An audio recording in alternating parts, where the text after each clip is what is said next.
Hello, everyone. We are doing the Tennessee Chess Championship today, which will go for probably the next 5 or 6 hours.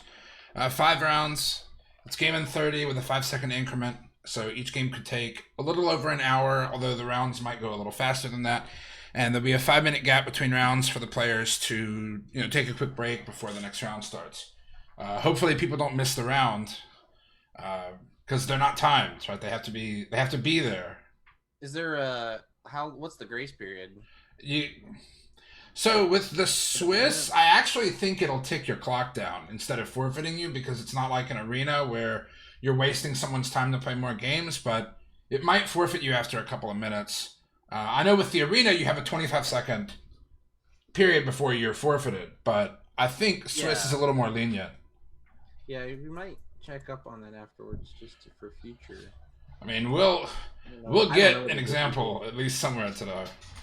I hope not, because all these people pay to play, right? Yeah, well, out of 40 players, at least someone's gonna mess around, They could have paid me a fifth of their entry fee. right? Yeah, I was hoping to definitely get more. We got 14 in the open and 26 in the under 1600. I've got a spreadsheet with all the players on my Yeah. tablet. So how does USCF reconcile kind of the structure of some of the online tournaments, in terms of, so like, it might not line up with the USCF forfeit rules or not. I don't know. You know what I mean? This is not USCF rated, I think. Oh, There okay. Oh yeah, are you're there right. there is a USCF online rated thing, but I know the rules are more lenient with that, obviously, and I don't know exactly how that works. No, yeah, I think you're right. I think I know what you're talking about. But but I do that for the anybody who's watching, because now they know. Right. That's really why. That's not because of my ignorance, for sure. That's nothing to do with that. It's good to ask questions that people might have. Uh, I guess we should introduce ourselves before the round starts. I'm Jonathan Beatty from Memphis. I'm rated a little over 2,000. Been stuck there for a couple of years now. Uh, I stream all the Memphis Chess Club tournaments, and I have a bunch of students in Memphis, and chess is what I've done for a long time. Mike? Yeah. So I'm Mike Shuey. I play chess. I'm about 1750 ish, but I'll take the 1830 that FIDE gave me, and I travel a lot and I play chess while I travel. So you might have seen me at your club maybe, and you just didn't realize it. Yeah, I actually got unlucky. I've only played in one FIDE rated tournament, but out Dang, of my me five too. games, one of them didn't have a FIDE rating. And you need five FIDE rated games to have a FIDE rating, and I have four. So I don't have Yeah, a FIDE rating yet. I Hi, got Chris. Jonathan, right now, the if it says 26 on the main page, but when you go to the name list, there's 28 in there. Um, in the I tournament? just Yes. Yeah, I see. And also I just called one of them. I just called G Money. I know That's Garen. Garen, and Garen says that he's trying to get on now. And now we're up to 29.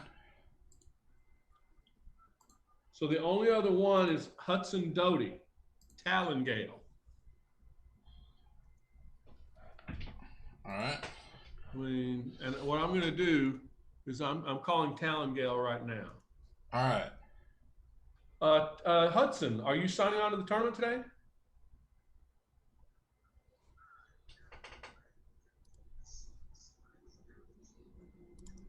Okay, not a problem. We'll talk to you later. Bye. All right, so no Hudson Doty. Okay. That Chris, means, we're currently live on Twitch, so do you want to introduce yourself to any of the viewers? I'm Chris Prosser. I am the secretary for the Tennessee Chess Association and the Middle Tennessee Scholastic Coordinator for chess in Tennessee. In the last like 8 or 9 years, I've been the chief tournament director for the Tennessee Open. So we didn't want to let COVID stop us from having a state championship. So we're now having our state championship online. It should be a lot of fun. We did have to close it, unfortunately, to outside people. So I'll mute every time I get a phone call.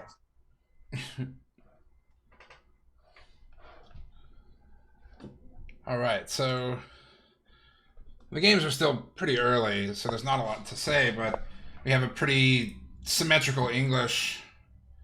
I don't know about knight here. Probably the immediate d4 is a little better. I'm probably planning to play g3 bishop, g2. I think if he doesn't play d4, he's got flexibility for d3. Yeah, I mean you can, but whenever I play against him, if you play passively, Graham will just crush you. I mean it's tempting if you play a stronger player. It's tempting to try to play passively and get a safe position, but you have to play aggressively, or you're just going to get smashed anyway. So, and I've won my last 3 games against him, and they weren't from me sitting around hoping he makes a mistake, because he doesn't. Yeah. I do like the idea of before the knight move, maybe g3 first. Yeah, I play this kind of setup against the Grand Prix as black, but I don't think it's necessary here. I think white has more ambitious ways to play. Lots of Sicilians. You got a Grand Prix here. This looks like a Nahdorf, and I'm not really sure what this is. Like a D takes e4 French. Yeah. I'd be falling asleep in this position. I would be like, as a Caro-Kann player, I would just be crying when I could have almost played a Caro-Kann. Right. Although I just play Caro-Kann, I just play and then make the other person fall asleep instead. I don't know. I play the Panov, right? The exchange and then c4. Yeah, that's got those weird Drosh lines. If you play through like what I'd say is like the classical Panov. Right. Weird. But black has to be careful because it's real tricky with traps, and then if black is careful and knows the stuff, then it's like you've got like some bishops, but your pawn structure is white is bad, and then it's like I don't know. I mean, I knew my pawn structure was bad, but that's not why I played it, you know? No, yeah. But I'm saying like with the G2 takes G3 or whatever, then it's like, but yeah.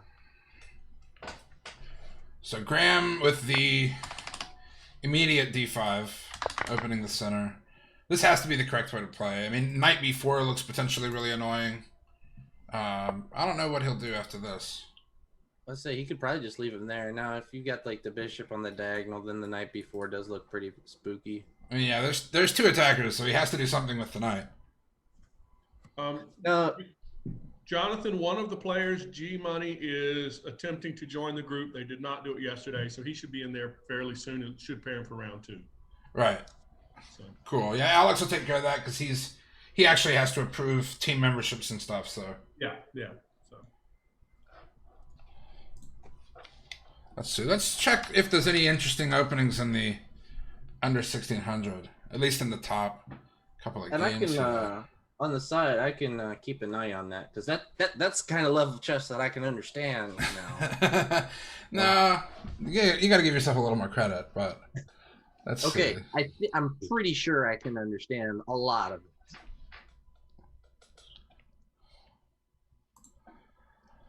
This one's interesting. We have looks like white sacked the pawn, and now black's king is stuck in the center. So yeah. We'll see how this game evolves. But this is an annoying setup by black, making white's bishop a little bit weaker. Probably knight e5 instead of rook b1 would have been much more precise. With the bishop where... Oh, never mind. That's interesting. Yeah, I mean, white wants to play e4 at some point, but black has pretty good control over that square, so it's kind of rough. And he just sacked the pawn. Like, on a good day, I want to put my queen on a4, but I can't. Right. Yeah, that's why I think knight e5 would have been much better. Or even... Oh, well, you can't. Like, I'm trying to go, like, queen c2 and move the rook over. It's just not fast enough. You could give white a move and he still doesn't have control over e4. But what about after 95? Oh yeah. Yeah, Sorry. yeah. No, yeah. Totally agree. Yeah, White wants to play 95 at the earliest possible juncture in these lines, in these cattle Yeah. and type positions. Especially, Yeah. this is great. The bishop doesn't have anywhere to go either. The black bishop. Yeah, black got that snuck in that bishop c6 move. Yeah. Now, I might prefer black here, but of course, black has to be careful. Let's see, a couple more moves. Yeah, I'd say 94. He can trade off the bishop. I mean, that knight's not very well placed, that's for sure. That's true. I mean, Yeah, where's the knight gonna go? What's the pawn doing on a5 when he defends it? You know, it's kind of like you sack the pawn, but it's not really a sack anymore. Yeah, a5 bishop takes, pawn takes. And I'm really looking somehow like to the queen c2 still looks good. I don't know. Well, okay, so after b6, knight e5. Opening the bishop, the threat is bishop takes knight, and then the bishop's hanging. Yeah. So now black's pieces are really disorganized. The bishop's defending the knight's defending the bishop. How does black hold that together, right? I don't know. I mean, I play these lines as white, so I think I'm pretty sure I taught him how to play this. So if he doesn't play 95, his mom will be getting a call from me later or something. There we go. 95. Yeah. Let me see here. What platform are we using? We're using Streamlabs, Lucius, Invictus. Oh, I think that's isn't that Charles? Or is it Charles Wensler? I think that is. I don't know. Streamlabs is just OBS with a bunch of plugins and stuff set up for you. So I use Streamlabs on this machine, but my other laptop is a Linux device, so I just use OBS proper. Because Streamlabs is Windows only. And yeah, we're using Lichess for the tournament, for the chess platform itself. Right.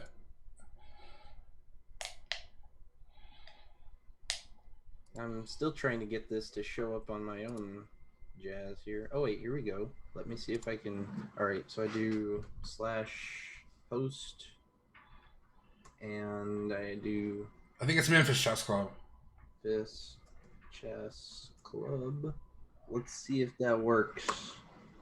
I have no idea. Oh. Yeah, it's working. It's working. Great. Cool. That's cool beans. Yeah, at some point, I should play around with hosting on Twitch. I don't think I've used it yet. I'm sitting here looking at this position like, I don't know what black can really play. Probably bishop d5 is the only rational move. Oh, that's spicy. Yeah. I don't know. I guess he just takes Queen c2 f5 is like forced. Well, I mean, oh yeah, well, yeah. I wish I could unseat that knight all of a sudden. Oh wait a minute. Why can't he do something like just like an f3 and then e4 and then he's got like the whole board? Yeah, he certainly can. Like right. I feel now he's got to be careful about his own knight, you know. But after f3, f6, he can just take the knight and be threatening the queen, and then the f square is already cleared. Although he probably doesn't want to go there. Right, but in a positional sense, this might be an improvement. You play queen c2. The only way to defend the knight is f5, and then you play f3 and e4. Yeah, and black has to take, and now the weak e6 pawn is a problem. I mean, queen c2 was my move all day. Black is stuck in the center. You can't castle kingside. If he ever castles queenside, we rip the knight immediately. Oh yeah. Yeah. So where does black's king go? Yeah, I don't know. I think white already has a substantial advantage in this position. Positionally, white's got some stuff. I mean, it's still possible to mess this up. I mean, there's plenty. Black has to calculate knight takes c3, threatening the queen and threatening mate, and then bishop takes, knight takes queen, bishop. Check. There's a bunch of stuff, right? The check comes first, though. Right. There we go. Nice. That's a nice move. c2. Yeah, I have a habit. Every once in a while, I get a student that I can just turn into a 12-year-old me. I'm like, develop your pieces, take the center. So I can generally predict what he's going to play, which is bad news for him when we have to play in a tournament. So yeah, F5. If he plays F5, F3 next, then we'll probably just go look at another game. But at that point, I think white is clearly better. I guess the other way, if he plays, it's kind of like if he played Queen C2, he kind of loses the opportunity to take the center with the pawn and prevent F5. Although I don't know, I didn't really calculate. I just saw the difference. I would want F5, F3. Well, yeah, the knight. Yeah, the white. Actually, I think you're right because then the white knight becomes really good. Right. And you can just do like a rook E wherever, a rook E F1. Yeah, maybe that is good. Yeah, black can't play F6 because we take the knight and then the knight's hanging. Oh yeah. So F5 is forced.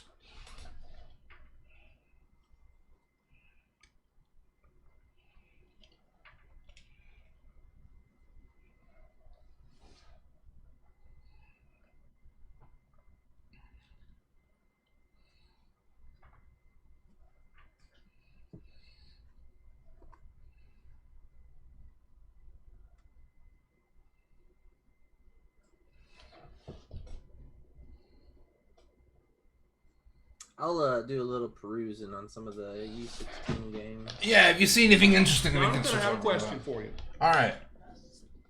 What's up? Jonathan, Yeah, can you hear me? I can hear you. Yeah, I can hear you now. Oh, Great. guys. I have a question for you. I have a player, Kennedy 125. His opponent's queen is on D2, but he cannot see his opponent's queen on the board. Refresh the page. Press F5. I can see it on the board. Oh, refresh the Yeah, page. if anything goes wrong, press F5 on the keyboard. It'll refresh the page. All right, thank you. Yeah, so black came up with bishop b7, which I actually didn't see, but now bishop takes knight. Yeah. If pawn takes, rook takes bishop. Queen takes, bishop takes knight. Yeah, I was gonna say, couldn't he just do bishop takes knight to begin with and skewer the queen to the rook? No, because the bishop's still defending it. Oh, Bishop takes, queen takes. So you sack and then play bishop takes and then grab the rook, and you're up a piece. I forgot the bishop was still behind the queen for some reason. Right. All right, Jonathan, sorry to interrupt again. Second question. The gentleman presses F5. It says leave page. Does he want to leave the page? Yeah, you do have to leave it, but you'll come back to it because it refreshes the same page. All right, cool then.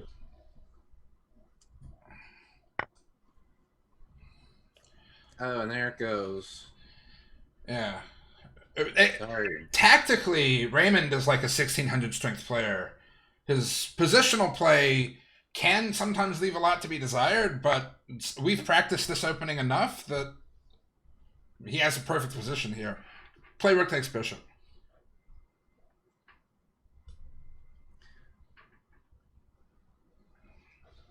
Now here's a question for you. Do you throw in a move like rook to b1? Can you throw in a move like rook to b1 first?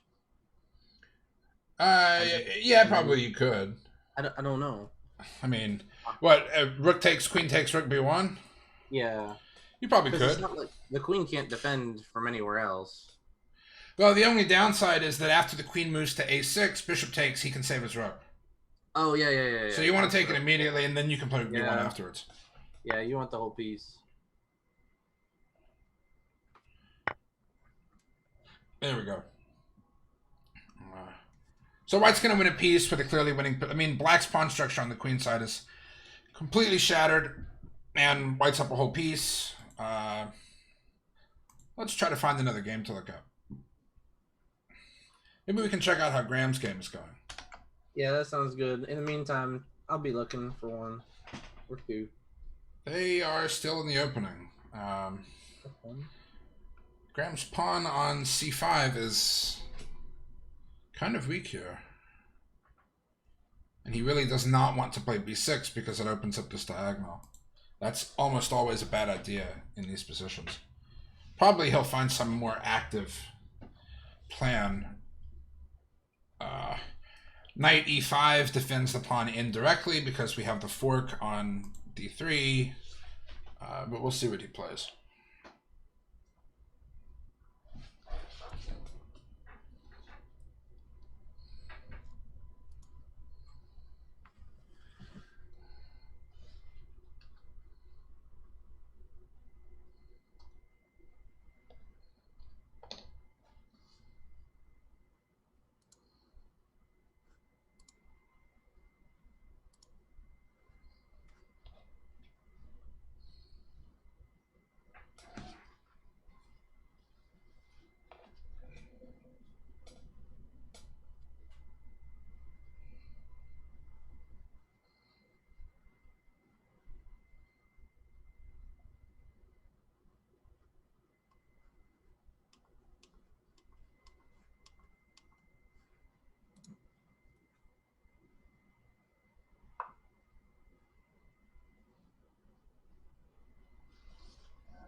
found a game that I like. If I were white, I'd want to play this game, but it's like equal, but positionally, white's better, and that's Varian chess.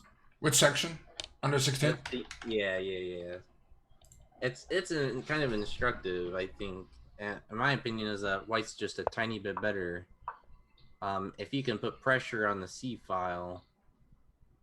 Right, I think this knight on c6 is kind of awkward. Yeah. It's not really where the knight wants to be in queen pawn openings normally.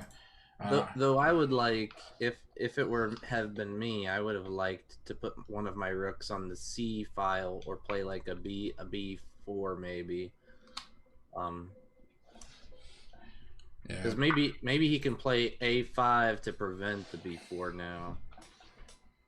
Yeah, but that maybe bishop b5 after a5. Oh yeah. Anytime you push a pawn, you give up control of the square. Yeah, I'm just saying this. I'm trying to figure out for black how he's going to solve the problem of just moving his knight anywhere. And I think maybe white at some point, even maybe just white just plays knight to e5 with the idea of pushing his f pawn behind all that stuff. I don't know. Like if he takes, like if I could have put my rook behind the queen, then maybe I can then jump my knight up there and then blast in somehow. Right. That c pawn is weak. Yeah, in this pawn structure, a lot of the time white's plan is to play f3, e4, but there's not really. I mean, I almost feel like doing a minority attack for white is like that just seemed real good.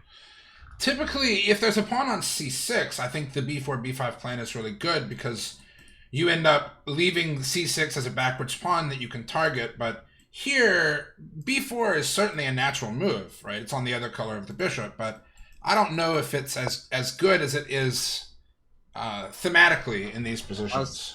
I was thinking, like, if you put your A rook on the B file, I mean, I would push the pawn first probably, but you put your A rook on. Oh, thank you. Yeah, you don't do that. Yeah, you can't do that. I wish I could one day. Well, then maybe the light square bishop for white isn't that good, and you're just playing against the bad knight. You know, and that's maybe true. That's because maybe that B file is important to help push the pawn.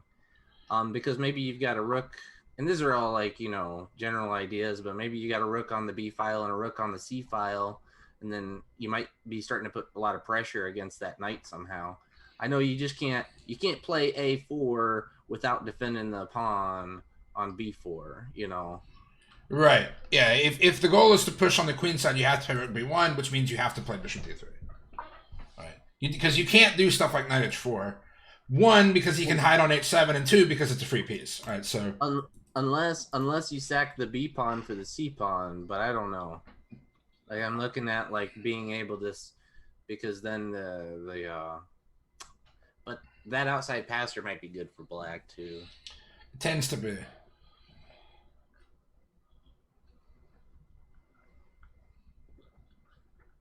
But I like this game because it's I feel like it's a good position. I think white's positionally better.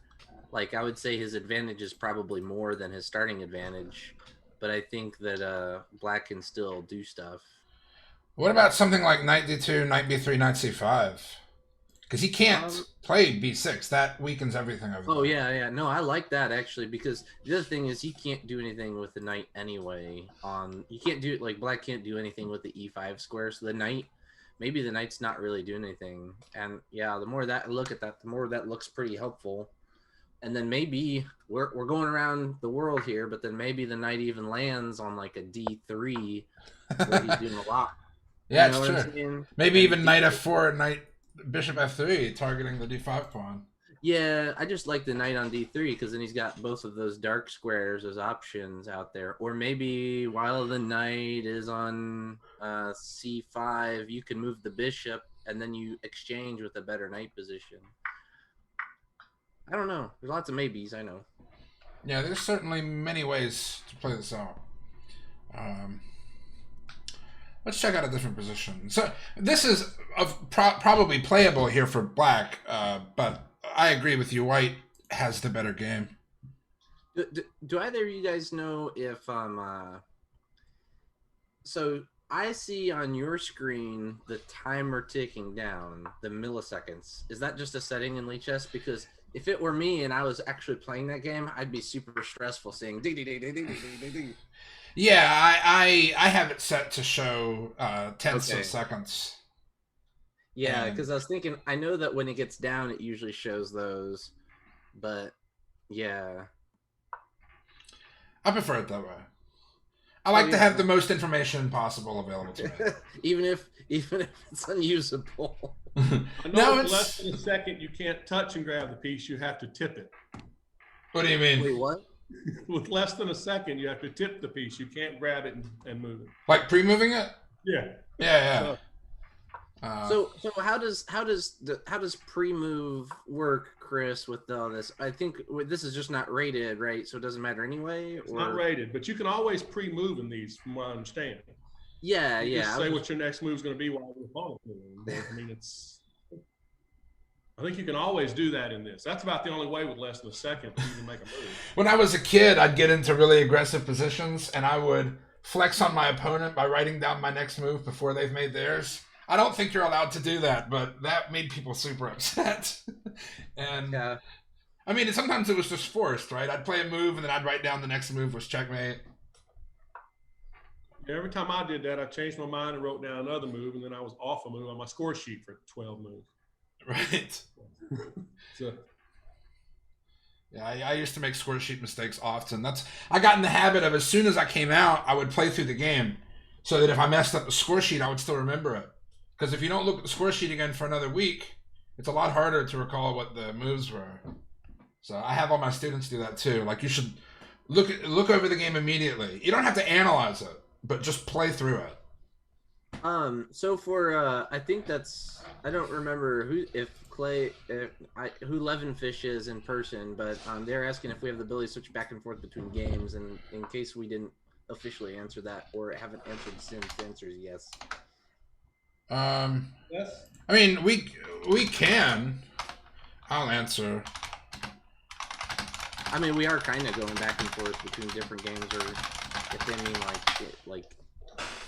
And I said we can, but it's more instructive to consider each game for some time. I don't want to spend just 10 seconds on each game, bouncing around. A little too ADHD for me. Unless you see something ADHD. very instructive in that game. But you like the milliseconds. Yeah, that's great. I want to know exactly how much time I have. What's weird about that?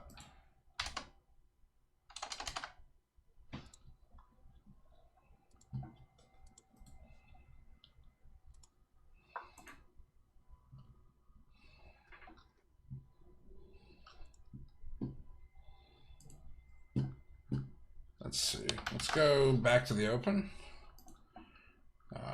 All right, so Ooh. yeah, Graham managed to save the pawn, and now we've traded down into like an identical pawn structure. He has two bishops, but the bishop on c8 is not really very good, so I think he can make it. Well, he can probably play like a. It looks really weird, but Queen B6. I mean, Because he's got to get that bishop to be good. He's got to either move the rook, or he's got to defend that b pawn, I think. right, and you can't really ever play this and this because this becomes a problem. I guess he's just going to give it to him. Well, that's what I was saying. Maybe Queen B6, or maybe he plays the rook to B8. I don't know. And then he's got the a pawn also to kind of sort of worry about. I wonder. I think I see his goal. If bishop takes rook b8, once the bishop moves, knight c4, and one of the pawns has to fall. Well, could he not play his bishop to a different funny square like a6? Queen b6 or a5. Yeah, I mean, then maybe it does fall. I don't.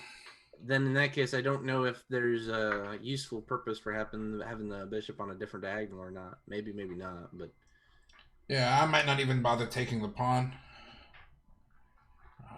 Because the response would activate a lot of white's pieces. Graham's been thinking a lot. He's already used 15 minutes for 15 moves.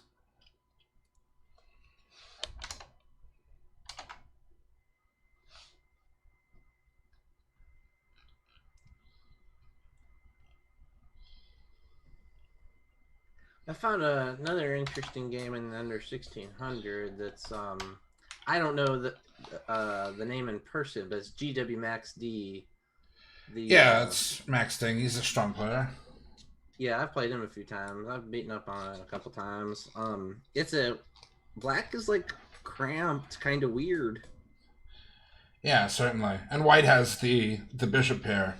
Black's pawn structure, I guess, is slightly better. I mean, white's pawns are not good, but the bishops are more than enough. The cramping seems really bad. Yeah. But then it also seems like it's hard for white. Well, white might be getting ready to play like a bishop move. I don't know. Probably queen e3. Targeting this and allowing something like bishop here, or... Yeah, no, that's more harmonious.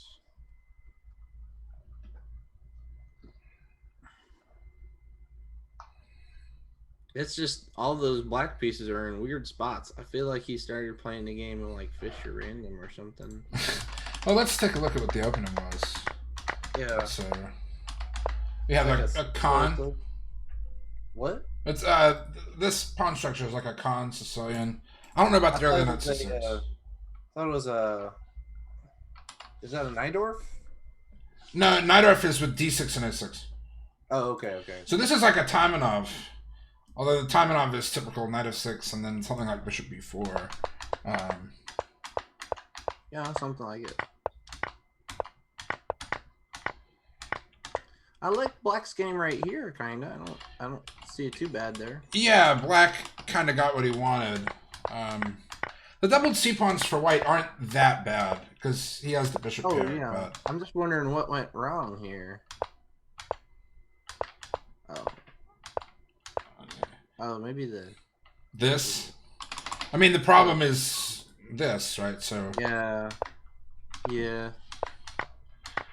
That's the thing with piece activity. You know, a lot of newer players tend to think my pieces are active, so I'm going to attack my opponent's king. But a stronger player would say my pieces are active, so I can force my opponent to play a game of Twister with his own pieces. And then it just gets worse and worse over time. Oh yeah.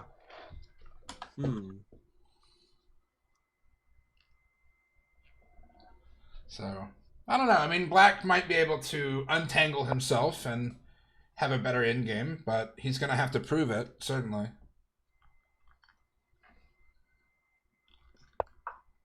And, you know, anything can happen at this level. Wow, yeah, luckily he gets to move. Wow.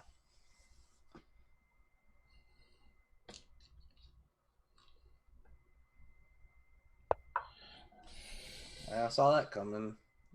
I mean, it's okay, right? But black just plays like queen f4 or queen d6. Yeah, it gets it out of the way and defends his knight. I mean, it holds. It's just like...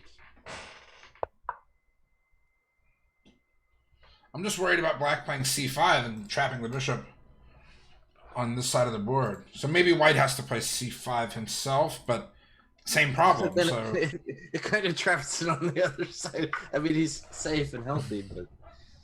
Well, the advantage is that c5 wins the a6 pawn. Well, yeah, and I was gonna say, I think also, I don't think white wants him to play knight to c5. I think if he gets knight to c5, then maybe black might be better all of a sudden.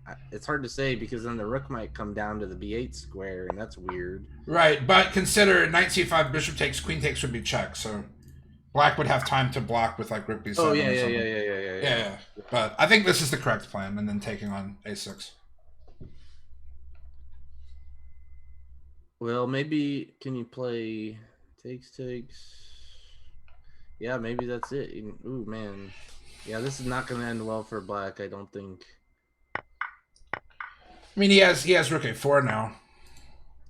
I don't know that that's still. No, rook a4, trade the pieces and play rook b2, and yeah, I think white's just. Then we have an opposite bishop ending, but with the rook still on the board, so it's not like a draw yet. Yeah.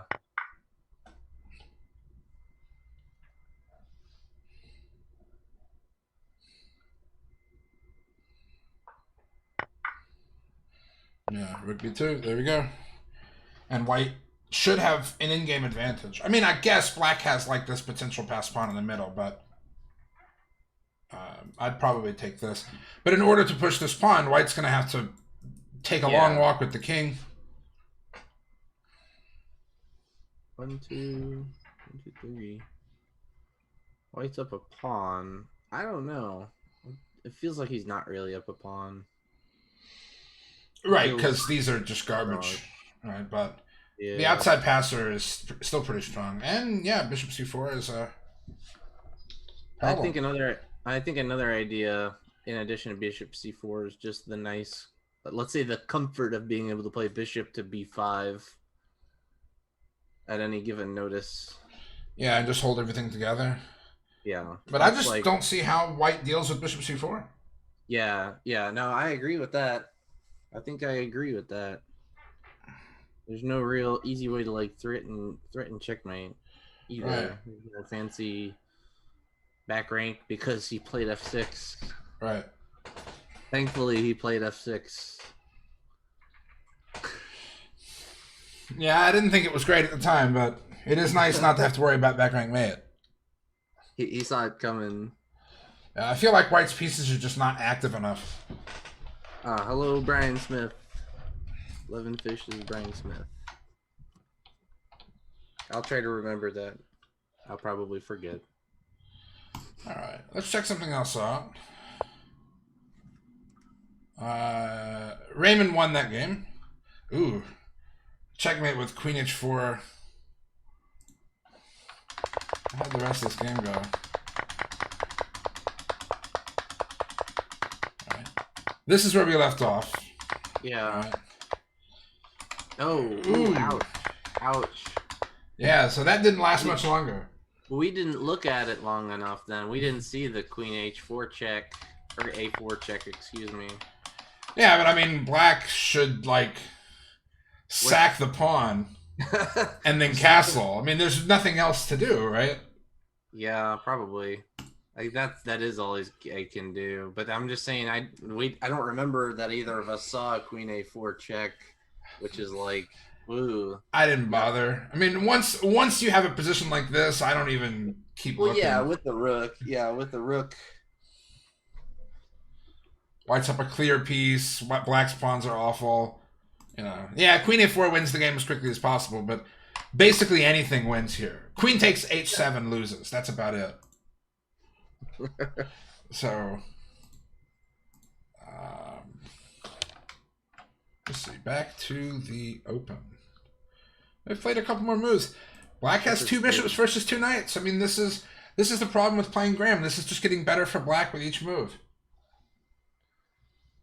I'm starting to really like black in this position. You can't just sit and wait. You know, everyone's scared of him because he's super good at these crazy open tactical games, but he's a master. He's good at all kinds of games. And if you sit around and wait, he just makes his position better and then he wins anyway. I've played more games against Graham than anyone else. I've played probably 60 or 70 rated games with him. And he's won most of them, but... Who are you arguing against? Myself. Okay. A generic member of the audience. I don't know about this. He's just lining his knights up. This... Ooh, yeah, that's... You got to calculate, right? But I think you got to take the queen. I don't know. I mean, it looks to me like queen takes, knight takes, rook takes, rook takes, rook takes b2 is just better for black, but that allows rook c7 and... Yeah. I don't know. I still think that's probably better for black here. Why not? I was wondering why not just double up. Oh, no. I mean, yeah, the knight's on it. Yeah, you have to trade rooks. Hey, I'm not playing the game. I don't. My points are not on the line here. I'm just trying to see what else could be done, but there's really nothing else. You could play a rook back, maybe. I don't, because then if you had played like rook to c8, then you would still kind of sort of have control over the file. Right. He has to take it. I mean, he was down a pawn. It looks like. Oh yeah, from the b pawn.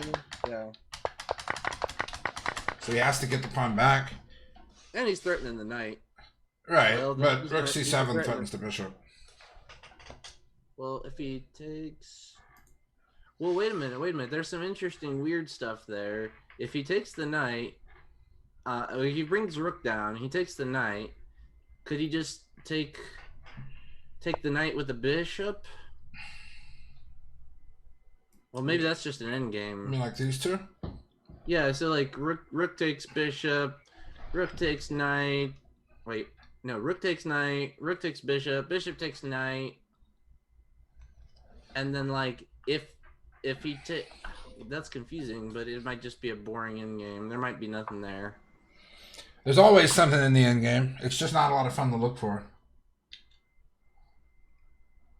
I feel like white's rook is a little better placed because Then black, I think black would have maybe a better game. in the Because see ending, what I'm looking at is taking the knight, threatening taking the next knight twice. but the rook and pawn are defending it, so But that's what I'm saying though. I'm looking at the threat of going ahead and taking the knight in order to make him take my bishop. right, See, I called it, but that doesn't mean it's good for the record. Like, right. So white and is going to take, and then if but now check that's there. Check. Yeah. Oh, ooh. bishop here. It's the only way to save the knight. But at the end of the process, after rook takes, knight takes, bishop takes a3. Yeah. Black wins the outside pawn, and that is a winning endgame for black. Oh yeah, for sure. He'll have to work it, but yeah.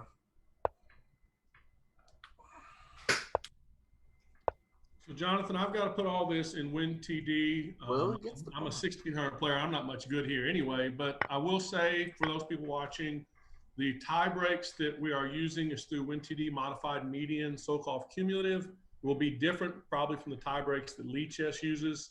So when the tournament is over, when you see the results, take them with a small grain of salt. We'll post the actual who's the class A, B, C, D champions on our TN Chess US website. I'll probably try to do like an hour after the tournament's over. It may take a little bit longer. Right, But I'm right. going to do the tie breaks through WinTD. But you're not I would involved say- with the actual pairings. It's just the website. It's just the tiebreaks. No, I'm just putting them in WinTD so we can get the tie breaks correct. Right. All right. I would save the A pawn here. Yeah, I naturally. I don't know. Yeah. That's my opinion. But I was looking at that fork a few minutes ago, and I was like, well, he gets a pawn back. I'll be right back. There's a beep in the background. I got to handle a beeping. Sure.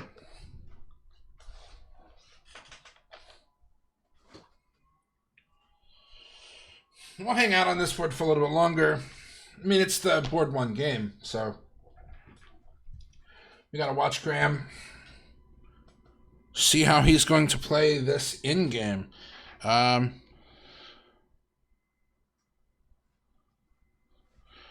Wish01 is Bobby Best. He is unrated on Lichess, but I don't know his actual USCF rating. Mike, do you know Bobby Best? I don't know Bobby Best. He looks to be a pretty good player. I mean, he's got a complex endgame with Graham here. I'm sure somebody knows Bobby better than me. I'm sure. I was just wondering what his rating is. I'm terrible. I was making a joke. Terrible. He's got a really recent USCF number. So I'm watching the. You might want to go back to the max. Well, after we see what black does here, I'm interested to see which pawn he chooses. But I'd probably play like a bishop. Will maybe he's thinking about if he pushes the pawn, and if he pushes, well, no, it'd be a wasted move. So maybe he does just play bishop to c5. Bishop c5 and then a5. Yeah, but the knight can definitely cover, right? And it's kind of hard for the Yeah. bishop. I think he's gonna, yeah. Maybe at some point he might consider playing like h5, h4, or just h5, just to try to. He needs to prevent those pawns from resting on light squares for the rest of the game. Right. So he could They're play like- e4. Yeah, well, that might be a good move. But I still like the a pawn on the outside better Yeah. because then the bishop can cover two sides of the board while the knight might have to babysit that pawn, Right, right. and then black can bring in the king into the action. Yeah, and white can never really run the king over to the side to win the pawn because he'll just lose. Because the king will eat the other pawns. Yeah. So yeah, I don't know. I think I like that. I'm looking at as a side note, just on the side when we see this next move. I am looking at Max's game and it's weird. Wow, yeah, he just walked the king all the way up to c4.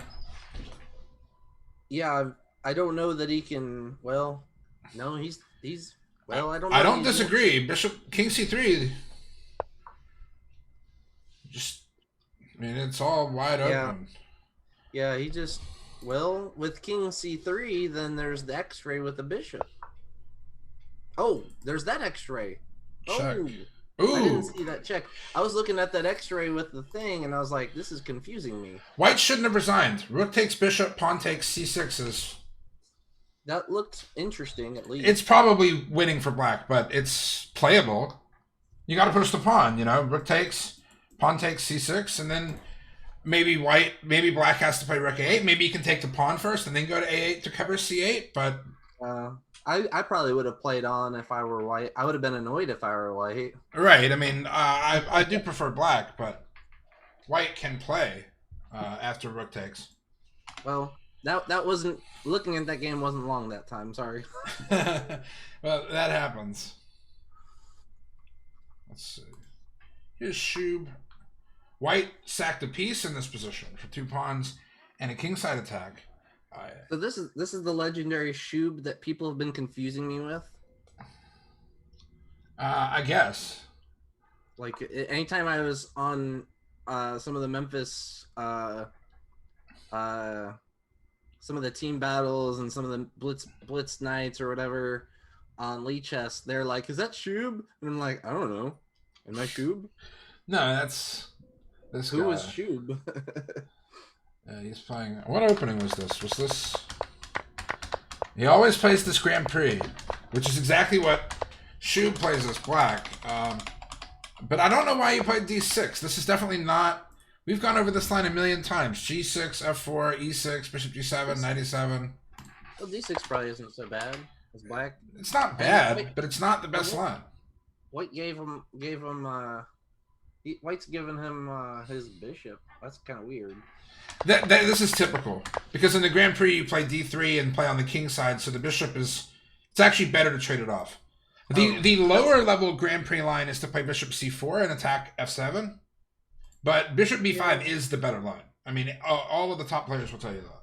Yeah, I don't play that. If I'm playing e4 as white, I just hope they walk into a Rossalimo, some of it kind. Ew. Gross. You're the reason why I'm playing knight c6 now. Wait, no, that's the thing is like, well, maybe knight c6 on knight c3. No, I don't play knight c3. I'm just saying in general, like I hope that somebody walks into a Rossalimo if I'm white. Okay. You can't do this. Well, can't you just take that pawn? Like, I feel like taking g6 seems pretty good, and then he moves his bishop to prepare. Or anything, yeah.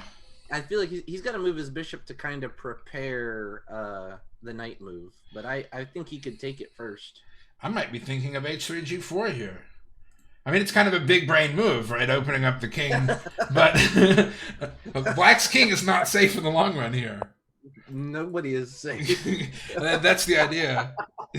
But yeah, I think here I'd probably take the pawn first, and then I'd probably play bishop to some square. I hadn't decided yet, but that's what I would be looking at. Yeah. In order to play my knight up into that square. Well, he Because played. that knight's gonna sit there forever. Oh, he's going. Oh, we're not even all the way there yet. Oh, Okay. no. Holy moly. Whoa, wee. Wowzers. Yeah, because the knight's pinned to the king, and I don't know what's going on anymore. here's the current position. Ooh, man, that's spicy. I don't know if black can survive. I mean, he has to play something like king c8 or king c7, right? Yeah, I think C7 is probably the way to go, but it's not like is there a threat here? Like he's attacking the knight a bunch. Oh, he's attacking it 3 times. So he does get his material back. Only twice. Oh, sorry, I was looking at the queen. For some reason I was thinking the queen is attacking it. Maybe he's got to play like a queen to wherever and attack it some more and then pin the knight to the king and the queen. Like so, like queen h4, he moves the knight somewhere, and then comes rook f7, and then rook af1 because he probably moves his rook over. But yeah, I just felt like being able to pin the. I like that too, or maybe the immediate capture would have been. Well, no, because he loses the dude. Yeah, but how do you really defend? I don't know. You can't use the knight because f6. You can't play this because knight e7. And if he moves the other knight for some reason, there's still rook f7. Rook f7 is just awesome. Oh, what about the idea of like knight to e7 and then knight down into the d5 square when you can? When you can. I mean, the knight's on it now. Yeah, I was definitely looking at knight e7, knight f5. Oh, that looks nice too. There's like so many nice moves. That's the This is problem. weird. I mean, white is down a piece, right? So like, I don't feel like he is. It doesn't. It feels like he's up a pawn and a half. I would definitely prefer to play white here, but I don't know what the computer would think. Right, 3,500 level defensive play might be winning for black. Can he play like a bishop to h8?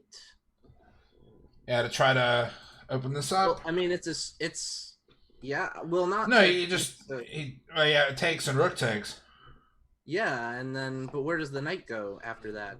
F7, and then here, and then F5.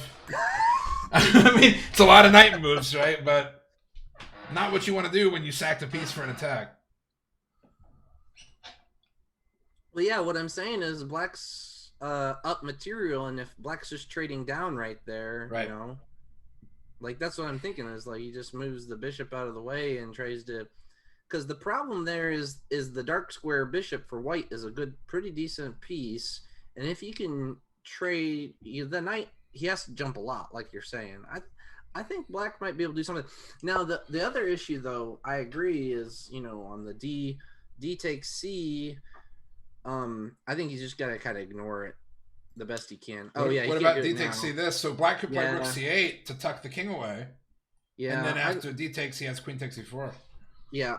Even so, I think black should just probably almost ignore it. Oh, he's going that way. Oh my gosh. Oh, take that with the pawn and a heartbeat. Oh, the king is wide open. I might take with the queen because the D6 weakness. Nah, I would take the other way. I see what you're saying. Pawn takes rook C8. But see, if queen takes, then he can do like queen takes, right? Yeah, you're right. The E4 pawn. I don't. Hey, I got one today. But now rook C8, right? And then check king B8. I don't really see. I know well, he's got action. Remember, he can do stuff like I don't know. I still think I know what you're saying. Maybe he's got to. So it is black's move. With every passing move, this gets better for black. That's how these positions work. I think you might be right. I think white needed to play queen h4 earlier. Oh, that was my move too, wasn't it? Yeah, I think so. But we were both. I mean, you got to move the knight. You got to move the queen because he broke the pin, right? H4 was just the most active square for the queen. He wanted to target the c4 pawn, which is reasonable, but I think it might be too slow. That would be the right play if you hadn't sacked a piece for an attack, right? At that point, you just have to keep attacking. There's no other plan is consistent. Well, sometimes you can play a couple slow moves. I'm wondering. I like the idea of being able to play a4, but he's got b4. Right. Like I really like a4, so I'm wondering is if b4 is like a weakness somehow. If like he's able to play, I don't know. I feel like if you can find a reason that b4 is bad, then you might be able to play a4. If that makes sense. I mean, his queen is currently supporting it. I don't think there's any Yeah. way. Oh, maybe you. Oh, wait. No, you play b4 yourself now. Play b4, preparing a4, and the king is wide open. It also takes away knight c5. But after, what about b4, knight b6? Well, he can't play the knight anyway, because remember, the knight's holding the other Right. piece. Although the rook's attacking the other knight, so after the trade, then the rook gets the knight. So like after No, the because knight, the rook takes, the rook defends the. oh, he does defend that. You're right. So Right. yeah, so There are yeah, some I- vague, weird possibilities of like an attack on g2. yeah, I don't Look, believe I've seen that. weirder things happen. I wouldn't disregard it. Oh, I really like b4 now. As black, my plan would be to play rook c8, king b8, and d5. Yeah, but see, with b4, then if you're moving your king over to the right hand side where a takes b5, you're almost running into another hole. That's what So, you got to like- do. You're up a piece. All you have to do is live. You know, like Oh, yeah, that's it. All you have to just do is don't survive. lose. That's right. I don't know. I like b4, but it is black's move, so black gets to think about what's going to happen when white plays b4. Not for too much longer. I mean, there's Well- only so long you can think, you know. He's got even more time than white has to figure out how to attack. He has a bad habit of using too much time. Like Oh, that's the person. yeah, playing He's black. still got more. He's still got more. Oh, but that's Norbert. He's playing Norbert, man. Yeah, I know. Oh, that makes a lot more sense. Norbert likes to sack pieces. Yeah, he does. It's why I tend to win against him, because I will take those pieces. But he is dangerous. I mean, I'm always like, He's got fancy tactics. Oh, wait a minute. He doesn't have the rook over because of the knight fork. Did you see the knight fork? oh yeah, 97. I barely know how to play chess, man. This is interesting. But can't he just play a knight here and then take on f6? Well, the king then goes to d7. After 97, attacking the rook? Oh, thank you. Okay. Yeah. That's potentially legit. Yeah, I mean, 97. Yeah. Now the f6 knight is hanging. Oh, he goes there. That's what he does. He better. I mean, it's obviously the best move. Sometimes the moves are obvious. Okay, But it's funny that that would have been the best move if you would have moved rook c8 anyway. Like, yeah. it's It's a just strong kinda move. weird. It's a strong move in general. So now he's just got to move the rook over, and that's all he's got. And then he maybe plays knight to f5, which looks crazy. But he attacks the weak. Oh yeah. Yeah, go ahead and take the. You don't even have to take with the rook. You could play bishop takes. You could play bishop takes knight d5 check, and then you could Oh, take with what? either piece. That looks decent. I don't consider Norbert to play like fancy chess. Like in Norbert's endgames, he's pretty careful, surprisingly. So I don't know. I'll be interested to see which way he goes with that. Yeah, I guess we'll find out. Rook A E8 was probably necessary. Yeah, maybe it might have been necessary. I was just thinking something similar. It's just black is black is just winning. It might have been a little while ago. I Yeah. don't know. I think with the idea, just the idea of b4, I'm not convinced that his king is escaping, but it is difficult. Like even if you're not looking for b4. Oh, he does it. He does the fancy way. Maybe here he should just take with the rook then, because then his king is kind of getting into a pocket. So he's probably not going to play like king to c wherever and get checkmated, right? So I would probably still take with a rook even. Right. Well, the advantage of winning this tempo, I think, is that now black doesn't have time to activate. Because if he'd taken here, maybe black can bring the rook out and tuck the king on b8. But this way, king b8 is obviously losing. Yeah. Well, I mean, that king b8 is bad, king c6 is bad, but I think he just takes with the rook. I think after he moves the king, it's going to be rook takes f6. I don't think it's knight takes f6. I think No, for no. some no. reason, The seems knight on d5 is perfect. yeah, because he's blocking a lot of those dark squares, and it's kind of like it's almost like he's setting up a back rank Yeah. because he's got those two squares in the front. All of black's pieces are bad, and white's going to be up 2 pawns. So let's go back to this endgame. I'll keep watching Norbert. Oh. Hey, check this out. He gave up the a pawn. gave it. Ooh. So maybe he was trying to figure out a way to trap the knight. Yeah. The knight doesn't have a lot of squares to go to. Well, now he does. And white needs to not put his pawns in dark squares. Graham's a much better in-game player than me. I'm not really sure. I was gonna watch that other game. Todd is asking if there's a players list anywhere. There is.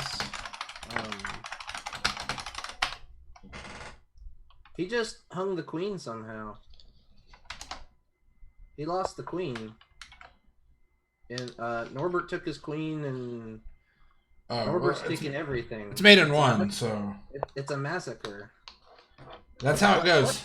What happened? Oh, nice, Norbert. Man, that's fancy. Pretty gross. First you take the queen, and then you take the king right after. There's one more ongoing game. It's the game we were just looking at, but white's up a pawn, and look at the time differential. Black keeps offering draws. Well, white is not interested. Draw, but yeah, I wouldn't be interested either. I would not be happy if I were black right now. I'd be suffering. No, if black had like 5 minutes, maybe I'd think about a draw. I wouldn't take it. I mean, there's no reason to take it, but if you've got 30 seconds left, like, there's no way. Like, black is almost kind of, sort of, in a way, almost in Zugzwang. Like, he's running out of moves, it looks like. Right. He can't move his rook off the file, because then he drops the pawn. And he's going to get checked by the pawn, maybe. And then the king, well, I don't know if that was a good move. As long as you can hold it by the rook, it's probably okay. Yeah, maybe the king tries to go to c5, b4... Oh, that check. I don't know. King c7, rook c5 has to win for what? Oh, yeah, that's it right there. But this is all under 1600. We can see how that goes. I've certainly seen some wild stuff in an under 16 section. So let's jump back to Graham. 15 seconds to think in an in-game like this. There's no way.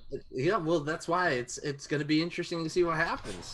It's exciting chess. Yeah, but the player with a worse position is the one with less time. That's not really exciting. That's just losing.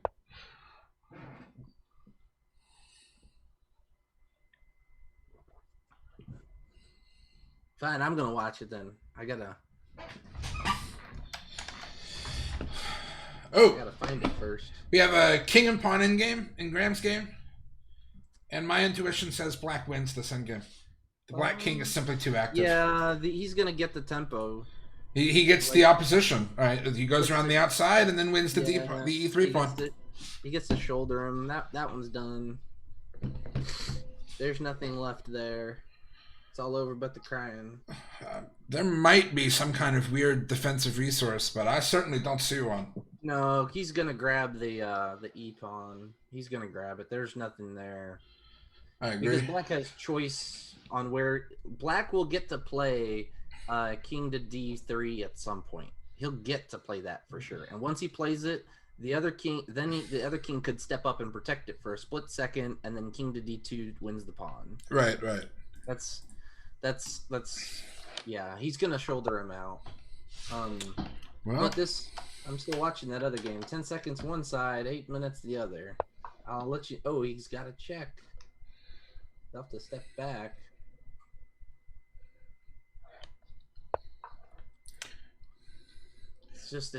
Well, now I don't know if king up was a good move, because how does white's got to get his rook into the game. It's like white's rook is not doing a lot. Oh, he can move king to e4 with the intent of moving the rook up. Well, no, because then there's the check still. Yeah, that's what I was thinking, because then he can stop the check, and maybe he he's gonna put the rook in the way. I think he's just gonna create clearance for his king. That's what I liked. And then if he checked them, just moving the rook up, Right. and then eventually maybe he gets the B pawn push in.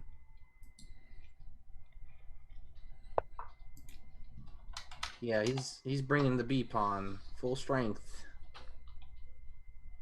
Yeah, Mike E. Hawk, that's what we're talking. Good idea. Basic stuff. Well, I mean,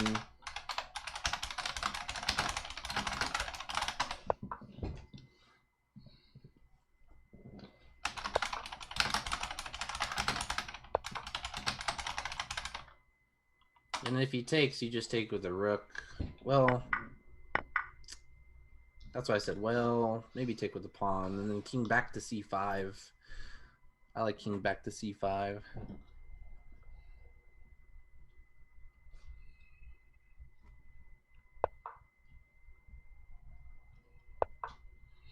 Yeah, this is over. I think so. He's gonna run that pawn right up. King b6. Whoa, not king b6. No, honestly, I don't think it matters. Probably not. I mean, he can't even kick the rook. Just go around. Yeah, that the black king is out of the game now. That pawn is acting like a rook just about with the other black c pawn. Yeah, you just bring the king up, and then you do some kind of weirdo Lucena because your rook is already in position. And then you win. King b7.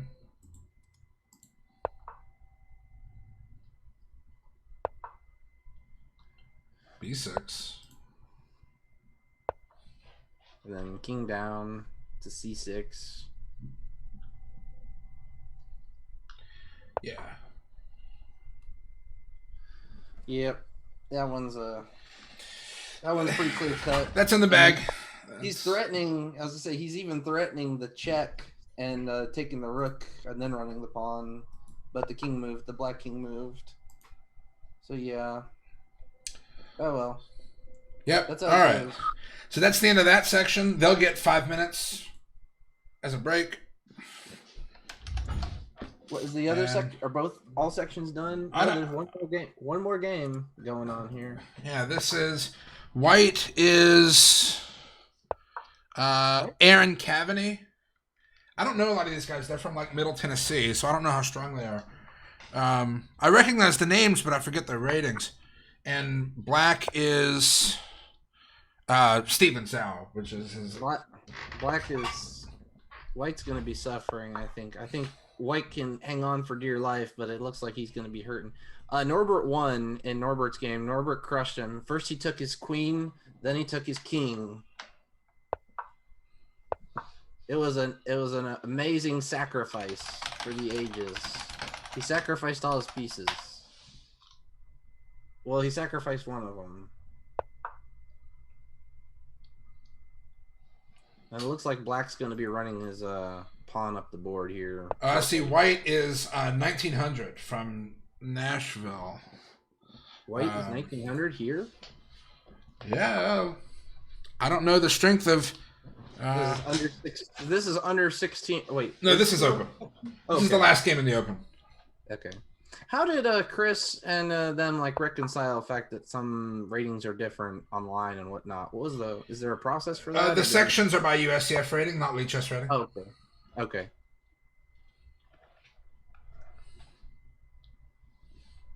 Yeah, he's probably just going to get the rook behind the pawn and start throwing it at him. Yeah, just rook. Well, oh no, because now he can play rook h3. But you play rook f1 check and then queen.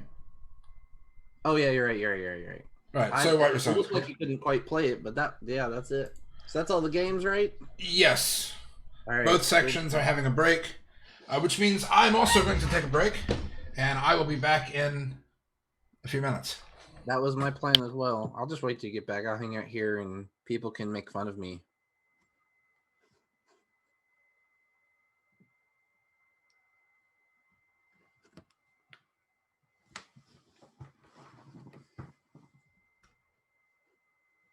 Thanks on the Norbert update. Yeah, no problem. I'm trying my best to look a little bit at the chat while I think Jonathan's handling a little bit more on the exact what's going on with which games. Who are the hosts? Me? Well, the Memphis Chess Club is technically the host, but I'm Mike Shuey.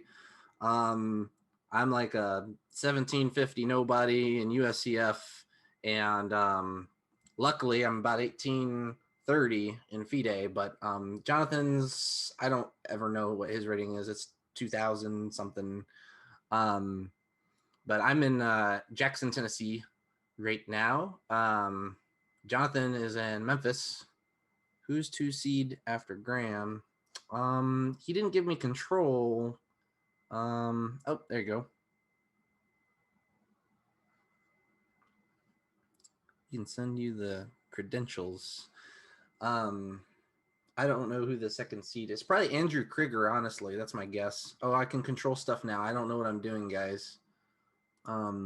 Let's see here. Am I actually controlling stuff?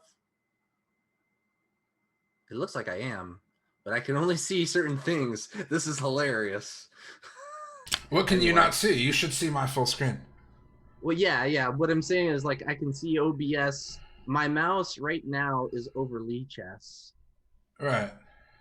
Yeah, but I'm seeing the Streamlabs. So I imagine I'm clicking on the Streamlabs. This is interesting. But you see the Streamlabs setup and not the...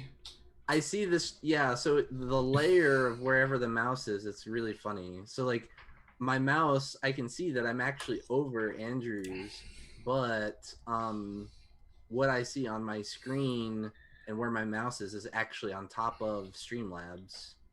So it's a little confusing. I'm sure there's... Oh, wait a minute. If I'm on... No, I don't know. Like, you could probably watch me where I'm moving the mouse. I'm not really clicking anything, but I was just... All right. I wouldn't worry about it too much, but it was just something interesting. Yeah, I'll take it back. If you want to take a break, you can go ahead and do that. Here, just a second. All right, cool beans. Internet installed. Yeah, so I'll be right back. Need more coffee anyway. Cool.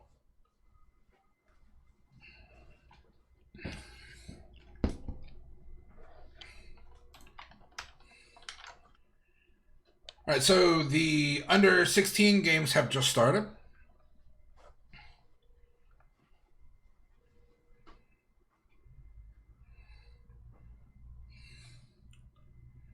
Let's just kind of pick one and watch. It looked like a lot of people were interested in Norbert's games, so I'll just leave it here for a second. The opening is normally not a super exciting time to talk about the games, so we can give it a few minutes for these games to develop, and then they'll become a bit more interesting.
This one will be an interesting one to watch. These are brother and sister. White is Sonny, and black is Raymond. We saw one of his games against Norbert just now. Sonny is a much more positional player, but she is, of course, competent at tactics. Raymond is a much more aggressive player, but he understands how to play the opening decently well. So we're not going to get some insane, chaotic game. It's interesting. It's interesting how you can see how well they've been playing against each other too. So recently, looks like Willie had been. He is much stronger at blitz, and I think most of those games are blitz games. Okay. I thought they showed on the bottom, and I might be wrong. I just thought they showed the corresponding times, but it might just be all games. Yeah, it's all games they've played. It even includes variants. So Like I have some wins against Alex in Crazy House and Atomic, but none in Classical. okay. Oh yeah. He's sending a link, but it is asterisks, so you probably have links disabled, Jonathan. Yeah.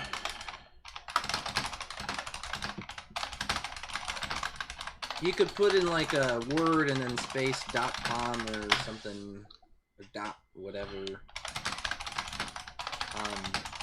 As a side note, and some shameless plugs, we are live at the Memphis Chess Club on the screen. Is that accurate on the TV monitors?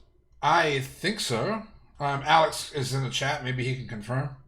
Yeah, he was talking about it to me the other day. He sounded excited. I was thinking that. I might be wrong. Yeah, the second seed in the Open is Himachandra Ramba, who's super strong. I think I've won my last 2 or so rated games, but they were chaotic. Check out Graham's. This is the most fun way to play the Naudorf from the white side. Just push the pawns on the king side. At least I assume this was an Naudorf. Yes. And then f4, f5, g4. I think this is theory. I haven't played e4 as white in so many years, and I don't play the Naudorf, so I'm only loosely familiar with the theory in these positions. What's the... Wow, It might not be the main line, but like this is a common way for white to play, I think.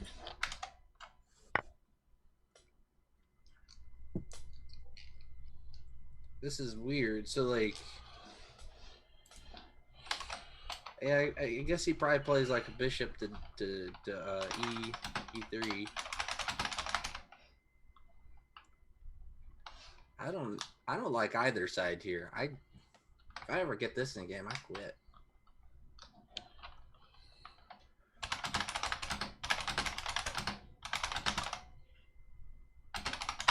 We're getting almost all of the link.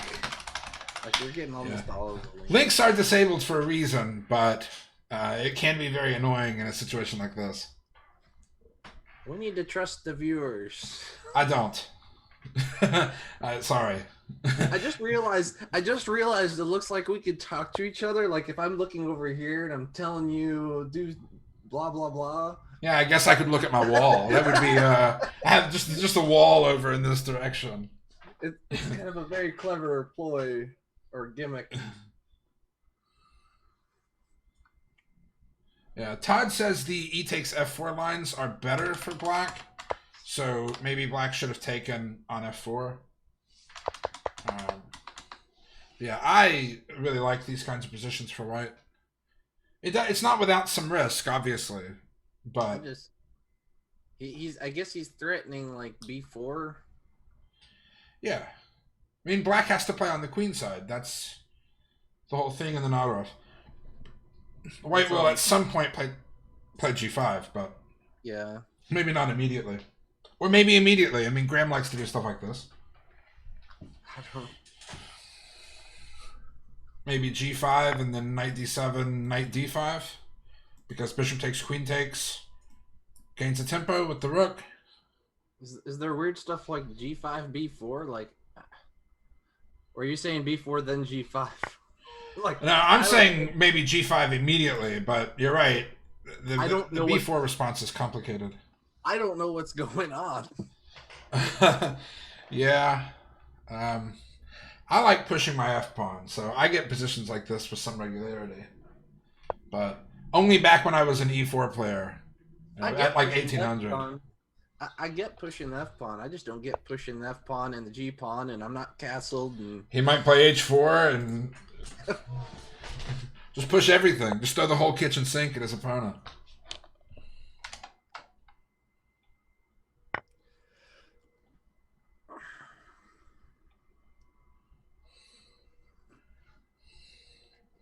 G5, A4.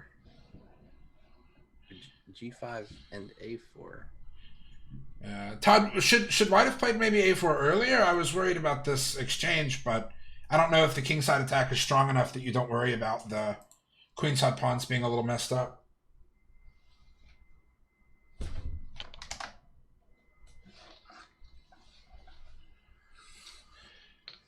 Mike's got his little cup of coffee. I've got my giant cup of lemonade.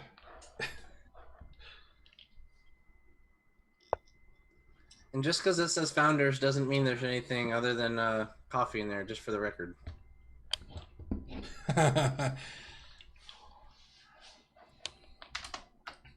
A3 seems a little passive, but, I mean, it's a safe move. Yeah. It feels like it gives black time. Like, Sure. Now black has time to do something. I don't know what it is. But it could be something. Like, I don't know, even like just bishop to, I don't know, E7.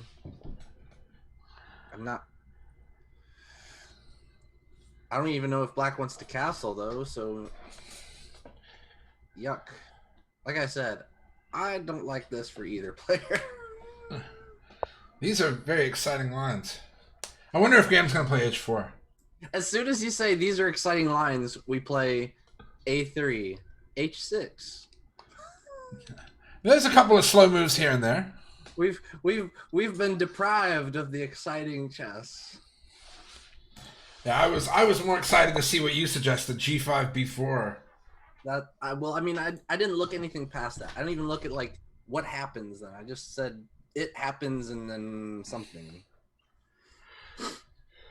So it looks like Graham is black right now. Is that accurate? Graham is white. Oh, Graham is white. Sorry. Yeah. I was looking at the bottom and I confused myself by looking at the bottom. Yeah, Hemi is black here. And right now it's kind of funny because, well, I have to wonder if like King F2 gets played, because it's kind of like the queen doesn't have any good places to go for white. I would certainly be tempted to play King F2 here. It's just that the other pawn, the E pawn, is like always hanging out there in the air. Oh. It's all, I don't know. Yeah. Okay, so maybe he's gonna try to prepare, and you know, if You can castle queenside. yeah, for sure. Okay, yeah. I mean, this is kind of annoying, but he just plays King B1, and the Yeah, queenside right. pawns don't really matter for White's long-term plan, which is Yeah. the D5 square and the kingside. And the bishops will be good, you know. Right. I think the bishops would be good in there. He still always has to figure out some way to kind of sort of babysit the E pawn so he can get his knight doing something. That C knight is just, he's not doing much. Well, the C knight sits here because eventually it'll go to D5. Yeah, but that's what I'm saying, is you have to figure out what to do about E4 Right. as well. And maybe this queen move is a multi-purpose move, right? So he could still play like G whatever, but it looks like he picks everything. B takes, then knight to C5. Yeah, that's a big attack. He might have to. That also attacks that E pawn even more. Right. And maybe then he has to play his dumb-looking move like Bishop F3. I don't know. No, because B3 would be hanging. Oh yeah, maybe. Yeah, in the fork. Ooh. So he might have to play bishop takes. Mm-hmm. That's a shame. White is showing patience. Oh.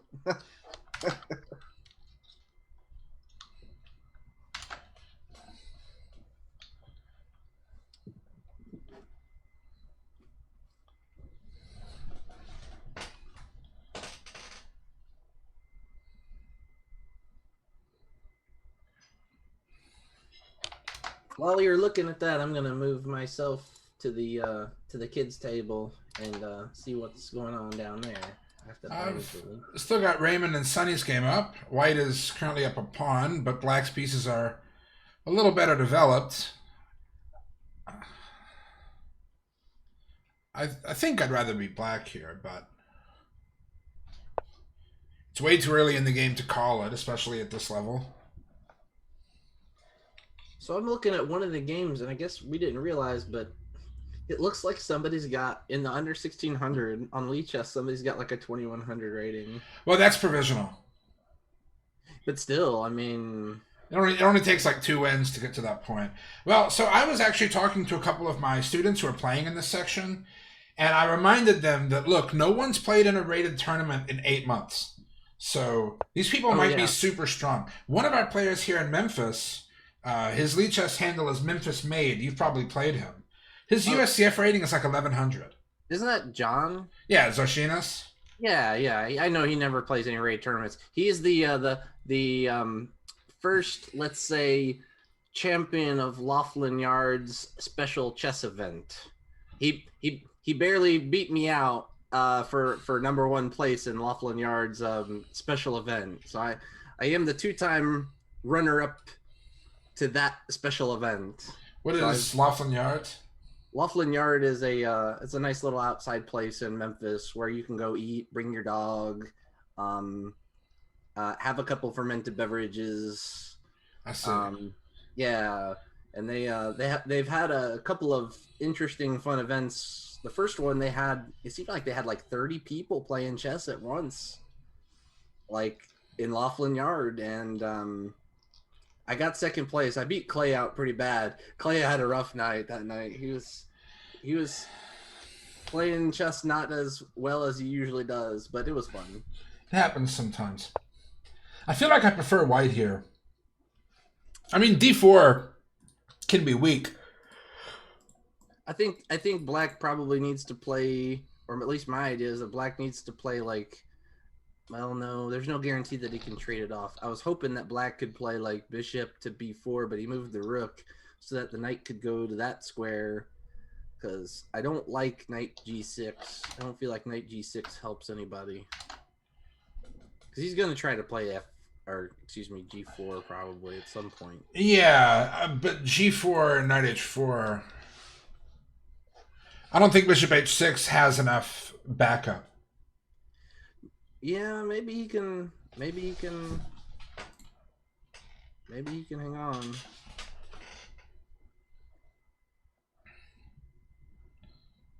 Although, like, G4 is not a move I would play, but I wouldn't be surprised that people play it. So maybe he just plays Queen to C8. I don't know. It's kind of weird that he gave him that. Because I guess if he's able to trade with the rooks, get the rook out of the way of the F square, then his bishop has a little bit more scope. Yeah. Black doesn't have as many. It feels like Black just doesn't have as many choices.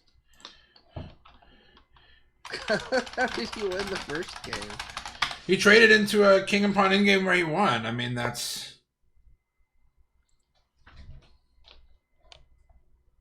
Oh, he was saying G5. G5 would win the bishop pair. Yeah, G5 would have won the bishop pair, and then maybe he could then consider playing like H6. I think I like that from Mikey Hawk. I like the idea. That doesn't mean it's good. Certainly a possibility. He could. No, he can't play it now because the queen's not lined up anymore. Let's see how Graham's game was doing. Wow. Rook B8, Rook G1. They're definitely taking their time in this game, as they should. These are complicated positions. There's a really nice endgame in just a sec. G Nanathan won. G Nanathan and the Mutiny. I love pawn endgames, and it is hard to say who is winning, just like at a glance. Under 16? Yeah. It's kind of a rich pawn endgame, or it might not be, Rich. I don't know. I feel like black's gonna try to play. Black's in gonna- Zugzwang. It's over. How is who's in Zugzwang? It's Black's move, right? Yeah, it's black to move. You're saying black's in Zugzwang? Yeah. Give me a move for Black here. I mean, oh yeah, maybe he is. King B3. Well, no, I was looking at F4 Pawn takes. and then F5. But I'm not convinced that black's winning either. I'm just saying this is interesting. Like, Yeah, that does stop white from getting King B3, but after King D2, all black can do is retreat. but if he's able to retreat, is he not able to do like a back and forth type of draw? Because Possibly. yeah, I don't know, because then the other idea is that, well, if white's king somehow magically gets the A pawn, then black can shoulder him out.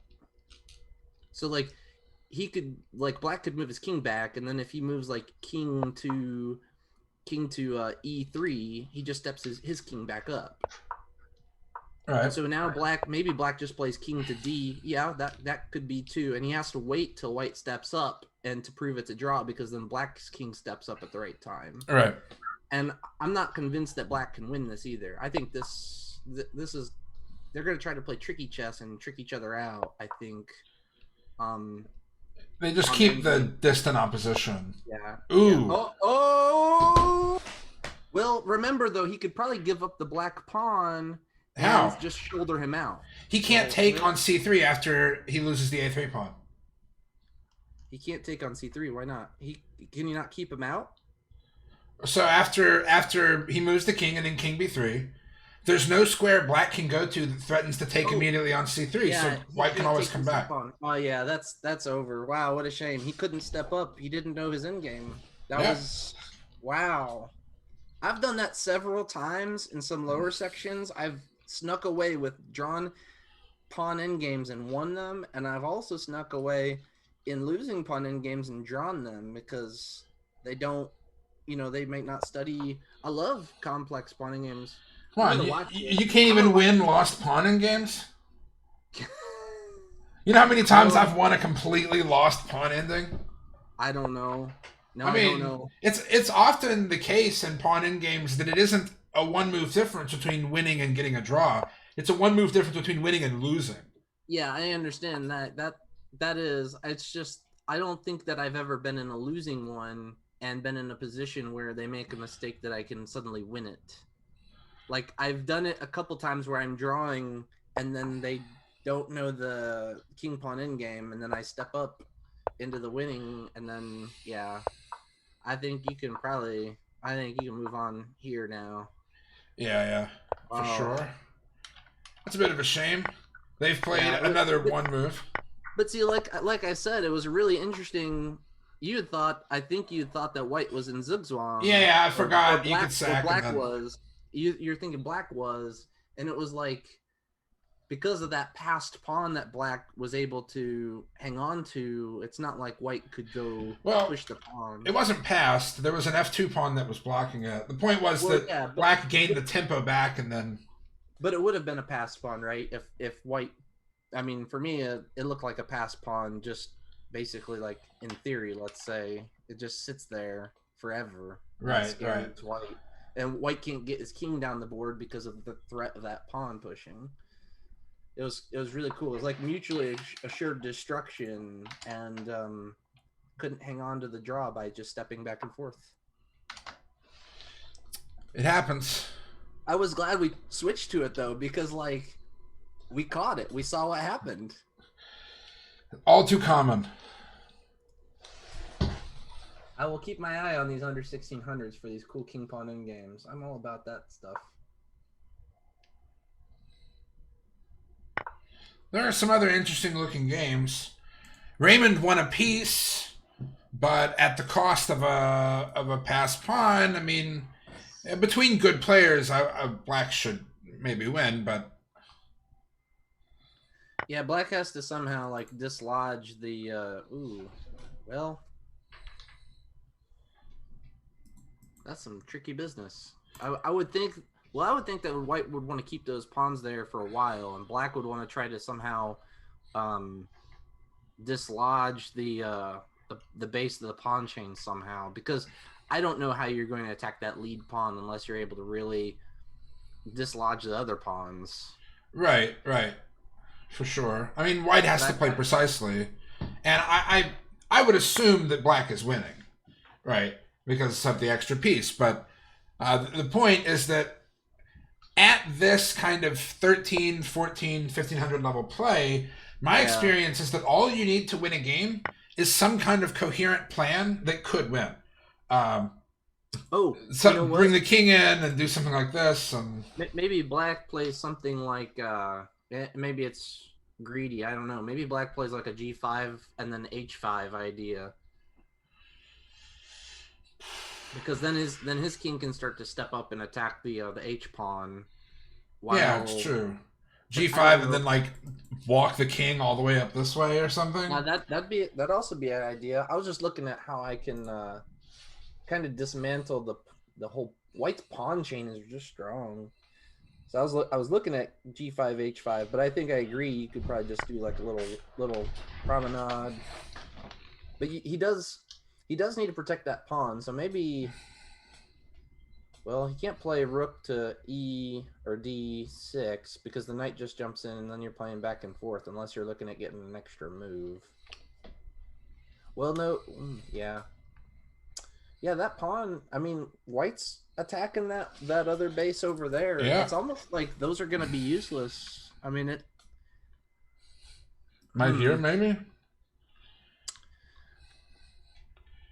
That may be needed, yeah. No, I think that's needed. I think that's a move. I like that the more I look at it. That seems to solve...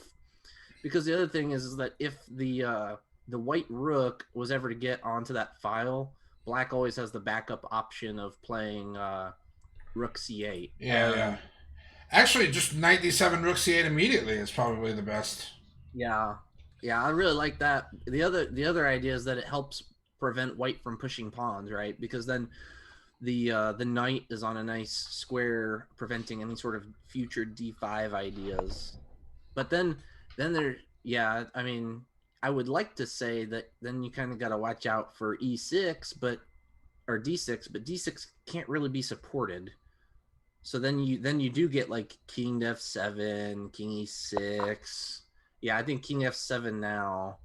Although he's got to be careful about forks. I think king f7 is pretty tempting. And then king f7, king e6, and then you kind of ask, how do you protect it? I guess you protect it by playing knight to b5. It's not, it just feels temporary though. I don't know. Nah, you play that anyway, I guess. But then I still think the knight is coming to b5. Although it's kind of funny, it's like he wasted time to play it. Right. Knight to b5 and then like rook to c4, I think. Yeah. I mean, this is an interesting game. I'm starting to like black better and better and better. Black has the option of like knight e5, targeting f3, and I don't know that you want to I don't think that you want to ask him to play that, because then when your knight gets attacked, then you're asking him to play the next move. Almost, right. Which is d5. It's kind of like you may be giving him free moves. I like that bishop move. It gives him some scope. Oh, yeah, and it prevents the knight from coming in to the good square. Right. I like that. I really like that. The other option is rook c4, bishop c6. I like that too. That's even better maybe, because I was looking at attacking that pawn anyway. Yeah, I think that rook move is... And then if he defends a4, you walk the king up and eat the pawn. Yeah, I think that rook move is pretty hurtful.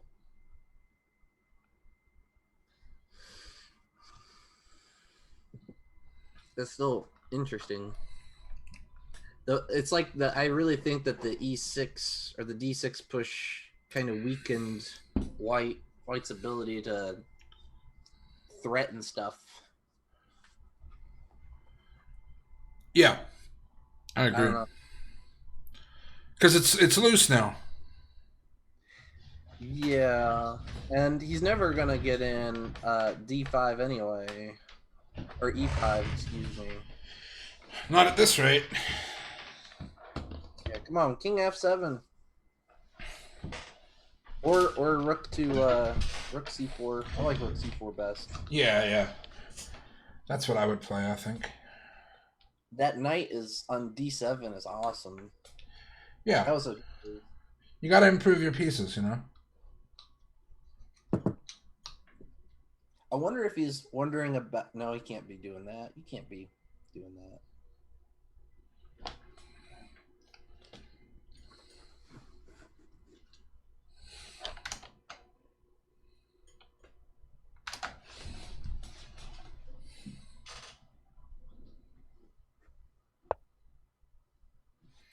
Let's go back to the Graham and Hemi game. Okay, so they did exchange on B3.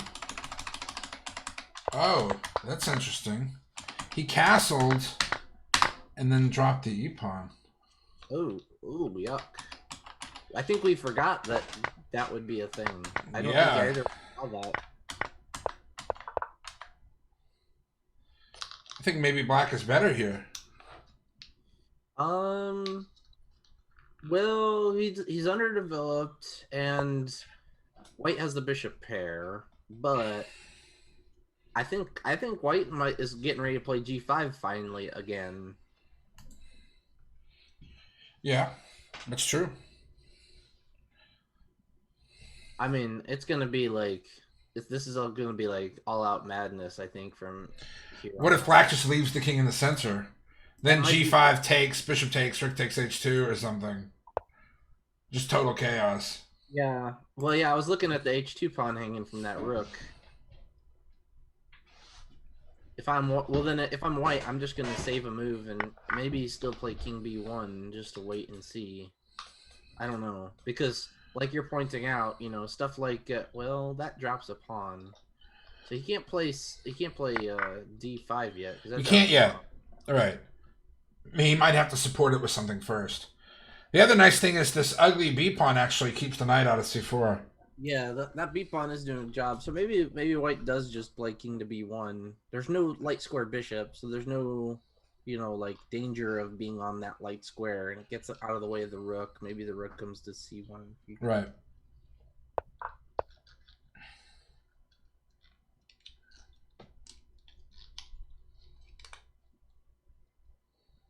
I still like white better. I mean, the bishop pair is pretty good. I don't have a lot of control of this. Well, I've got some control of the center. He'll never get to play D4 or D5, whatever. Not until he trades off some pieces, which is Yeah. probably black's plan here. Maybe even something like bishop G5. Although that loses the D pawn, so he's got to like. Oh yeah. He's got to do something first. Yeah, maybe no, white can't play that yet. I'm really looking at some sort of funky tactic for white if white gets to play like bishop f4 and move the queen. I'm not saying there's something there right now, but that would be one thing that I'd be thinking as white is if I can decoy the queen with bishop to f3 somehow, if the king was like on a dark square. What about F6? That's a maybe. I think it's a maybe. That's an interesting sack. I think that positionally I wouldn't like it as white, because I think that even with the bishop taking, what happens if just G takes then? Just everything's weak over there. Oh, You get the F5 post for like a queen. Because remember, there's no dark squared, there's no light squared bishop. So if we get some openings over here, maybe we can slip the bishop in. Yeah. That actually plays into what I was talking about with the F pawn. So or with the bishop F3. I think the other idea that I was thinking is that if the bishop takes, you take the center pawn, but it might be kind of like, oh well, because you still have pawns in the center, but I don't know. Yeah, but your king's stuck in the center. Oh, Because he yeah. wouldn't have been able to play rook d8 because the knight would be hanging. Yeah, and it'd be hard to it'd be hard to make the bishop useful again once it's in front of the f pawn, and also taking the job of defending the e pawn. Right.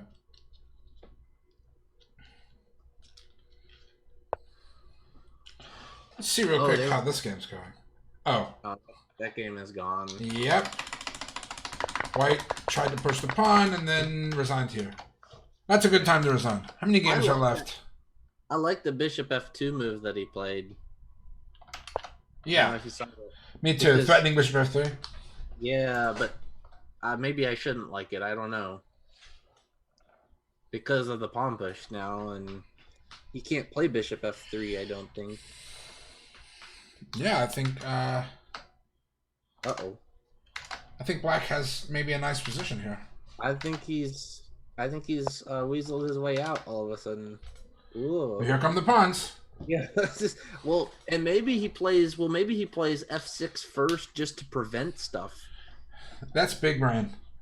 Just That's what? it's a big brain. It's a big brain Is it- move. F6. Is that a good move though? I mean, it might be a It big brain depends, move. right? You're stopping g5, but you're opening up all the light squares. I mean, like, Yeah. is it good or bad? It just Yeah, I depends don't know. on what happens afterwards. Because then g5, bishop h5 check is a possibility. Some kind of sacrifice. How do you get the H rook into the game as black? That's about your only bad piece. Castle. Yeah. Castle right into the attack. Yes. I mean, Yeah. I don't know. Black's not doing bad at all. I like black better here, I think. Oh, wait. Yeah, I like black better because of the center. Graham's a magician. If I was a betting man, I'd put $10 on Graham here. I agree. I think black is maybe better objectively. But I just have to wonder. I really like the idea of that, but no, I mean, I see that light square bishop is pretty surprisingly good. I don't know where to put black's king. yeah, that is ultimately the problem. Black's best plan is to expand in the center, and every time he pushes a pawn in the center, his king becomes looser. Hey, hear me out. Hear me out. What about? No, that doesn't work. Never mind. Well, if you push takes. Yeah. What about? No, there's the in between check. I was gonna say, what about g5 now? But there's en passant followed by the e pawn push, followed by pawn takes check. I think that's the problem is the pawn takes check. Yeah, the intermezzo. Because the funny thing is like the e pawn, it kind of acts as its own between move, so you don't take it first, but you're allowing them to get the next move in. Yeah, you don't want to play e4 now because of the fork. Oh yeah, that's kind of rough looking. Maybe white's better. Maybe the bishops are just that strong. Wait. No, that doesn't work. So after e4, queen d4, I was looking at knight d7, and white can't take this because bishop f6 traps the queen. But it turns out that after e4, queen d4, knight d7, white just takes on d5. Wait. Oh yeah. Yeah, but he can't take on this because of bishop f6. Yeah. That'd be a really rough way to lose the game.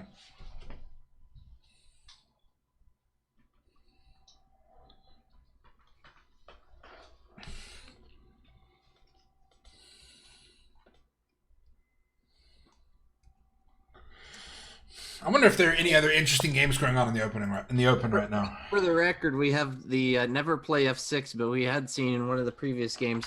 Thankfully, he had played f6 with that little knight dance. He just played f6. Wait, who did? Himmy. Black What? did.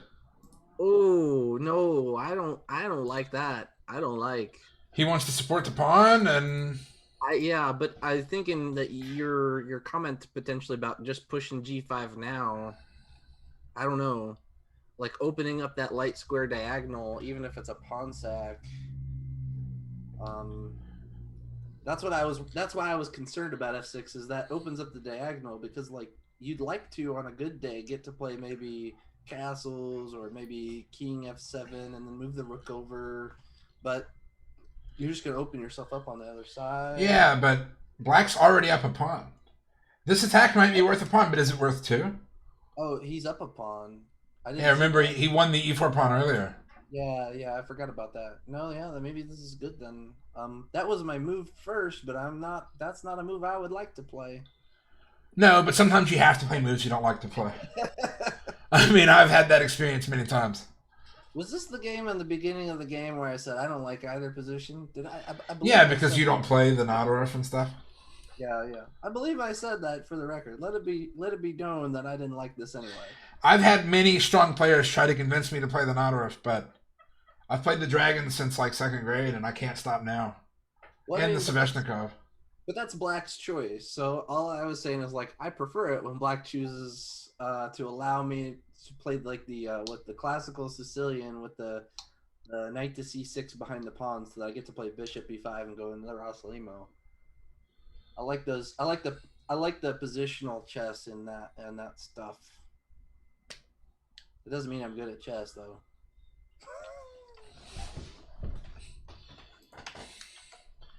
All right, 5 games in under 1600. 5 games in the Open. So we're getting down to decent numbers here. Let's see if any of these are interesting. See, white's up a pawn in this game.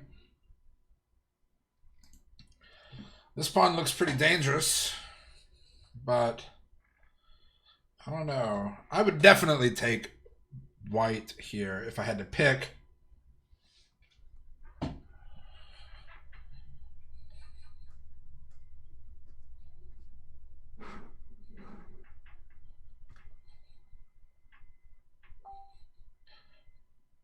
I don't know. I feel like maybe Queen C4, but then knight E5. What game is this? This is Andrew Krieger and G-Man.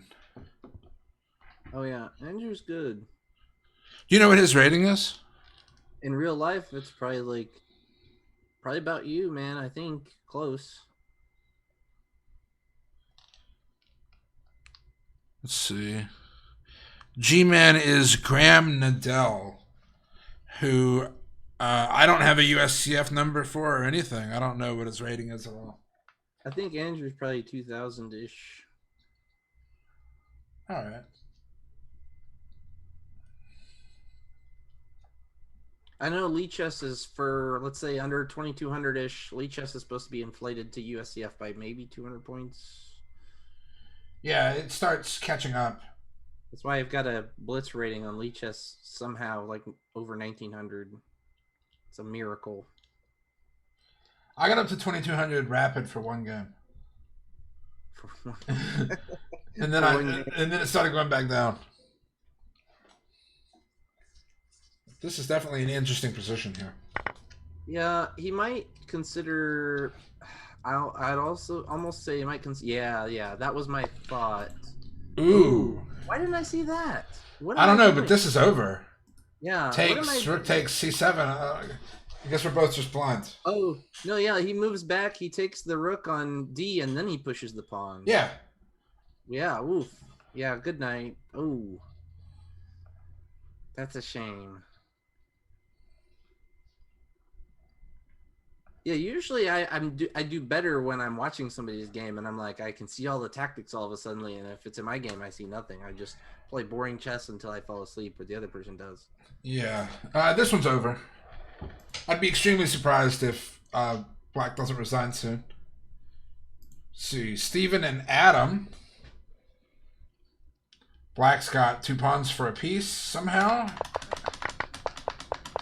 Panel Botvinnik. Looked like the end there, White had activity.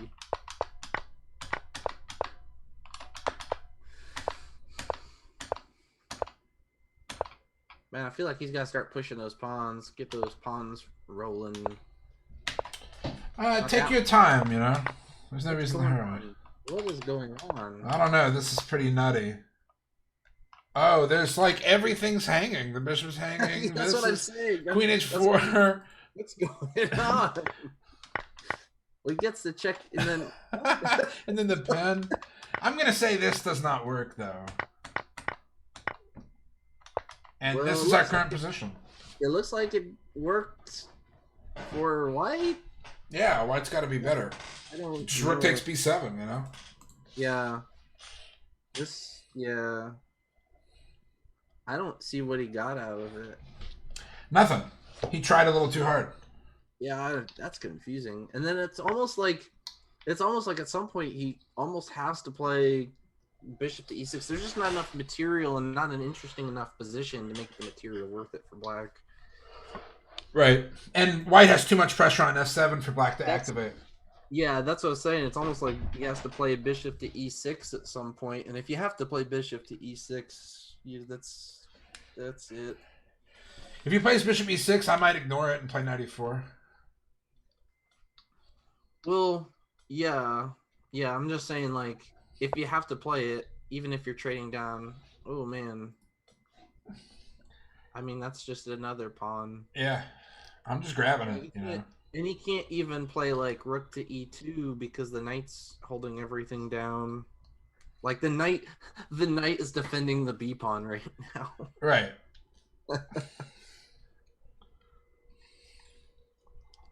What is there a trick though that we don't see? Like I'm going to say no. You're gonna say no. I'm No. gonna look for a trick and I'm not gonna find one. But... In fact, I'll make the more emphatic statement that I could beat any human being alive as white in this position. That's pretty emphatic. I'm like Any human being. white's up a whole piece. Like you better show me something really good. And he doesn't take the pawn, so maybe there was something. I don't know. Is there a bishop move now? Does black have some activity all of a sudden, like bishop to d3? Well, I guess white's goal is just to play rook e1 and trade the rooks. Yeah, no, he doesn't have that because the knight still holds the e2 square. Right. Hmm. I don't know if this was even remotely necessary. Bishop e3 wasn't possible because you just take on f7 and it's game over. Oh, yeah. Yeah. I mean, white could have just taken. I forgot the bishop on b3. The bishop's still hanging out on b3. Right. I just forgot about that. Oh, there we go. He's gonna try to get the check, but I think the king's just Rook e1, rook d2, rook e2. Yeah, probably. Pressure on f7 means you can never activate the f8 rook. Yeah. Well, that's what I was saying. You might have to one day play bishop to e6, and if you have to play that, it's... Oh, this is even more direct. He doesn't even mind taking with the knight because knight e3 is a good square. You could... Yeah. Knight e3, d5, f6 or something? Or e7? Looks pretty rough.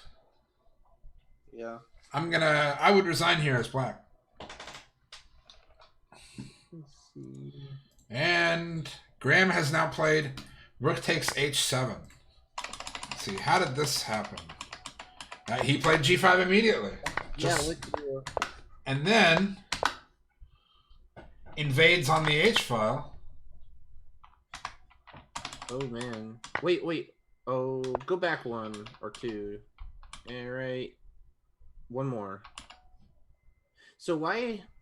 I would almost consider as white here the g6. I'd almost consider that because you're almost starting to limit the squares of white or black because you see how black's queen is now in the way of the king. So and I'm just using my imagination here. If he gets g6 in and then he moves his rook over, everything is he's getting pinched.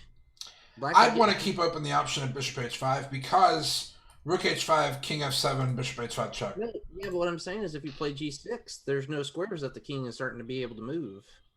Play g6 here and just then you play rook h1 if possible. I didn't look at black's choices after g6 here, but that's what I was thinking is like if you play g6 here, maybe you're you're actually like Well, trying. G6, Bishop D6, Rook H1, King E7.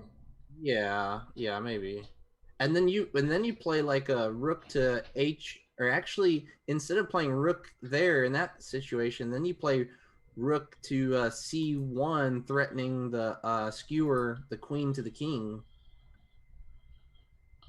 You see what I'm saying? So like you play G6, bishop to D6, rook to C1, and then you're threatening bishop to C5, 6, bishop to C6. Now he'll be able to play the rook over first, but there's a lot of pressure, it seems like, on black. But anyway, go back to the game here. Here's our current position. This is still tough. I'm going to throw this out there. I think White's going to win. I always have the disclaimer up of maybe engine level defense leads to Black winning, but I'm going to say White wins this. Well, I think he's threatening to win the bishop, right? So he's going to play, well, not anymore. He was going to play queen B check, and then when the queen comes in defends, that, yes, he's trying to get that move. If he can get that move in, then he'll be good to go. Right. He's got to try to get that move in, though. Could he still play the check, though? I don't know. Can he play this first and then this? I mean, queen takes, bishop G4.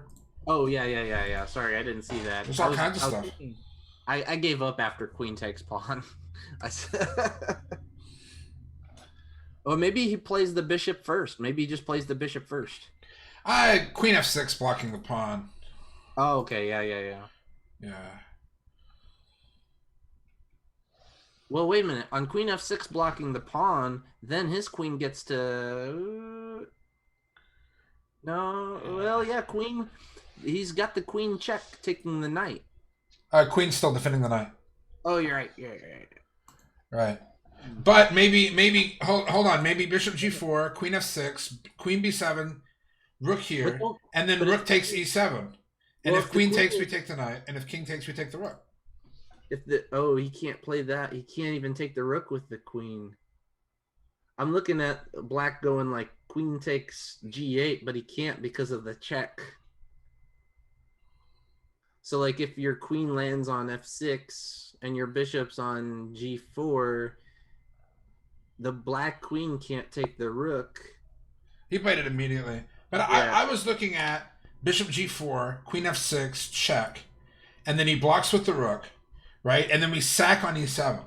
Because if he takes with the king, we take the rook, and if he takes with the queen, we can either take the knight or F6 check.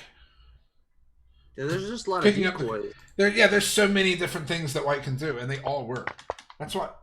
Look at this. Oh, yeah. Just picking up the knight. He might not even take the knight. He might just check him first.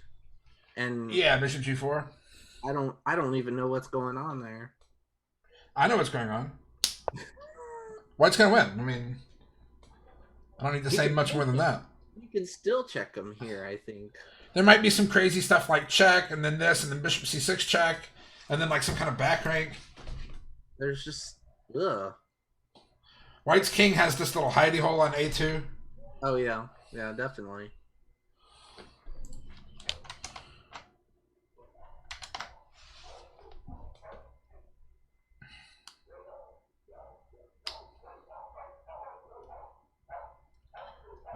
If you guys can hear a bunch of dogs barking through my microphone, it's because my neighbors have too many dogs. It's because dogs are barking. Well, they just any sound, one of them will start barking, and then the rest of them are just barking because the first one was barking, and then the barking goes on endlessly.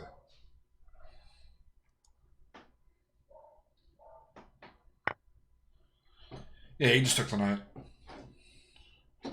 There's not even like rook c1 check or anything because king a2 and he's perfectly safe. Yeah.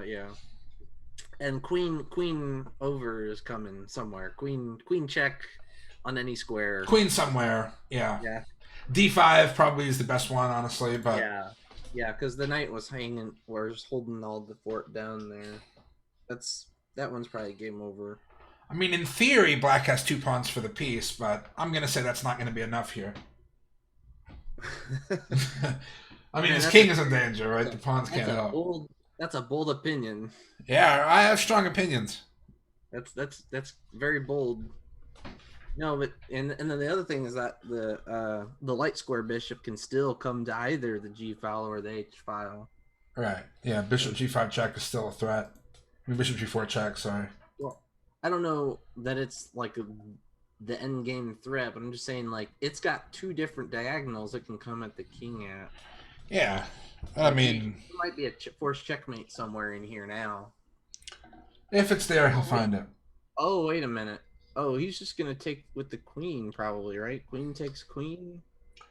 I would play bishop g4 check first, and then trade queens, and then take here. But No, I'm saying it's black because it's black's move, right? right, queen takes, bishop takes, and then And what? all we can, and then he's got to move the rook. So all we can say is that we think white is better. It's not. I was thinking that it was like there was some checkmate or game over, but I think that he's just got to. I think white's just going to eat the pawns. Yeah, it's gonna take a while. This is not as clear as I thought it was gonna be. Taking a while and being clear are not necessarily exclusive. You can see someone will obviously win even if it takes another 30 moves. Yeah, but I don't think this is clear. King a2.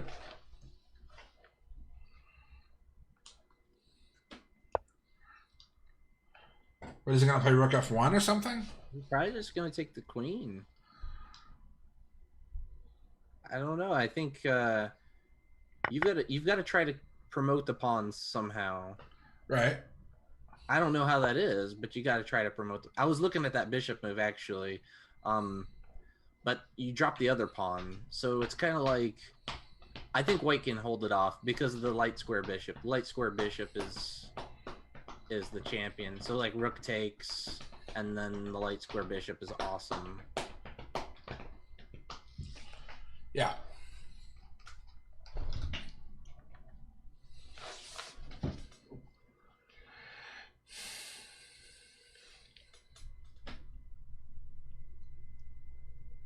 Or wait a minute. Oh no, yeah, rook takes pawn. Let's see if there's anything else. This game's still going. White's still up a piece and a pawn.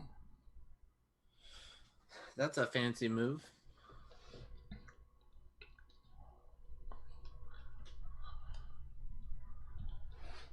Just bishop here. Ooh. That's a fancy move. What is this? King h8, this, and then threatening checkmate? I have no idea. I'm so confused. Bishop f5. Threatening mate on h7. We just got to push the pawn. It's still mate on h7. The knight Oh. covers g5. If he takes this, it's mate immediately. He doesn't even take Yeah. back. It's everything is mate. So he's got like, does he have to play? No, everything is mate. He can play rook check. Well, yeah. You can't take it because of the pin. Well, rook check. He just steps the king up. Yeah. Yeah. White wins. I don't know if white has forced mate, but white wins for sure. That's some fancy side rank, right there. Yeah, black's gonna have to think for a while, and he's also low on time. He's low on time, material, and tempi. Yep. This is... Oh, wait a minute. If the rook moves over, he just takes with a knight. Yeah, but it's pinned. Oh, White yeah. still wins the ending. That's not what I'm disputing. I'm just saying black survives for another couple of moves. Yeah, those pawns will run. Yeah. This is more than over. And he could even sack a piece for the pawn afterwards. Yeah. And the only game left... This is... I like that move. Well, wait a minute. There was a pawn there. Can you play like queen check first? It looks difficult. I don't think it's like lost. Oh, he goes like that way in there.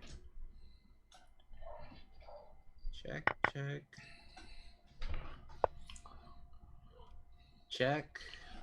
What's he going to play? Check and then queen takes b2? I mean... Got a lot of checks. But then B takes c6, and then queen takes d5, and Queen takes pawn check and pick up the bishop, right? where? Queen takes B, picking up the bishop somewhere. I don't know where. So like, But this isn't check. well, no. Black can just go. Oh yeah. White's threatening. Takes pawn check. Pick up the. No. The other pawn, the B pawn. Am I right? Oh, you mean the G pawn? Yeah. Oh, that's, Forking these two. yeah. That's sorry. That is the G pawn. I was. Yeah. Yeah. You're right. It's a threat. Now I don't know what or when. Oh yeah. So he can't take the B pawn necessarily. That's confusing. Because then there's also some weird ideas in there where the king is up there. Some weird ideas with like F3. Check. Actually, can you do that? Check, and then F3. Oh, I was like in the. Can you go back one move? Where? Yeah, instead of taking the pawn. Yeah, instead of taking the pawn, first you give another check, and then he's almost forced to play the bishop there because if the king moves again, then the pawn. No, it doesn't do anything. It just gets the king back. I'm going to b4. Check. Okay. Yeah. I was just trying to see if you could play c5. I was trying to see if you could play c5 somehow. Unfortunately, not. Yeah. However, there's a really painful shot at the end here. Check. King takes b2. Queen takes king b4. Queen takes g7. King b6. Queen takes bishop. c5 would be checkmate, but it's pinned to the king. Yeah, that's fun. So where'd it go from here then? Just running on up the board.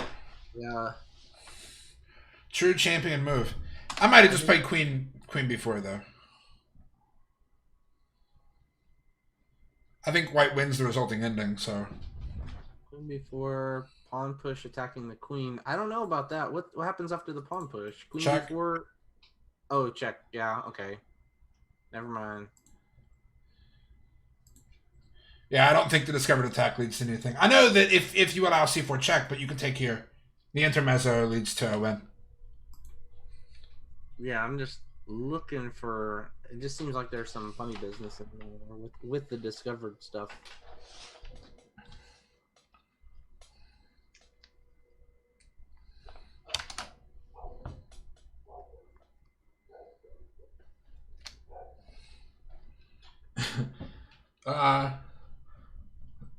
Levenfish says in the chat, Norbert got an attack he probably should not have won. So pretty typical, really. He should have lost a piece on like move 6, but his guy did not see it. Let's go look at that game. Let's take a couple steps through that beginning. Sure. Which one? It's Norbert is Schliemann defense or something.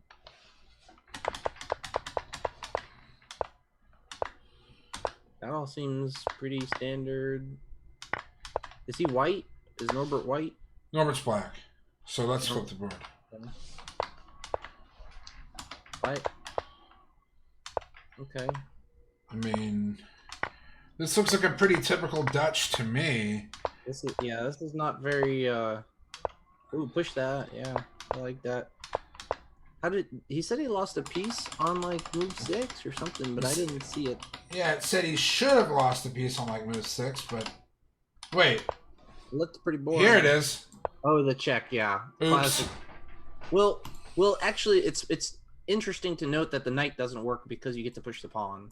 No, because you could take with the bishop. Oh. Yeah, you can. Yeah. I think d5 might work too, but bishop takes is much more direct.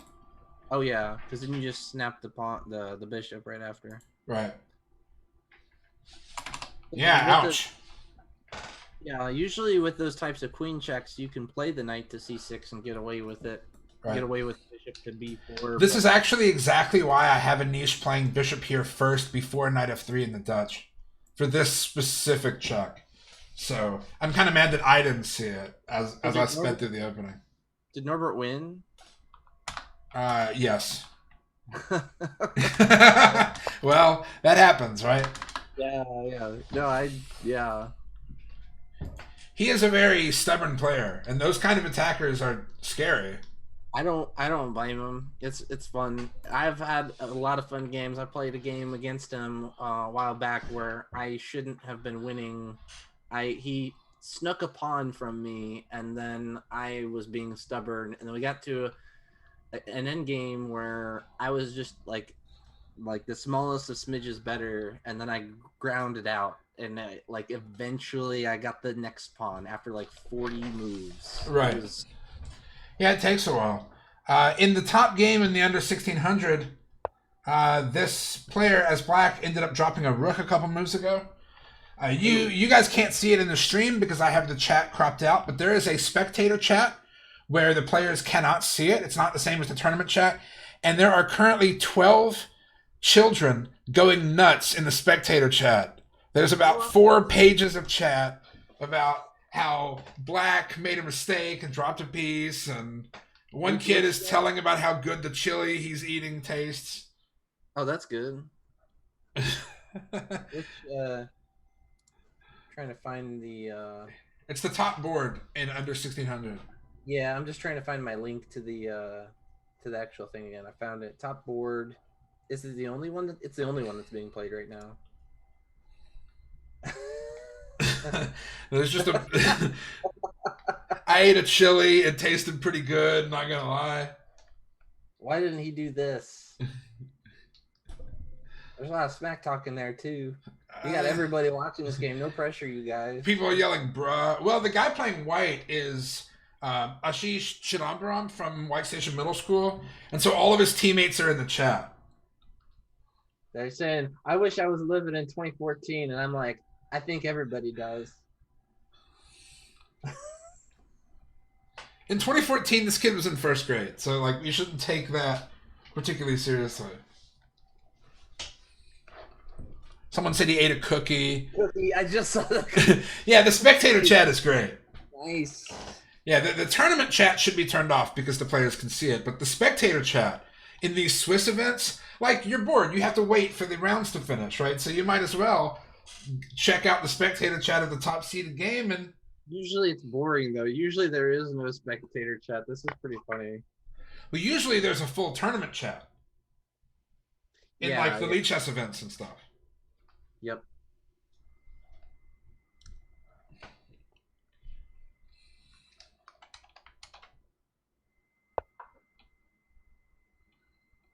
Wow, that's a spicy move. Can't he just move his rook? Yeah, but now he gets the pawn, I think. No, right? because the knight was hanging. Rook Oh, b1. yeah. Oh, he's forking. Rook b1. Yeah, I know. It's like he's lining up all of the pieces. And now he's attacking 5 things at once. He's attacking the bishop, he's attacking the knight, he's attacking the other bishop. Don't forget about the pawn attacking the bishop. That's also important. Oh yeah, this too. But the bishop can take first. Yeah, the bishop takes knight. Oh wait, it's black's turn. Still, oh yeah, still pinned. I'm so confused. If bishop takes, he can't play knight here because the other bishop's on it. Yeah, nothing makes any sense.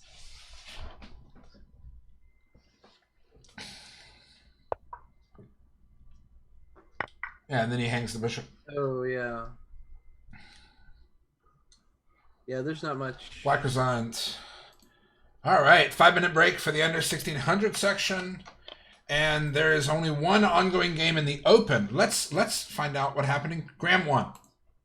Okay, so that's it, or is there still another game in the open? Let's see. We last saw this game here. He took on a6, and then he traded the rooks, and the resulting bishop in game is checkmate. Wow. Yeah. Well. I think White's gonna win in the current game that's going on. Wait, who got checkmated? Oh, Black got checkmated. Yeah, Graham checkmated. Oh, wow. Himmy. That's an interesting spot. With the 2 bishops. The king went all the way down there. It's kind of like a funky Bowden's mate, just about. I don't Yeah, know this- all your little named checkmate patterns and stuff. I just don't know 'em. That's the box, man. Box, Bowden. They start with first 2 letters. That's all the only reason I know. Now I think Black's busted here. This is I mean, There's always the possibility of perpetual check in king and queen endgames. yeah, I just don't think there is here. I don't either. White Queen e8 check, queen c6, and it's game over. Yeah, Because queen you takes, just c can't takes, king c5 before. I mean, give him the pawn. Even give him a pawn. yeah. Maybe even 2 if the white king is somehow on the d file. And then the queen c6 is coming anyway, so queen c6 and then push the pawn. Yeah, or maybe b4 first. I mean, you're not in a hurry. I don't know which one is the more hurry. But I think that's probably more accurate because then at least you don't have to move the queen back for some reason. Yeah, like you said, Wait. you're not in a Check, and then queen b6 check, or queen c5 check, and it's over. Wait, how about instead of that, you push the pawn first? Queen check, then you push the pawn. Why? If you trade queens, it's over. Queen c5 check, game over. What I'm saying is, oh, sorry, I missed. Yeah, that. yeah, because of the fork, right? Yeah. Now this, King I e7. don't- if I'm in the open, I don't know why anybody would, but I'm not here to judge. King 7, there it is. Just push the pawn, push again. Get a knight.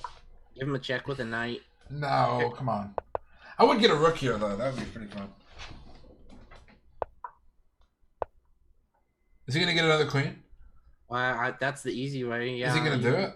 You could just push the pawn and then push it again. Ignore the pawns on the other side. Get another queen. It's not stalemate because he has another move. Yeah. And then queen over into the A file. Or that way. Yeah. Doesn't matter. All right, so again, we have a break in both sections. Another 2 minutes left in the under 16 and 5 minutes left in the open. So I will hand control over again if you want it, and then I'm going to take a quick break. I'll take it. I'll just point around with the mouse. I got to figure out where my mouse is, though. Oh, here I am. And that's the right-hand side of the screen. Even though it... Am I sharing the Chrome window or the Streamlabs window? So I'm on the Lichess window with my mouse. So you're sharing the Streamlabs, but I'm on my mouse is on the Lichess window. Unless they're on top of each other, they might be on top of each other. Okay, let me fix that. So like I can't click on the Yeah. chat, Hold for on. example. Yeah, I'm not moving my mouse. Whoa, there goes the Zoom meeting. Try I'm again. back. I'm in outer space. Okay, yeah. So I'm moving my mouse now, but I don't. See I had to send the remote control thing again. No, here we go. Yeah. There you go. Now Yeah. But now I can't access I guess the Twitch chat is on my screen. But this works. I can point, I guess. And now you can click stuff. You can use Control 1 and Control 2 to switch between open and under 16. Let me see what that does here. Control 1. It switches between tabs. I have them open in separate tabs. Oh, yeah. So I'll be back in a minute. Okay, I'll just sit here.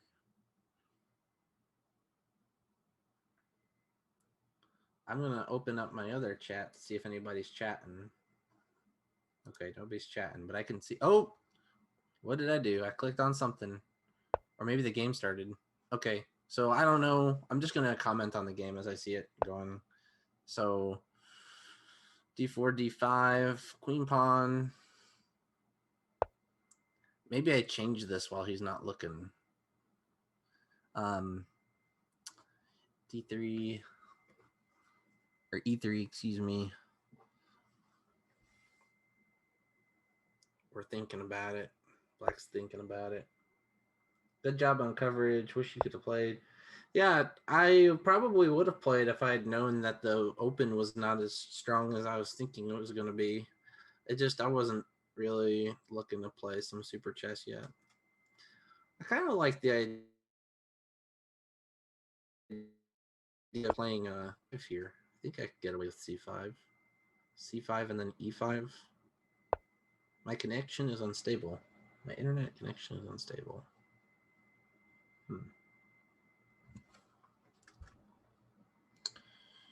Maybe I could still play c5 here. Yeah, play c5. Yeah, he's got to take, because you're going to be threatening stuff like, well, maybe it's not a threat. Now play knight to c. Oh, you can keep flexible if you just play knight to c6, I think. But here, the pressure on the center is kind of relieved. So I think you can just play knight to f3 when he wants. Yeah, he could have played knight to c6 on the last move. Oh, spicy. We're going into the... Or some sort of stonewall, like Dutch's white, I guess. I don't... c5. Yeah, I missed when you put in the chat c5. I'm starting to like white better almost, because white's going to want to play f5, I think, in the long run. And the c-pawn doesn't really do much on c4. He will undermine the c4. Yeah, that's exactly what I'm saying. Sometimes the c4, the pawn on c4 is good. I would say sometimes. I think here it's not so good. e3 is backwards. Yeah, but I don't think e3 is a big of a problem here. Because, yeah, I don't think e3, this is like almost a stonewall Dutch. But it is backwards. I think black needs to try to play stuff like b5 and b4. And then white's going to try to play stuff like f5 here. Rook b8, then b5 is coming. Yeah, that's exactly what I'm saying. I think black wants to play on the edge of the queen side, and then white wants to play the f pawn. Sometimes, and that's what I said, sometimes that c pawn is uncomfortable because of the queen side attack is good. Sometimes the queen side attack is not good. But I think you could just play b5 now. You play b5, and then you play b4, and then you take with a knight so that you can hop into that square. I think black leaves that knight there, though.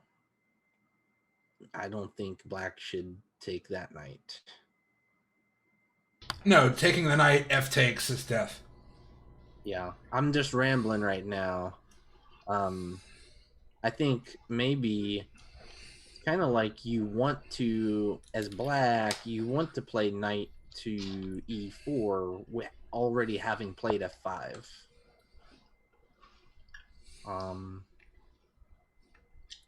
Man, that light square bishop for black is just poor. Something has gone wrong here. I think c4 is maybe where it went wrong. He played c4 really early instead of playing like knight f6. Maybe black should slip white $5 under the table to play knight takes d7. Yeah.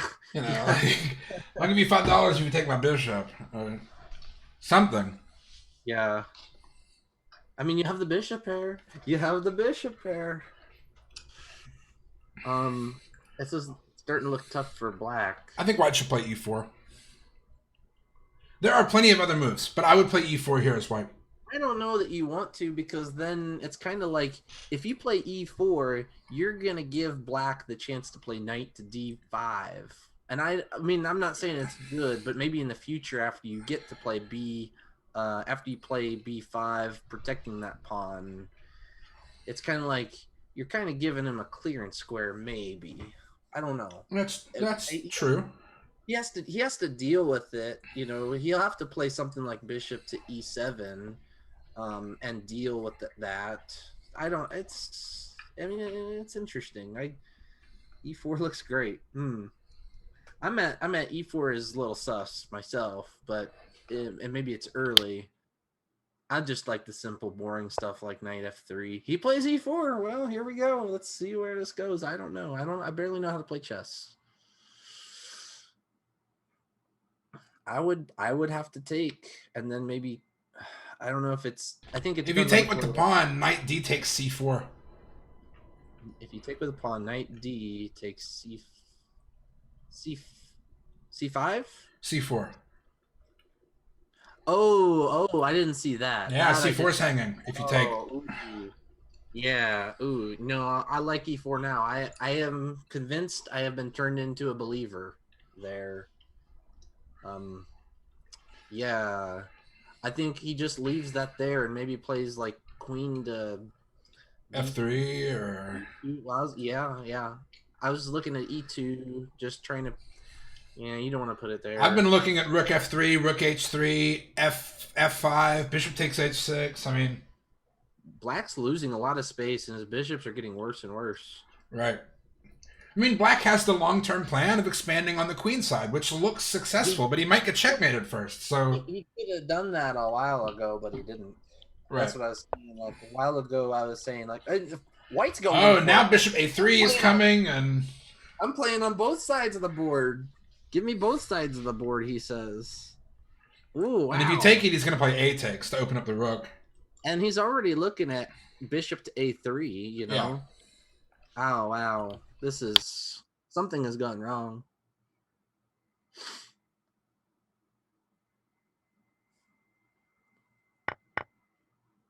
Oh. Okay, so he got rid of his weakness, at least. That makes some sense. I strongly prefer White in this position. Bishop A3, Yeah. Rook E8, Knight takes E4. I would have played Bishop A3 first, but The Black King looks lonely. He's getting to be lonely. And the center, White has the center. White has the better pieces. White has the attack. It's tough. but it's not over. But Oh, for stuff sure. like Queen H5 or Queen G4 looks dangerous. Yeah. That's, yeah. Black just, it's like he's developed his bishops, I mean- but they're not really developed. Bishop A3, Rook E8, Queen H5 looks like almost over. Not Yeah. completely. Black can hold on maybe with Queen F6, but no, then the bishop on D7 is hanging. He can't Yeah, take the yeah. knight because F takes opens up the rook. I mean, He has to play like bishop back to c8 almost, and then you lose a pawn by the knight. I think he has to take the knight. I think he's getting to the point where he has to take the knight, and that's not fun. F takes looks brutal. Well, yeah, that's what I'm saying. Like, but he'll at least have to prove it. Like, I don't know what else you do. Knight takes, pawn takes, then he's got to play like bishop, rook to b8. I don't know. It's just Rook B8, Bishop A3, and then if Rook E8, Queen H5, how do you hold F7?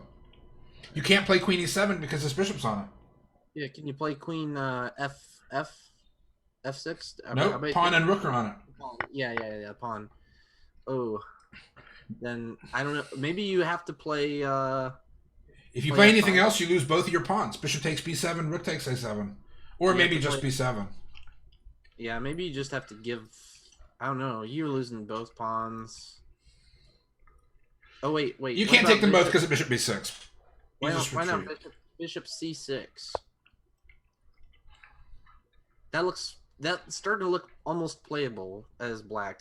I'm still saying Bishop takes C6, B takes C6, Bishop A3, Rook E8, Queen H5. Like, there's no way you defend this in the long run. Well, White can has- put your queen up. You can put your queen up Where? to D7. And then White can do anything. Double the rooks on the Yeah. F file. Yeah, I agree. I just think maybe I don't know. Maybe it's trading down. Maybe he plays like Queen C2 or Queen. I don't think White should trade down here. I think White should, because if White can get his queen onto that on the E4 square, maybe it's better placed there. I don't want to do stuff like Queen C2 because Bishop takes Queen D5, trading pieces is probably Black's best shot. I want to just go checkmate Black. I mean, I've got an open F file. Yeah.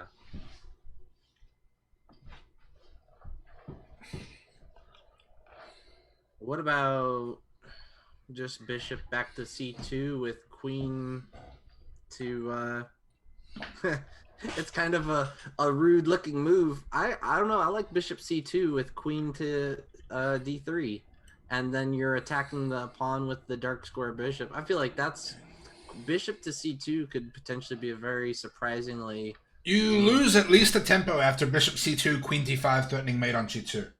Queen d5. Okay. Yeah. I thought I saw that. And It might then still be good, but you could play your rook to f2, right? yeah. Rook F2, and then you can still play Bishop A3, and You know, you can still do stuff. I'm not saying queen d5 wins, but it gets an extra tempo for black to... Wait, no. Bishop c2. Is There's... it extra? That would be my question. What? The question is it extra? Like, what do you mean by extra? You know, I know that you have to do something, but are you actually helping white out by allowing him to lift the rook? Possibly. But that also allows you to do stuff like rook a d8, threatening bishop takes e5 because of the pin on the queen. So you were saying that there was something else, though, after bishop to c2. Well, queen d5 threatens the mate, right? And then white defends. You had said, wait, something. I forgot. Oh, well. Whatever I was thinking is gone. So Okay. I think he's going to do what I'm saying. Bishop takes, b takes, bishop a3. Now then, maybe I hate to say that. Well, no, he can't really play that. That can't be played. I was thinking about somehow you might have to play f5 one day. I don't think you can get away with f5 because the h pawn will hang.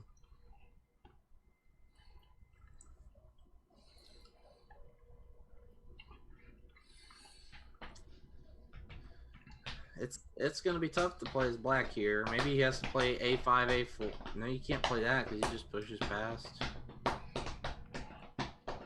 Ah, wait a minute. Maybe black needs to play something really dumb looking like c5. It's tough to find any good moves. What does he do now? Yeah, you're going to have to move that dude.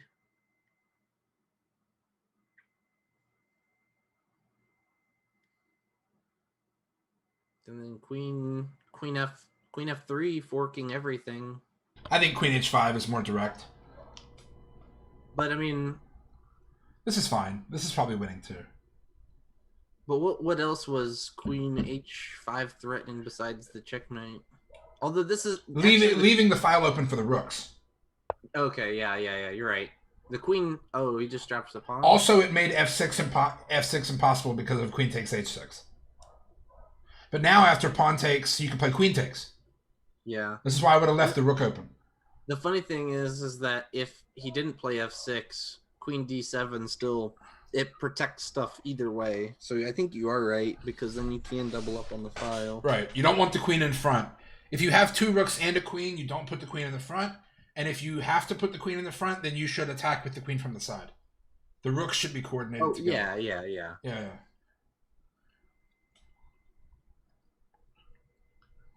We got a lot of chat. I didn't read the chat right now. Census threatens other stuff. Knight c6. Yeah, f5 is going to get played all the time. It was played all the time. Now, the funny thing is if black doesn't take here, he'll get f5 in. Like, so, yeah, he had to take, I think, but maybe he can play queen takes here and try to, well, no, he can't play queen takes. I was thinking maybe he can play queen takes and make a game of it, but then queen takes c whatever. Queen takes c6 looks pretty rough. Yeah, that looks just miserable. So it's almost like he's got to take the pawn, but he's still, queen is always taking on c6, I think. Well, if he takes with the pawn, well, yeah, I think queen takes c6 is better either way. It's always happening. I don't imagine know. Queen takes h6. That's what I'm saying, all right? Oh, yeah. I've been imagining that, but I just haven't been seeing it. Oh, yeah. I see what you're saying. Okay, I see what you're saying. Yeah. If his queen was on the other square, then he would have the opportunity to go queen takes h6. So I'm going to do what I meant to do a minute ago during the break, is I'm going to go take a quick 5-minute break. Great. I've currently got 4 screens up in front of me. The Zoom call, the stream, my tablet with all the players, and my phone is watching the Twitch chat, so. Oh, that's a good idea. I didn't even think about watching the Twitch chat with my phone. Yeah.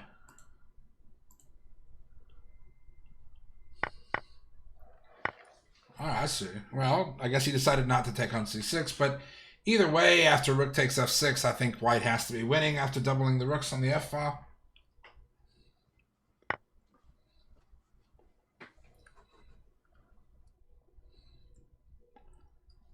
Because rook af1, and then rook f7 check. is coming next.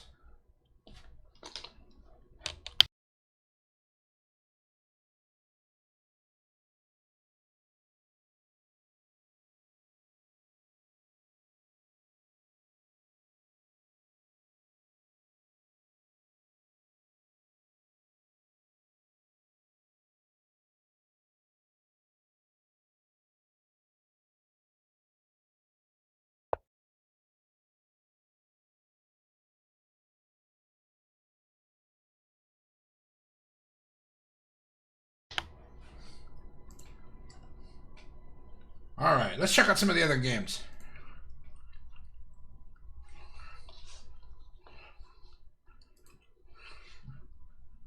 Wow, that's nasty. All right, I'm going to say white's probably winning here. Maybe there's some kind of in-between move.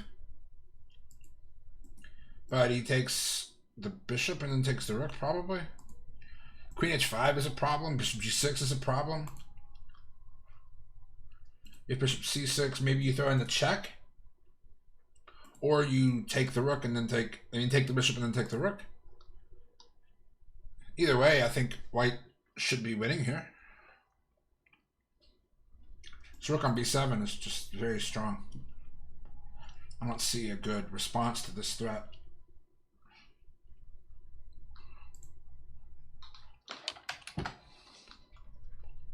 Okay. All right. Here we go. Now, this is a very common idea. Even after the queen exchange, black's king is perfectly safe on c7. This is as good as castling. There's really nothing white can do to attack here.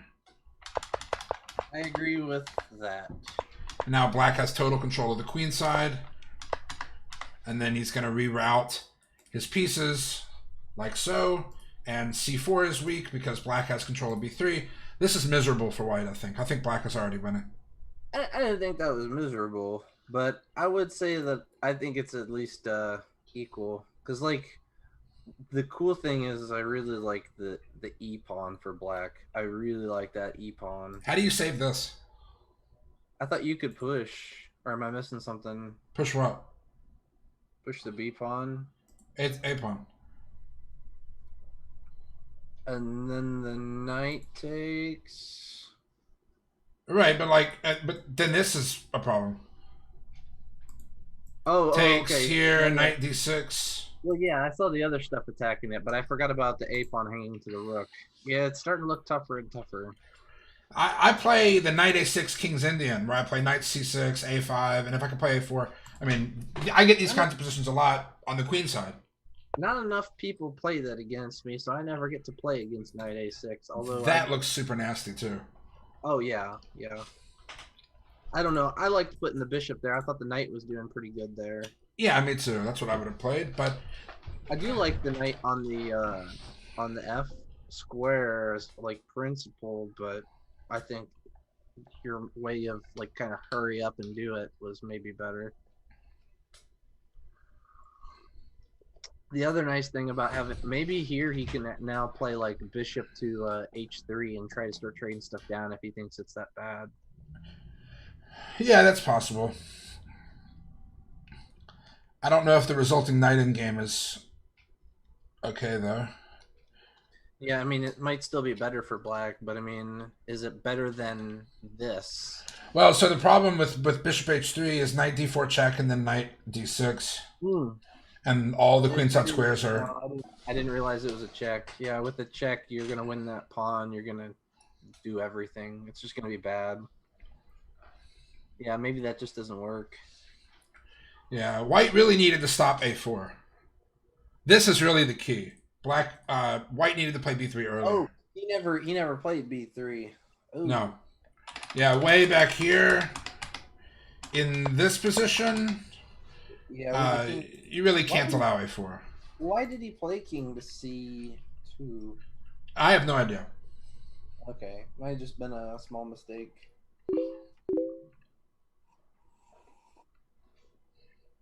Does king c2 prevent something? No.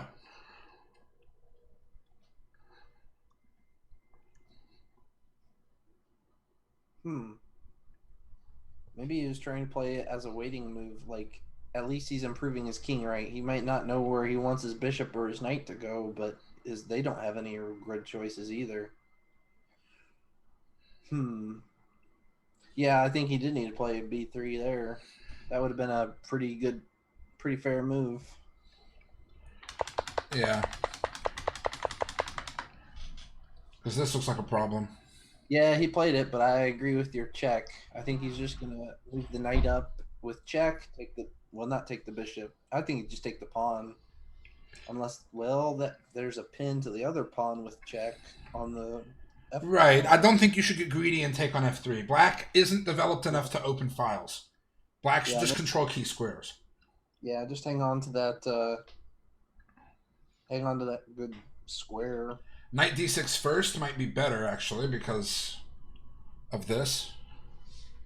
Do you want to move that pawn though? Do you want to make him move it? That'd be my question. I don't know either way. Well, so he can't move it now, but if he trades the bishop for it and then plays c5, like there's no way we're unhappy about this as black. Yeah, I think the bishop controls everything. Yeah. White can open lines with f4 at some point, which is probably will be played eventually, but yeah, well, but even then, is it really opening a line if you've got your bishop on the e6 square at some point? Yeah, exactly. Right, controlling f7, and then if you push past the d pawn, then you didn't open up the file like you wanted to. Right. And yeah, f5 bishop c4 would be perfectly fine for black too, I think. And at some point you could play g6 potentially. He just has to be a little. Maybe he doesn't want to. He just doesn't want to open it up, so he just doesn't do anything with the pawns. Yeah, there are certainly lots of options for everyone here. Yeah. But yeah, I've got Twitch up on this screen and all the list of players up on this screen, and then the two monitors. Got to see everything at once.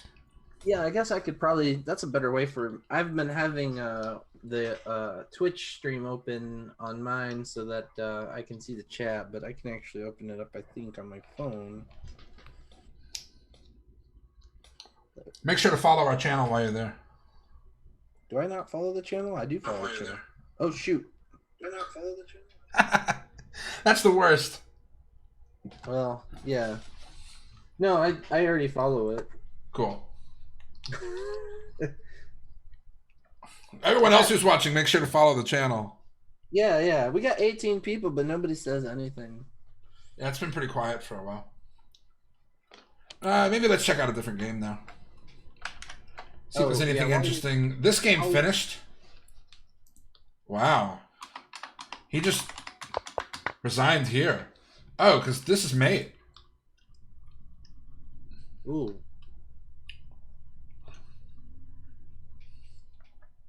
I was saying white wins. I mean, I don't see any alternative. You're looking at it from white side now. Yeah, it's. Oh, yuck. This is just pain.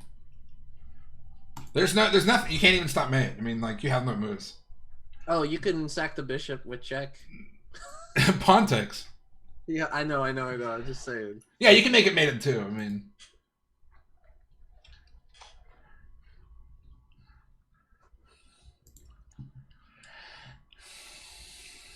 A few other games have finished too. So I'll look at someone, or I'll look for a game here in just a second. I'm gonna find one.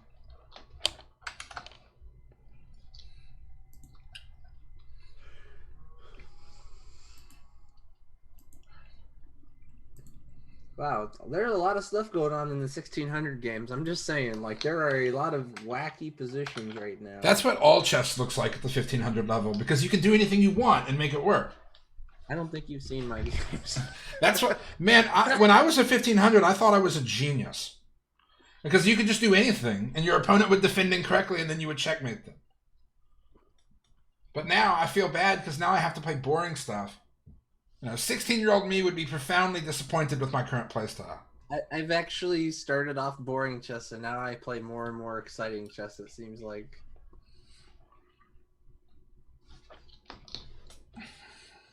Oh man, check out game versus 5 and 7. 5 and 7. Opposite color, but I think black might be winning. I think he can win that. Possibly. If he runs his king over immediately, maybe he wins. Actually, I really think that black may need to try to push his other pawn with his king on the pawn. Excuse me. Get the black king on the king side of the board and try to trade off one pawn for one pawn so that he can run over to the other side of the board. Yeah. So, like, I don't know. That's the concept I'm going with, at least. Oh, that's a good move. And then he goes back. Yeah, he's gonna fix those pawns. What? I think if white ends up trading off one of the pawns, though, on the queen side, it might be rough. That black pawn does a good job of making sure white can't do anything on the queen side. Maybe he ignores it. I don't know. You mean the king side? Yeah. Sorry. I'm in the mindset of I think I'm black. I think I can win. So I mean, if white's king is just going to hang out over here, then I think black is going to win. Yeah, because he'll get to push the b pawn. Right, king d5, king c4, b4. And worst case scenario, I think black can sack his bishop along the diagonal, and it'll just be one lonely pawn left over for black. Yeah, I think so too. Although you don't want to sack early because then white might be able to come over and sack and then come back. Yeah, So I'm thinking back. about sacking on the 8th rank or the 7th rank on the like setting the bishop in the center of the board. Yeah, this is... Oh, I think black needed to go the other way. Yeah, I did too. It might. I don't know. Because if king g3, you could have played bishop d7 and cut off the king's approach. Oh yeah, I like that. Well, he could still play that right now, right? He just plays it right now. Yeah, but it's just like every tempo here could make a huge difference. Oh yeah. And taking the king the wrong way lost 2 moves. Now you could play king g4. No. Could white? No, I don't know. Could white potentially win? Dude, at this level, maybe. I mean, that's basically a free pawn now at this point. He's got to use the tempo to play g3 first because of the bishop. Oh yeah. So now black has enough time. I don't want to evaluate this. I mean, this takes too long. But I still would rather be black. I think so too. Now I think. Yeah. There's no way he's just gonna play a3. Oh yeah, game over. Goes that way. That seemed like that's not as. Maybe it's winning. Maybe it's the same. Because if he pushes the pawn, black plays here. Yeah, that was the move I was looking for a while ago. Put it in the center. Yeah, it takes too long. Black will queen fast enough. It was interesting. I mean, it might have been a draw from the get-go when we started looking at it, but who knows? No, you just push the pawn, and then eventually you play queen b1, or excuse me, bishop b1. You can play whatever you want. I mean, you have a queen. I'm gonna pin the pawn though. Pin the pawn. Queen a6. Queen a6. Yeah. I don't know. It's just queen a6, and then walk the king back over. You could do anything here, but that's probably the best. Yeah, stumble. The pawn's still pinned. What is this? Yeah, it's still pinned. King c3. Queen b check. Yeah. That was not necessary. Just bring the king over. Just check. Just keep bringing the queen over because the pawn is always pinned. The pawn can't go anywhere. Just walk the queen on up. And then maybe one day he gets some move in and maybe there's a stalemate. Check. Maybe. Well, there's actually multiple different stalemates here too, potentially. That's right. Well, but remember, he can still always play h5, you know? He can play h5. And so maybe he starts pushing these pawns. This is the most efficient move. This is checkmate. Yeah, so he's got to push the pawn. Yeah, but then he gets nothing.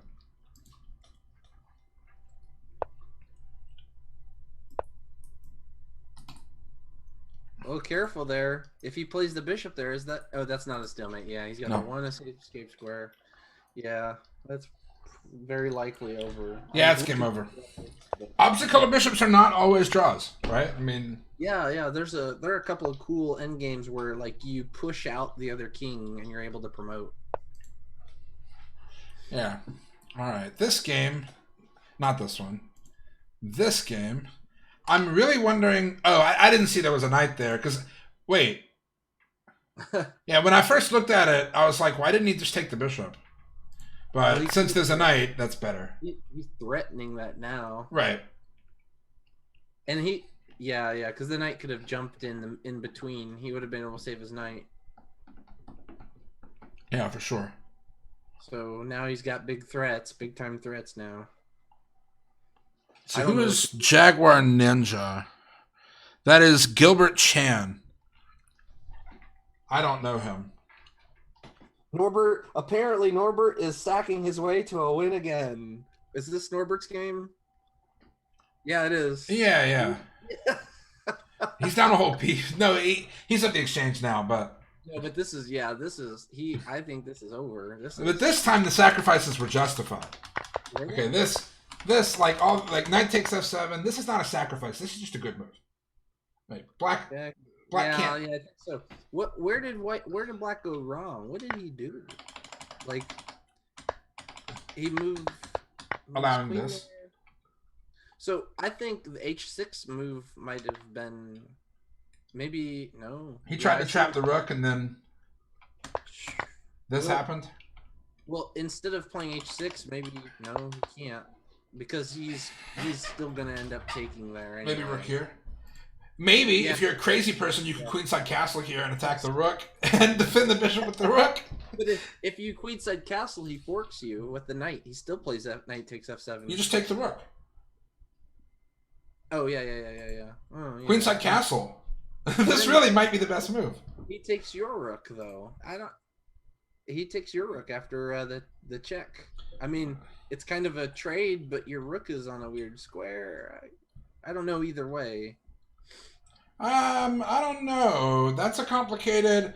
Okay, so queenside castle, knight takes f7, takes, knight e7, And then knight goes back to f7, knight rook f8 threatens f2. Wait. Before you do that, then the knight then takes the e pawn. What? The knight takes the e pawn after all of that. So knight f7. From here? Yeah. Knight f7. Well, excuse me. Rook f8, and then knight takes the e pawn. What e-pawn? Oh, wrong color. Right. I mean, he can play knight d6, which is check, and which is a great square for the knight, but I think black is actually doing okay. I don't know. I think he'll be able to. White will be able to play like bishop to e and hold everything down. Although it's just material. I think at some point. I don't know. I mean, maybe after queenside castle, he plays rook takes bishop and then knight takes f7.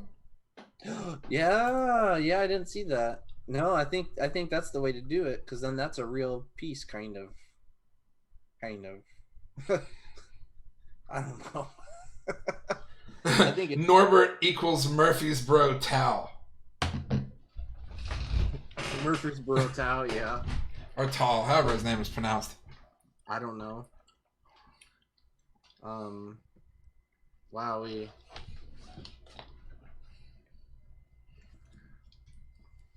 I keep my my chat lodged up right against my screen. Oh, never mind. Take that back.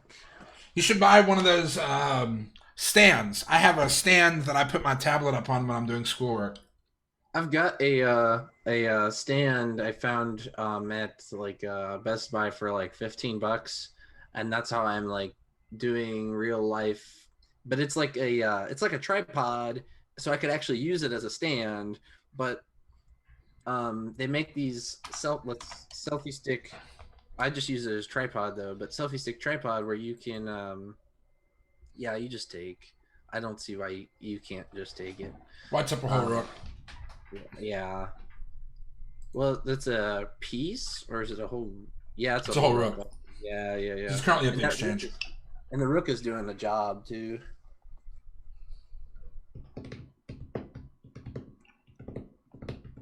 He could still castle.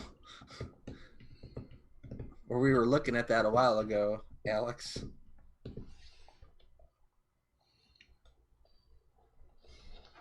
Yeah, nobody does. I did that in a game. I did that in a game where somebody was hurting me here in Jackson. I have got that game somewhere, and I totally castled in it, and it was a bad move. It was a bad castle. But then I came back, and then I was winning. I took the draw, though, because the time control, we were both under time pressure eventually. But yeah, rook takes I mean, I don't see.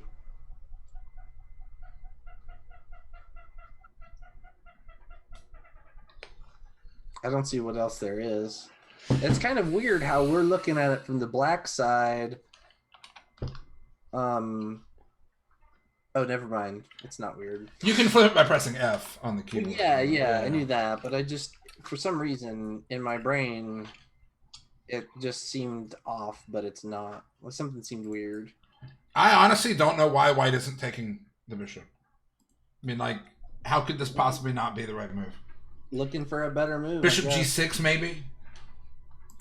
Bishop G6 is crazy because if he moves the rook somewhere, this is checkmate because it's pinned. Yeah, maybe it's a better move. Might be. But I'm going to take my extra rook and stop thinking. That's my general policy in chess games. Yeah. And maybe after the queen check, maybe that bishop move is the good move, threatening rook to c1. So you still play the bishop there anyway, because that king is going to get cut off on the c file. There might be a checkmate there somewhere. Right. And maybe on a good day, he's got like a bishop takes check, crazy stuff. Who knows? Maybe white is better there. Super. Yeah, I don't know. Levenfish. Norbert unfortunately looks for a better move when the simple ones are best. Yeah, years ago, I tell kids all the time, if you see a good move, look for a better move. But that means, like, if you can win a pawn, try to look for a way to win a piece or something like that. But if I see a way that leads to an easily won game, like I can win a free rook, I turn my brain off and do it. I mean, like, there's no reason to keep looking.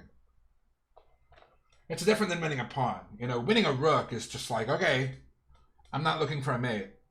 I win.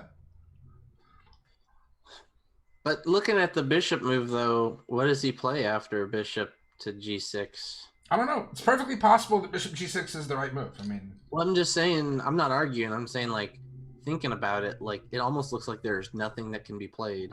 Queen f4. Queen f4, rook takes, king takes, queen takes, bishop takes. Yeah. And now white goes into an endgame up a rook. I mean, it's... Well, wait a minute.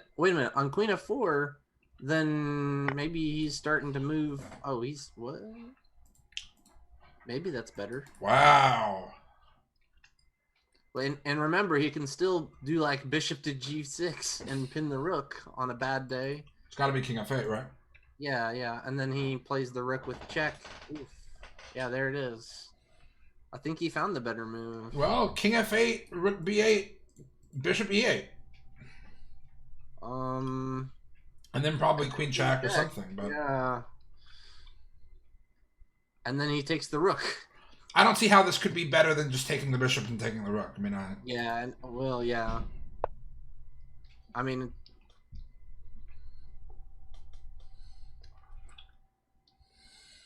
at this point, you're just asking to mess up with bishop takes f2 check and then losing your rook. Yeah. I mean, Yes. You're trying too hard, you know.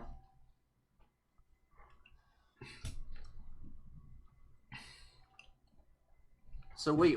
Maybe first. No, bishop g6, bishop takes f2 check. Seriously, if rook takes, queen e1 is mate. Why didn't he? Yeah, I was looking at that, and then maybe he moves. I saw a cute move somewhere in here. I gotta find it. So he brings that guy to defend. And then bishop to... That doesn't work. Well, what about... Oh, that doesn't work. Ooh, man. He's kind of dancing into the danger zone. just a little bit. Oh, rook takes. Well, no, because he can just go king to back to e6. I think he's got to go back to e6. If he goes elsewhere, he's ruined. He can't go to the. And if he moves it in the way, that's not so good either. He still loses the rook. Yeah. And then if check, he blocks with the bishop. Yeah. He's gonna have to find the way, you know. Black's forcing him to find the right path.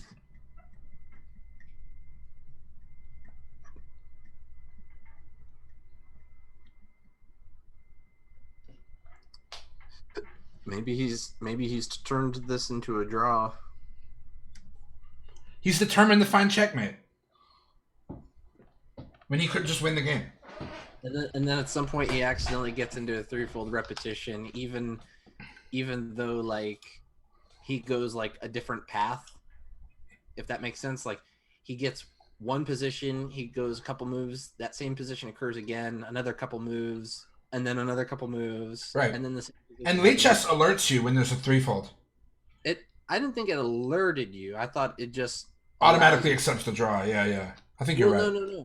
No. It auto accepts the draw only if you have it set up, and usually it's within a certain amount of time.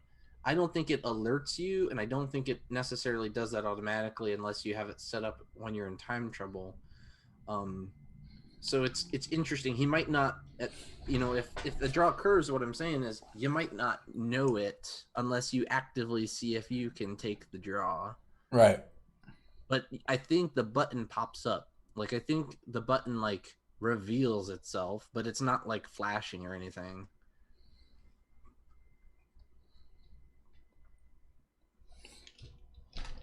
I don't understand. I'm stumped. Just I'm win the not rook. sure. Just win the rook. Win the game. Can he still win the rook? No. I think white should still win, but now there's just all these really dumb tactics he has to keep an eye on. Yeah, problems. Definitely problems. Now, wait a minute. If he moves his king... No.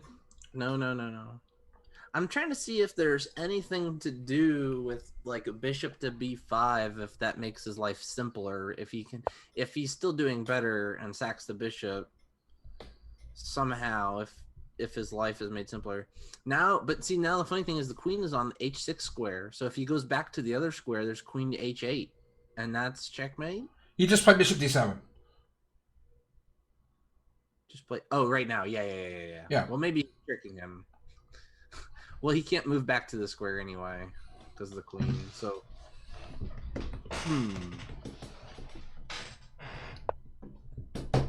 What? Well, I mean, sure, I guess, but I don't know why you would do That this. seems dangerous. Because now he could play either check from the queen. Oh, then you use king c8. Well, yeah, but then you just take the rook. Bishop takes. I mean, and then you bring your other rook into the action. No, stop trying to attack. Just trade and push pawns and win the game. What is that? Well, everyone's trying to checkmate here. What's going on? I'm not trying to checkmate. I'm trying because I see the problem on the F. Now I didn't think about the H. Just the take H. the rook. Yeah. And then Oh push. yeah. That actually no wait. You can't play queen f8. The other queen's on. Yeah, I know. I saw it. That's why I said wait, and then I said no. Yeah, it's too bad. Yeah. Okay. Yeah. You could play rook takes, bishop g6 to trade off even more pieces.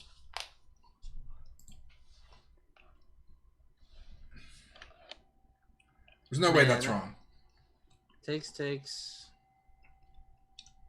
Yeah. This was interesting. What about takes? I just wonder if there's any way. I was thinking queen h4 check because then you defend the f2. Well, no, you don't really. Great move. Yeah. Yeah. Man, maybe one day. Like, I think white wins this in-game, but, like, this was just a whole bunch of wasted time.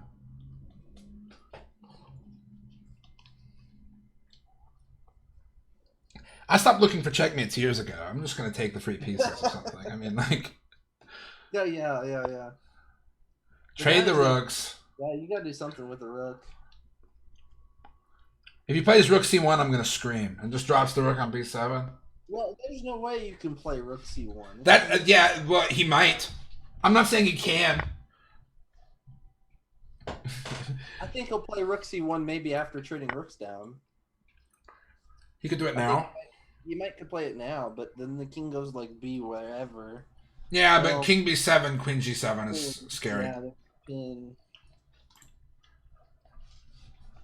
Actually, he doesn't even have to pin. He can just. Oh yeah, he does have to pin. Oh yeah. Ooh.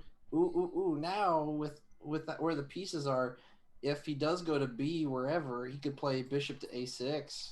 That's pretty spooky. Yeah, and then bishop c7, queen d8, bishop takes, rook c8 mate. Wait, how does the bishop take because the pin? Oh, there. Okay, yeah.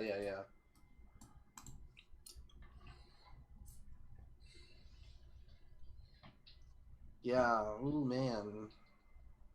But maybe there's some sort of oh wait, bishop takes check and then the queen nope, the queen defends. The queen is defending that square.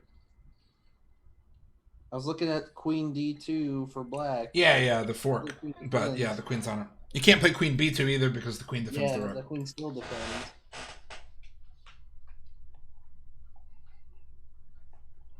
Maybe Norbert has snuck his way into a decent position again. Mike is saying that Norbert is tall, but tall knew when to just win the endgame, okay? Like, he was world champion. He knew when, like, okay, I'm just going to grab material and win the game. Not every game is the one that gets put in the book. Got a highway to the danger zone. Wait a minute, what was the problem with that move? I thought we saw a problem with that move. Queen g7. Yeah. But And wait a then minute. rook here, bishop here. But if queen to g7, can he not do the check and win the rook then? What check? Oh, you mean bishop takes? Yeah. Then probably king h1 is fine. Wait, no, takes. Yeah, you're right. There. But it's only an exchange. I think white is still better. Well, no, because he'd be threatening checkmate. Bishop takes f2, king here is fine. Yeah, maybe. Because then after king h1, you're threatening not only this, but also rook b1. Bishop g6. Well, what about if... No. Oh, yeah, he can't. Oh, man. It's going to hurt now. I just don't think he can get away with queen to d7 or e7. I think he's just lost now. Like, because of the bishop move, it's just going to be bad. Because the bishop move is a free piece, right? That's just a whole piece. Yeah. Because of the pin. And also threatening to... What? He's looking for mate.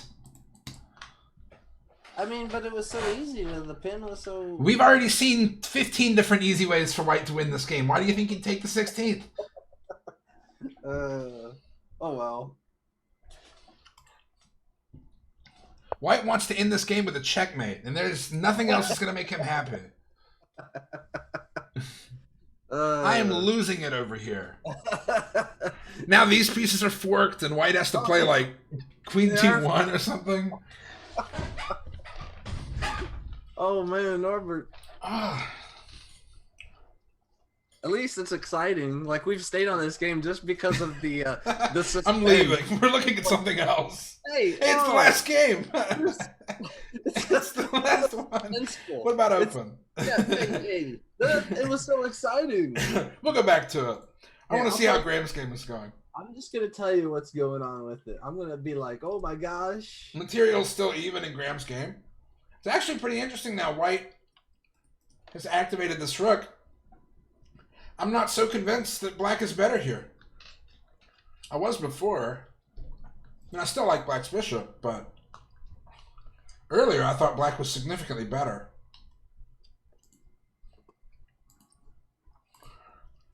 And here, black has a huge material lead. White has... Black's now threatening checkmate. Okay, well, that just loses.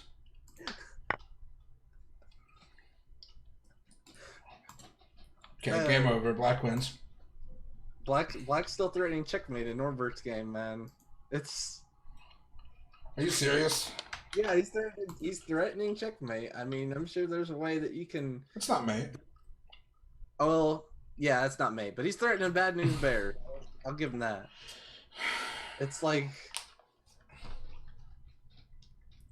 I'm losing it over here. There's no way. everybody's watching it because it's so exciting. I can't handle this. Yeah, there's 9 spectators right now. 2 of them are me and you, but still.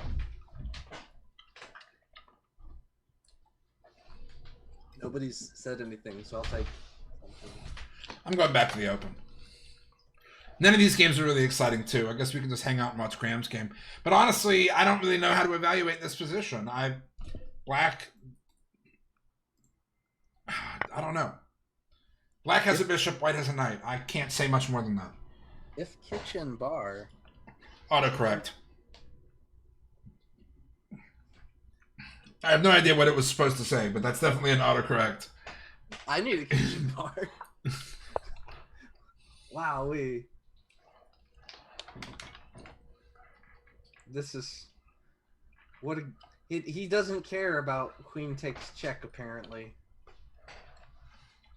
No, apparently not.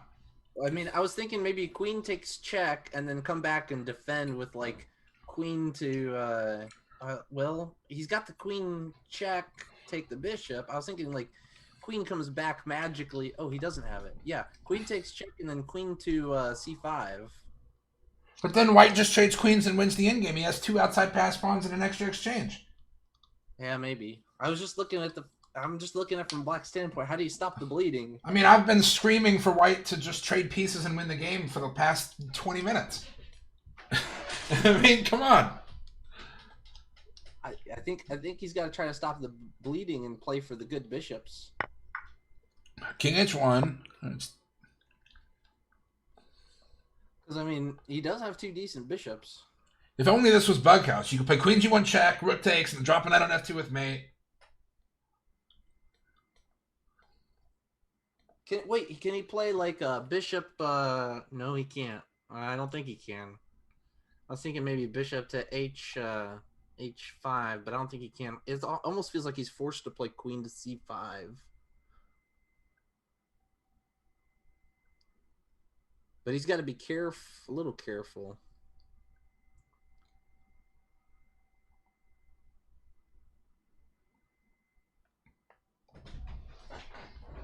Wow.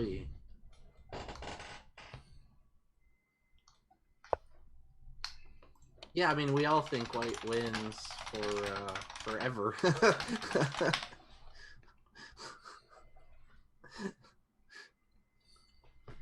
But I think that, yeah, see, like, what do you play as black, though? What else was there? Not because of material, okay? How would you not win because of... He's been winning because of material. I don't know. Black just went for the queen trade. Yeah... I'm just wondering if the D pawn is weak, because then maybe the bishop comes and attacks it, or the queen, or something. I don't know.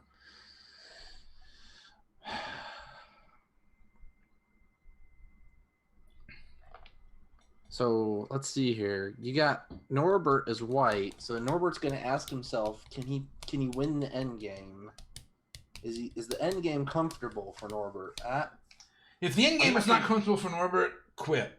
I honestly, like, black's up the exchange, 2 connected outside pass pawns. I don't get it.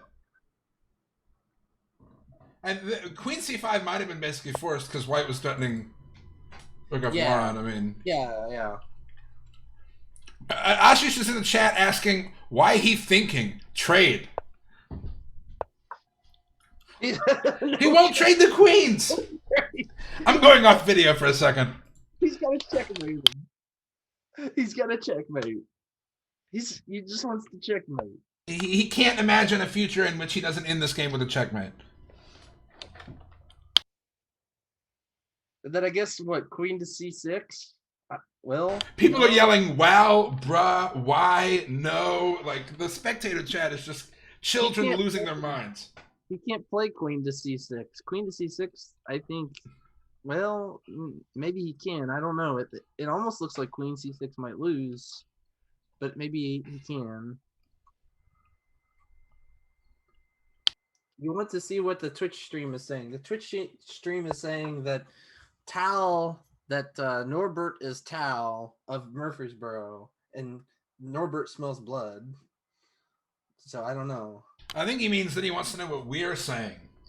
Oh, Because, like, he can't listen to us talking. yeah, that too. Yeah, I told him he couldn't watch the stream until the tournament was over because that's cheating. But Oh yeah. Basically,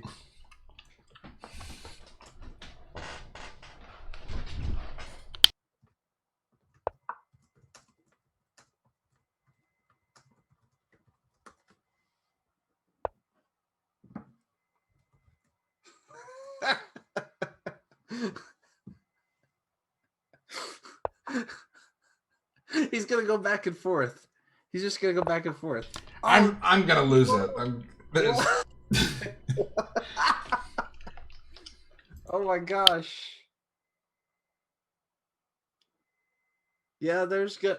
To save the videos on Twitch, just so you and Alex know, you have to do something fancy. You have to call it like a clip or something. It saves them for 2 weeks, and then I export them and put them on YouTube. I don't really need the Twitch backlog. Yeah, but you can actually put it into and make Twitch save it indefinitely. You just have to do it a certain way. A full 4-hour video? Yeah, you can.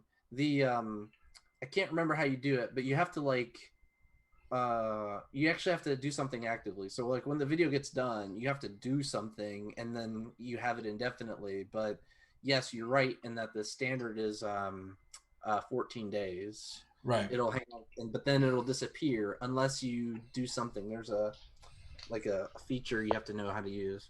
Well, I'll check it out, but why did he at us? Why didn't he trade the tournament? Who do you think will win the tournament? The Open tournament, probably Graham, I guess. I don't know. And the 1600, I haven't really looked that hard enough.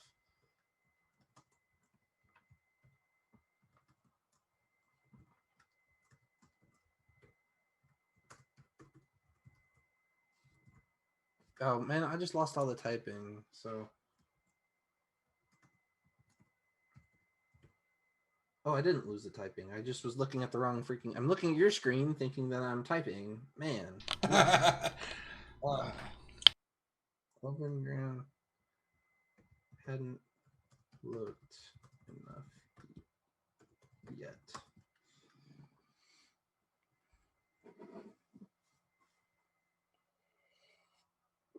Norbert's into that swashbuckling chess, man.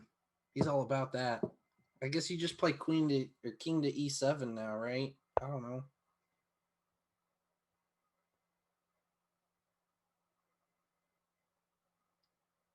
Maybe you might have to play king to d7 in case that pin happens again, because maybe the pin could still happen. Oh, he's gonna go for the queen trade again. He's not going to trade the queens. He doesn't know how to trade queens. He doesn't know how. Whoa! King e7. Uh-oh. Wait. Uh-oh. King e7, queen h4 mate. He found it. There's nothing else but to give up the queen. Oh my gosh. What a game. Oh my. Wow, that's it right there.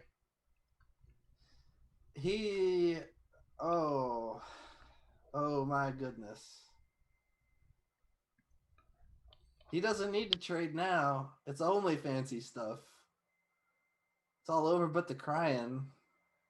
Unless he doesn't see the mate and he does something different. If he doesn't see the mate, if he doesn't see the mate, I'm ending the stream. If he doesn't see the mate and then he does something else, I don't even know if black has anything that he could do. So like if white, well, yeah, he could just take the queen, but like he'd have to like move his bishop to get out of mate. The person I'm mad at here is not Norbert. It's his opponent for letting this win. Because now Norbert's going to think this is how you're supposed to play. Don't trade I'm okay with queens. that. Just keep I'm attacking. okay with that. All right, Because Black resigned. then one day, one day I'll be able to play Norbert. All right, Like- the section is now over. 5 minutes until the next round. We have Ed from Memphis has a question, I think. Just FYI. one more game in the open. He just said, "What's up?" Oh, I thought he was like gonna ask a question. He said, "Hey, Jonathan, When? Norbert is Tal reincarnated." I don't know. Did he Is that- say, "Hey, is that- Jonathan"? I didn't see it in the chat. He didn't say anything else, but I don't know that Norbert could technically possibly be Tal reincarnated. When was Tal? When did when was his how long was he alive for? I don't remember. Ni hao hao. He's born 36, passed away in 92. No, he cannot be him reincarnated. Just for the record, he passed away in 92. So This game is kind of interesting. Black won a pawn, but it looks like he's going to lose the pawn on b7.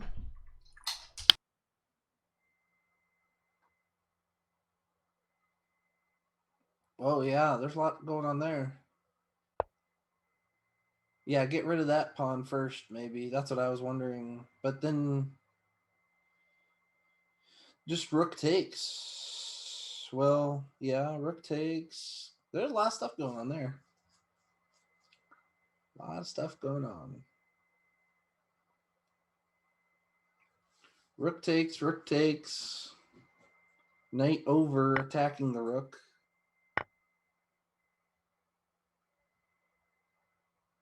Yeah, Black's winning. He's got the bishop. Whoa, that looks loose somehow. I don't know. b7's hanging. The a pawn's going to start walking. Yeah, maybe he's just got to take that. So's the h pawn. Yeah, I would. Well, I would go ahead and try to trade down then. I think with taking the b pawn, b takes, threatening the check, and trade those guys off. Get behind the other pawn. Yeah. I think this is the right thing to do because he can't put the rook behind him. I think that's why he sacked the pawn. In the future, he could put the rook behind him. Just take the pawn with the knight, threatening the fork. Yeah, it's true. Knight takes And b7. And then maybe he has to bring the rook all the way back to the first rank. I think maybe the plan is knight takes b7, bishop e6, h3. Yeah, but And then he he's can got play h2 and then bishop d5, h1. Oh yeah. Oh, I see that. Yeah, that might be it. But Wait a the c6 pawn's hanging. But the rook defends that idea, doesn't it? No, they're all right. It's the Yeah, bishop and then the rook and then the bishop. But the problem is king takes c6 covers d5. Yeah. Sorry, I missed the e6 square.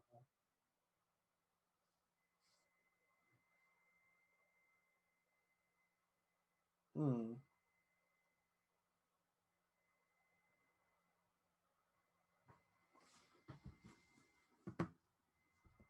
And yeah, Alex is in the chat. The most important game of the tournament is occurring right now, and I agree. This is the most important game of the event. I think bishop d5 is the correct move, covering the d6 pawn, because my plan didn't work because the king takes c6. So What about rook now to rook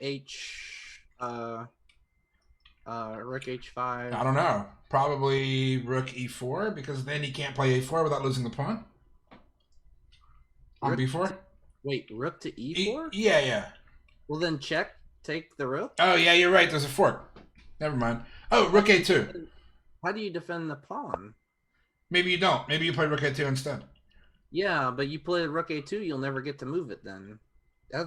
I mean, You lose the h pawn, you gain the a pawn, you have a draw maybe. well, no, I think he's going to play knight to h5 and try to trade that pawn down. Knight h5? Yeah, with this much time on the clock, I don't really know how to evaluate this position. But I'm gonna say now though, I think white is winning. Yeah, I don't know either. I would have probably played knight h5 immediately just to try to trade those down. And then his rook is trapped in front of his own pawn, and you think it's a winning ending? But maybe in some lines there's a funny idea of like king to g7 to g6 to g7, leaving the pawn on that square. Yeah, enforcing like a perpetual of some kind. Yeah, and like if you move the rook off, then you're gonna start pushing the pawn. Yeah, see, I was worried about that bishop starting to move the rook. Oh, maybe there's a funny perpetual. Sometimes there's a funny rook perpetual checkmate or perpetual check with the rook and the knight. I never know how to make it. I'm just looking at this. Yeah, I mean that's looking pretty good. And the funny thing is the knight is actually blocking the bishop from the a8 square. Right. Like even if you were to push, yeah, I think that's White's got it in the bag here, I think.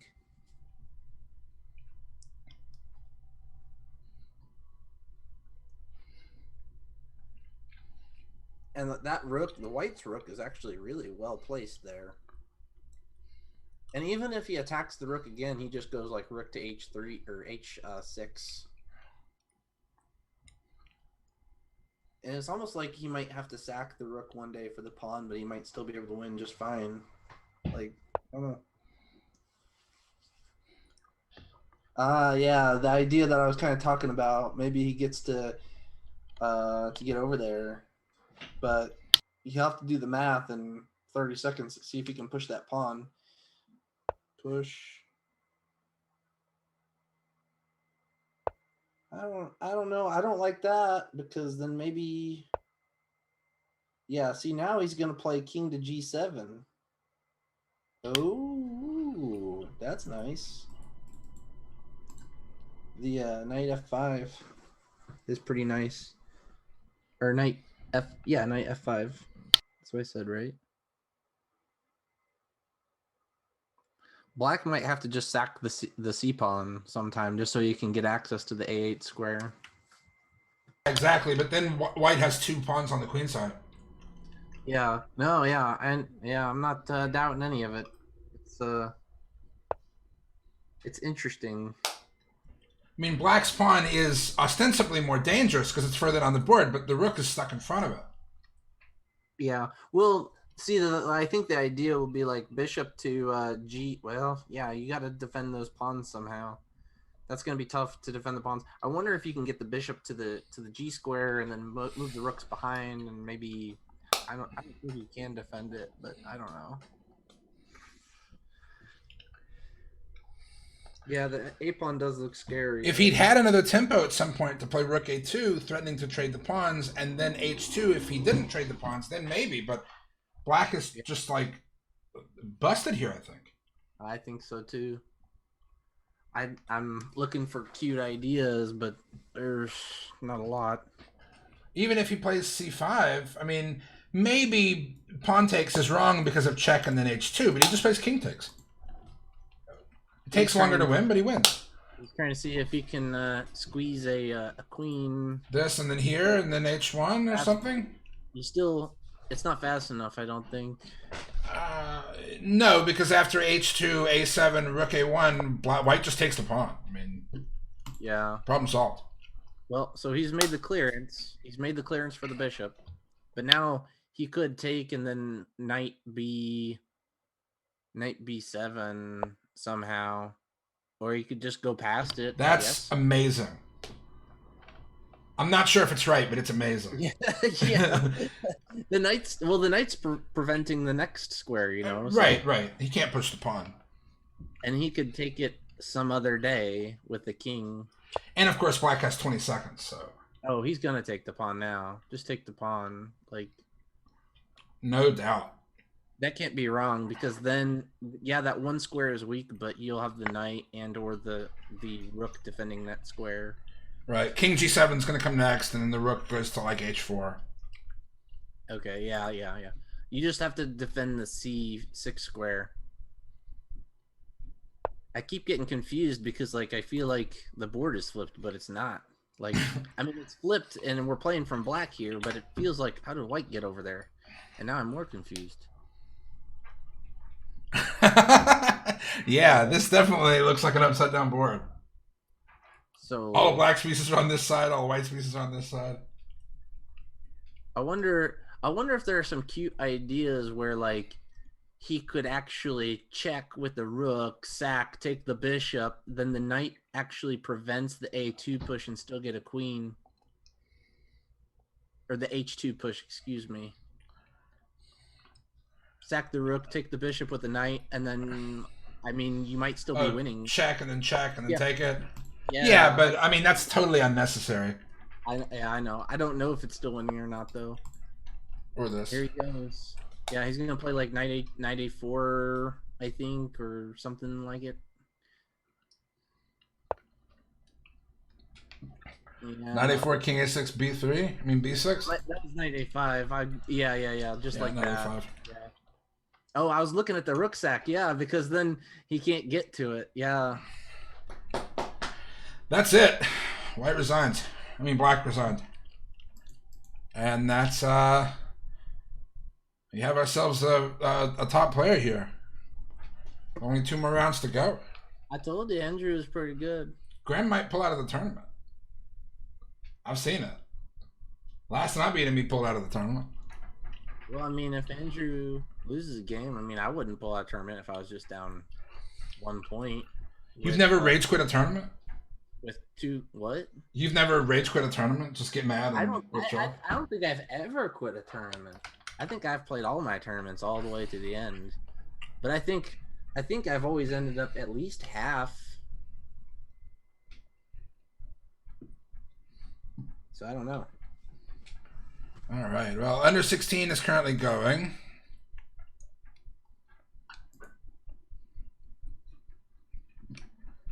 Norbert's games seem to be exciting, so I guess I'll keep this on stream.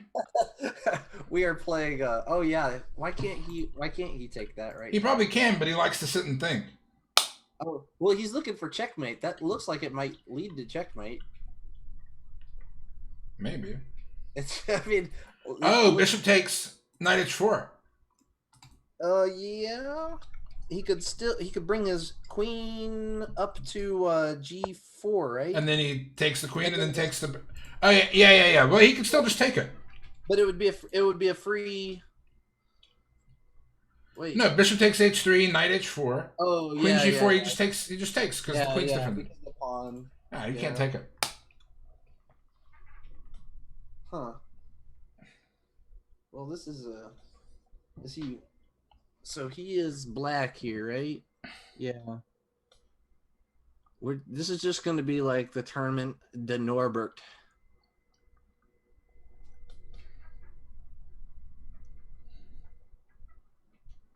I think I like black a tad better, but only because it almost feels like his pieces are where they need to go. Like I don't know. Like I don't know that the rook belongs on e3. It's definitely not a great square, but there was a capture there. Oh, he didn't want to take with a pawn. Okay. Right. Okay. I guess I could see that in this position. Someone is predicting g5, g4. Yeah, I mean it's Norbert. Yeah, I could see it. I could see that. He wants to clear the square to play f4, but it just seems like that might be asking for too much. I think he's just trying to defend the pawn. Okay, yeah. Well, he didn't need to that time, right? I mean, bishop takes, pawn takes, queen takes is kind of dangerous because of knight g4. I mean, maybe it doesn't work, but it's kind of scary. Because I think he could play the knight to h2 in the end afterwards, maybe. Someone says knight h5, knight f4.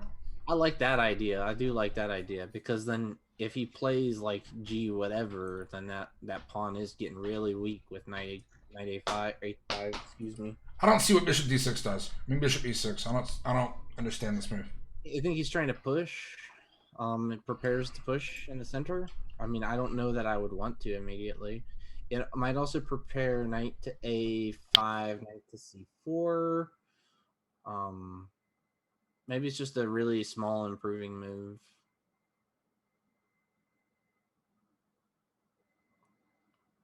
You're attacking the center. Well, yeah, you're attacking the center now, and the bishop wasn't attacking the center before. Right.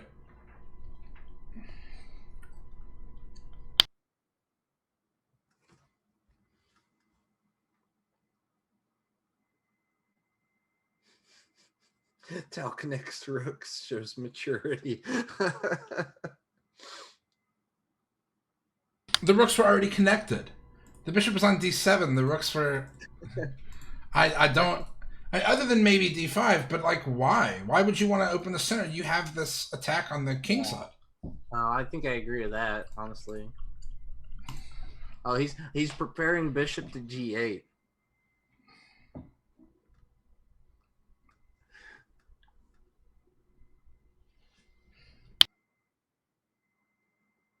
Then you gotta loaf up. You gotta loaf up on the F file.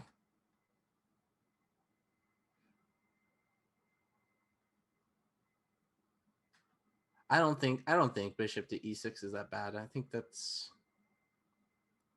I mean, he's just improving maybe a little bit. I think another thing is he's saying, "I don't care if you double my pawns." Oh. Ooh. Mike says in the chat he was stopping queen b3, which is reasonable, but I don't. Well, now he's not because queen b3, right? Right. Now queen b3, and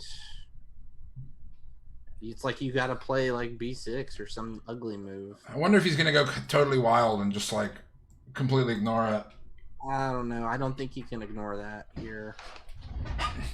Just whether or not he can, it's not related to whether he will.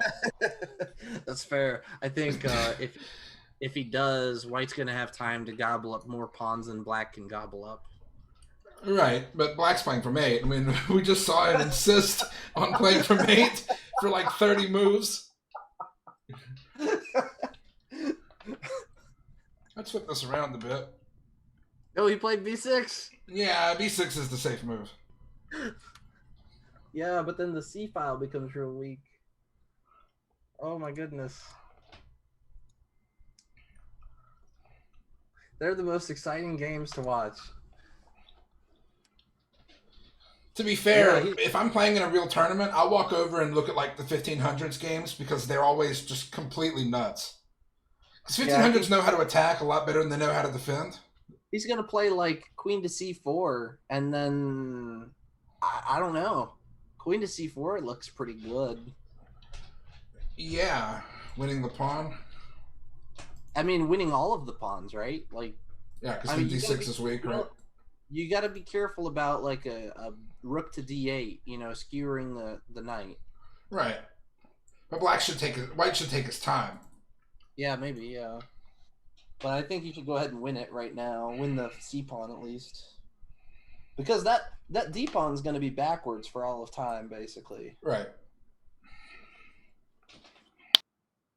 So I feel like White's up 2 pawns right here.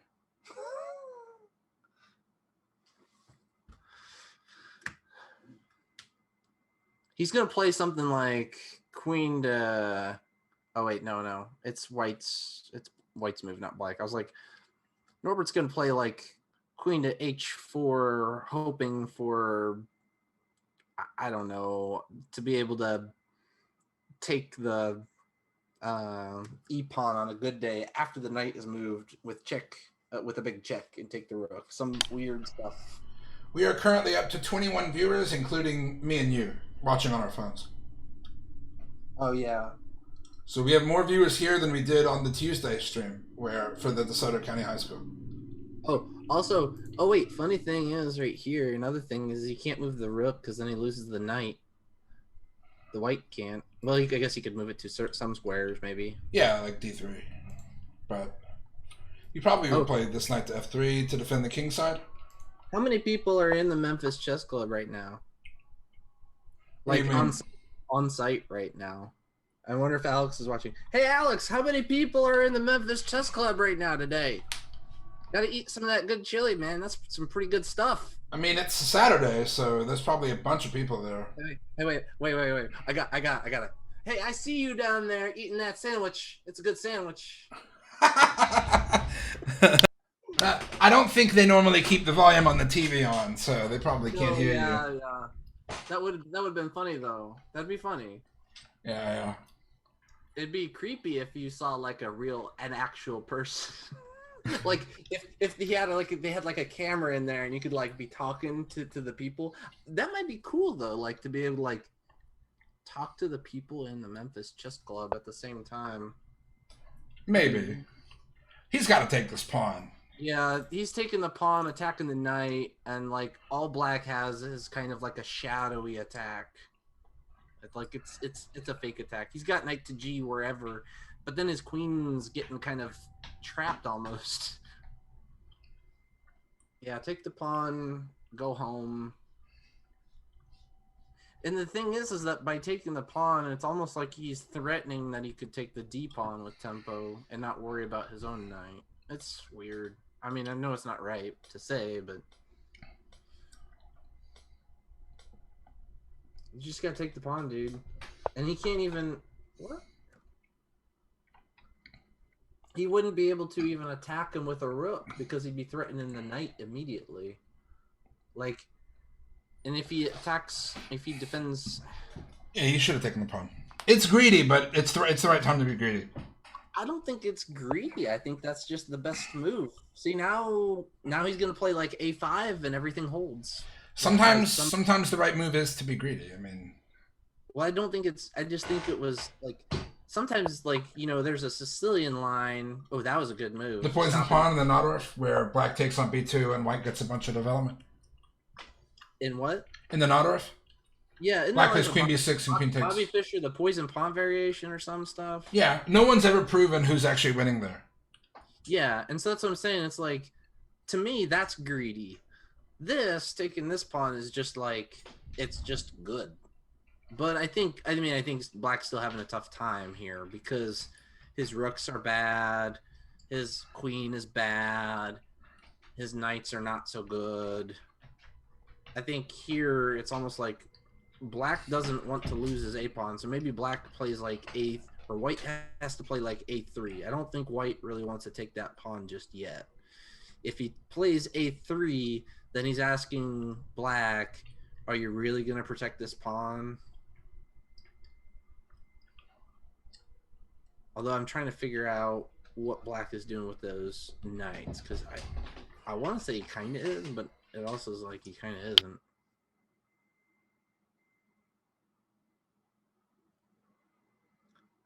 A3. I don't know.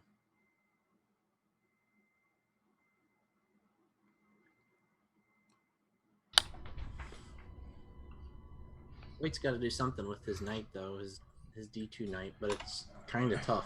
Mike is in the chat suggesting that maybe if queen takes c7, black would play knight d5, sacrificing one of the knights because it gives him some options with this is a problem. No, because the rook can go back to e2, right? Yeah, right, but the queen is hanging. No. Oh, yeah, there's a little fork there. So then the question is it really a problem for? But is it really a problem for white? Yeah, there's no place to move the pawn, to move the queen that defends the rook, and after knight takes, pawn takes, black picks up another piece. Yeah, but does white have something else that we don't know? I guess is what I'm saying. Like, is No, it really? The rooks are connected, so there's no threats on the rooks. And after knight takes, pawn takes, queen takes, black just wins a piece here. So he would win the exchange. Okay.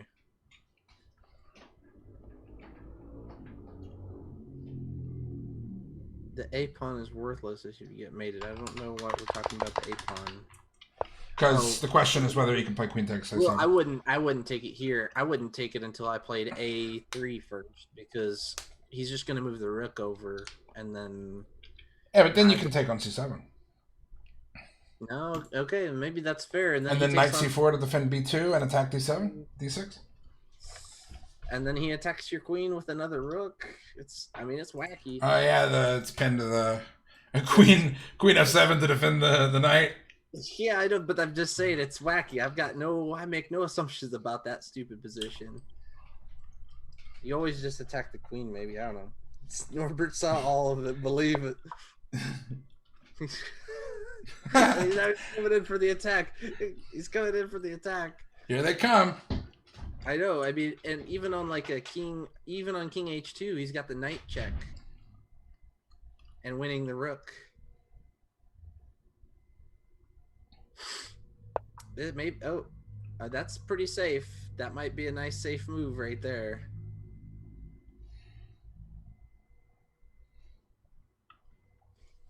Man, what a shame. I think I was thinking White was doing pretty well there, and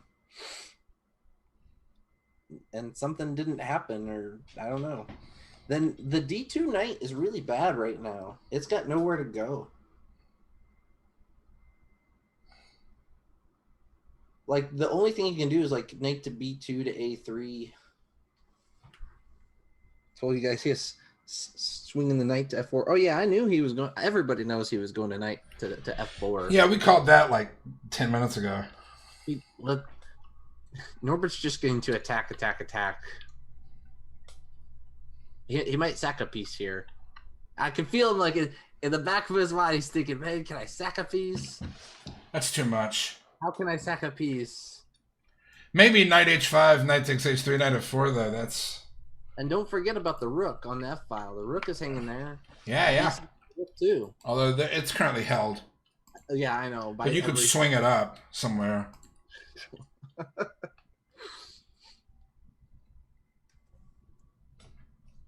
And those knights, that knight F4 knight is hard to move. You can't play g3. Everyone knew but White. Oh, G5. Yeah, G5 might be pretty good. I can see G5. Yeah, because the king's already on the H square. Ah, yeah, I'm liking G5. G5, G4, but like rook G8, the other rook goes to F8 or something? Well, I don't even know that you have to play the rook there first. You just run it right up. Yeah. No, I'd play G5 immediately here.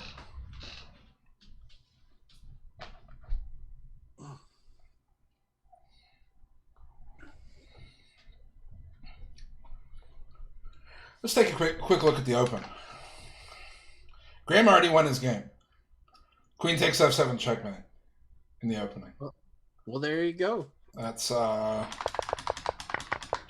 Oh, in the Caro-Kann. Oh man, you can't do this. What? You got What? knight takes Wait, F. Can you go back from Black's point of view? Just a sec. I can tell you where he went wrong. Oh, I know. Flip the board. I can tell you where Black went wrong. I think I think that might be it right there. It's right knight there. D7. Yeah. Yeah. Knight's got to go to D7. Ow. But even this is playable. E6, and then you just play something like Queen C7 or bishop to E7. That's what he played, and then knight takes F7. Oh, okay. Yeah, no. Yeah, you have to guard F7. Queen C7 is the best move. That's painful. Ugh. What's even more painful is if he goes to G6. I think this is mate in 1. Because he can't even block with the knight because of the pin. But if he goes here... Is that still a game? That looks like it's still a game. It's an awful game. Yeah, it's definitely an awful game. No, King E8, Queen check, King here, Bishop check, King C7, Bishop F4 check, King B6. Yeah, there's no way. It's still a game. And all of the pieces are holding each other too. Right. It's weird. This is like a long walk on the beach, kind of. Yeah. Well, you sometimes you just gotta mosey, man. Like if you have no choice. Wait, we got some development in the Norbert game. Oh no! Knight takes G2. He's gonna H. Oh, he's not even. He's gonna threat. Oh my goodness gracious! Wow, what has happened? He did sacrifice. Can he play Queen H4 check King H1? This is woof. This is ouch. Can he do this? He's got him. He's got him rolled up. He's got him now. This cost him a piece. Okay, he better. He's gonna play the knight. He's gonna play the rook over now. There's Queen there's H4. nothing. Yeah, and then rook check. King H1. And then I thought I saw something. Where did I see it? I don't know. I could have sworn that there was something here. I'm sure there's something, but you gave up a whole piece. So. Wait a minute. Knight to H5. Why? I don't know because I don't want to trade queens. Rook G1 trades off the rooks. Yeah, I don't want to trade queens. Of course you don't want to trade queens.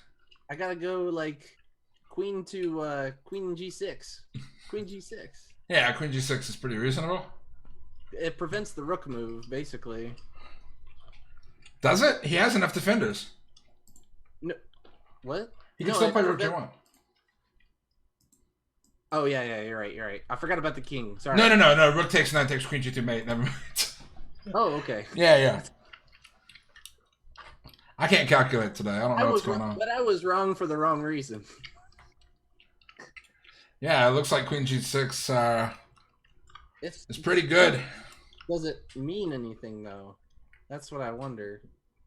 Well, maybe, but then he has time to play. You can do like a knight to G5. No, that's a free knight. Oh no, yeah. It's defended. Yeah, I was trying to like block it. Oh my gosh. I wonder if he can play knight g1 and then rook g3. I have no idea what's going on here. No, I don't think he can. I think it's the same problem with the check. No, because rook takes defense g2. Knight. Oh yeah.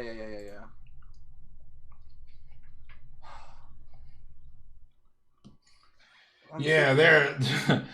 Ed says this is ugly. Got to get that other rook into it. Yeah, this rook on c8. If this rook was already sitting on like f6 or something, this is a different story. Well, maybe he has time. I don't know. Knight g1, rook g3 is coming right now. Yeah, but maybe that's okay.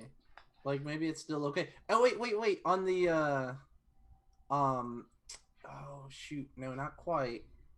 Yeah, so it's weird, but if you look at the two black rooks together, when the knight moves out of the way, they're both attacking the there's only the queen defending the f.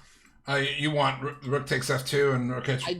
I don't know what I want. I just know they're both attacking the f2 pawn, and it seems like there's not a lot for.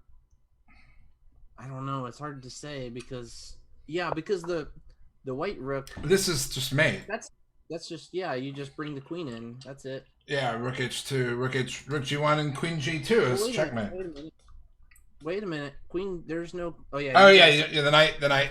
No, but you You're sack right. it. You're right. You sack the rook for the knight. Sack the rook for the knight. But then he can go back to h1. No, he can't because the queen is attacking the g2 square.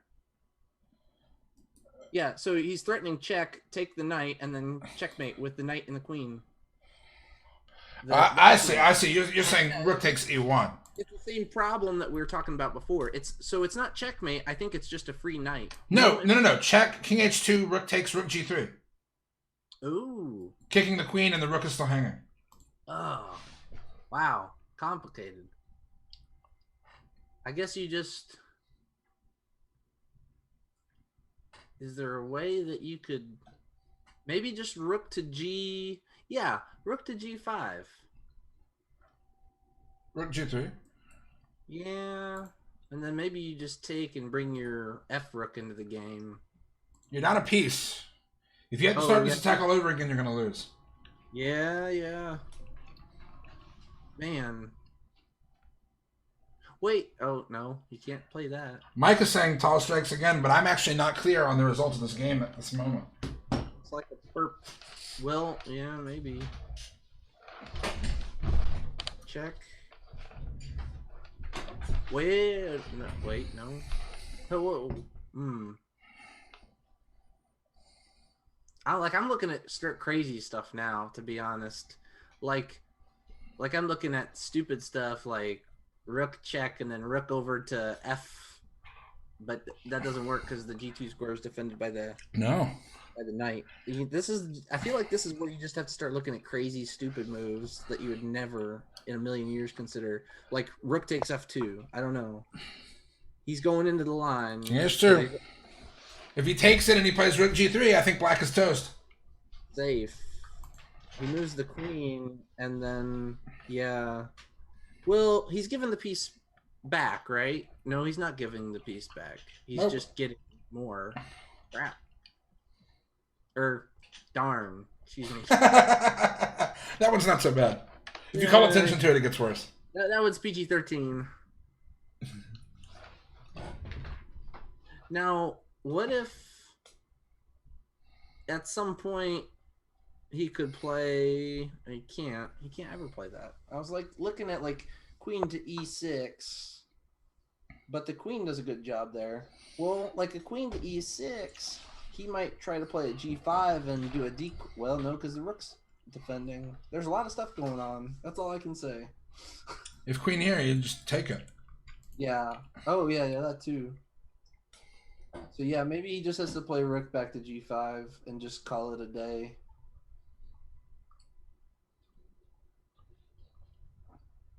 And but he wouldn't be able to play the knight to f3 either, because he'd still have the idea of checkmate on g2. Oh wait, no, he could. He could play that. Yeah. Oh wait a minute. Rook to g5 with the idea. Ooh, rook g5, rook to h5. That starts to look spooky. A little bit. He still has that rook defending on e3. That rook on e3 is so weird. Rook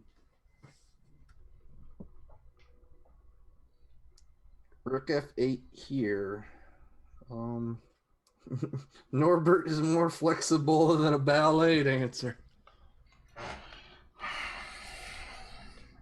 Maybe rook to f8 here. I think rook f8 may run into one of the problems that we were talking about a minute ago, but I can't remember it. Rook g3.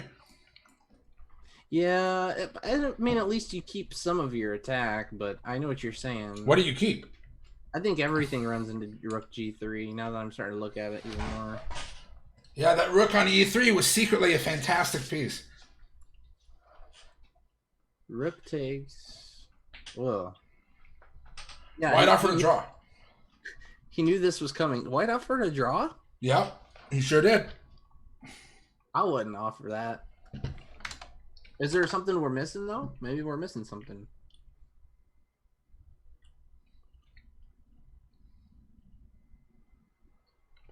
Alex is suggesting rook takes e1, rook g3, queen takes rook, and then rook takes d1. You have 2 rooks for the queen. Oh, okay, yeah. Wait, 2 rooks for the queen? Yeah, because he has these 2 rooks, and white gave up both of his rooks. So rook g3, no, rook takes e1 threatening mate, right? He has to play rook g3, and then he sacks the queen for the rook and then takes the other rook. This is all just... He has 2 rooks and a pawn for a queen. Yeah, I see it. It's just... Then at some point, he might play like... Oh, wait, what about queen g4, forking the rooks? The fork! That's what I was just thinking, yeah. Yeah. Ooh, that's some tough potatoes right there. Because I was looking and I was thinking, well, the back rank is kind of weak for black, and he's going to be able to pick off pawns. And then I noticed, well, he's not only is he forking the rooks, but he's forking checkmate. Yeah. Like, what do you do there? I think he's got to just decline. Give the old slap, no draw. Don't easy win here. Rook takes e1. What? Oh, what? They agreed to a draw. Once again, Norbert surprises us with the games. He sneaks out alive. He agreed to a draw. Wow, Wow. All right. What an interesting result. Okay. Any other particularly interesting games? We have an in-game, but I think black's going to win this one now that he grabs c3.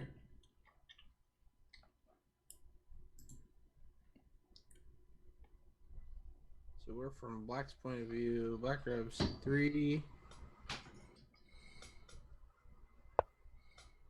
Oh, yeah. Okay. He should. Which section is U16? Well, yeah, he should. That bishop's going to have a hard time defending the a3 pawn forever. I don't know. Yeah.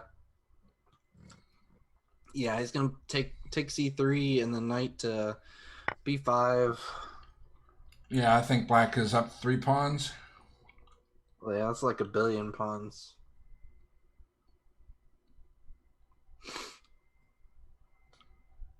And then after knight to b5, Eck, he might even, or darn, he might even play c3 himself.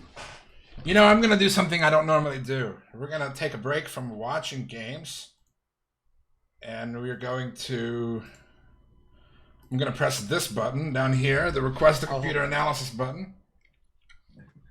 And I'm going to let the computer chew on that sacrifice. You know what it's saying? 0. At the end. Yeah. Why? Rook g2 check. King h1, rook g1 check. Yeah, he can't take the knight. That's what we were saying, is that he couldn't take the knight. Right. This doesn't work. Although it says even game, actually. Why?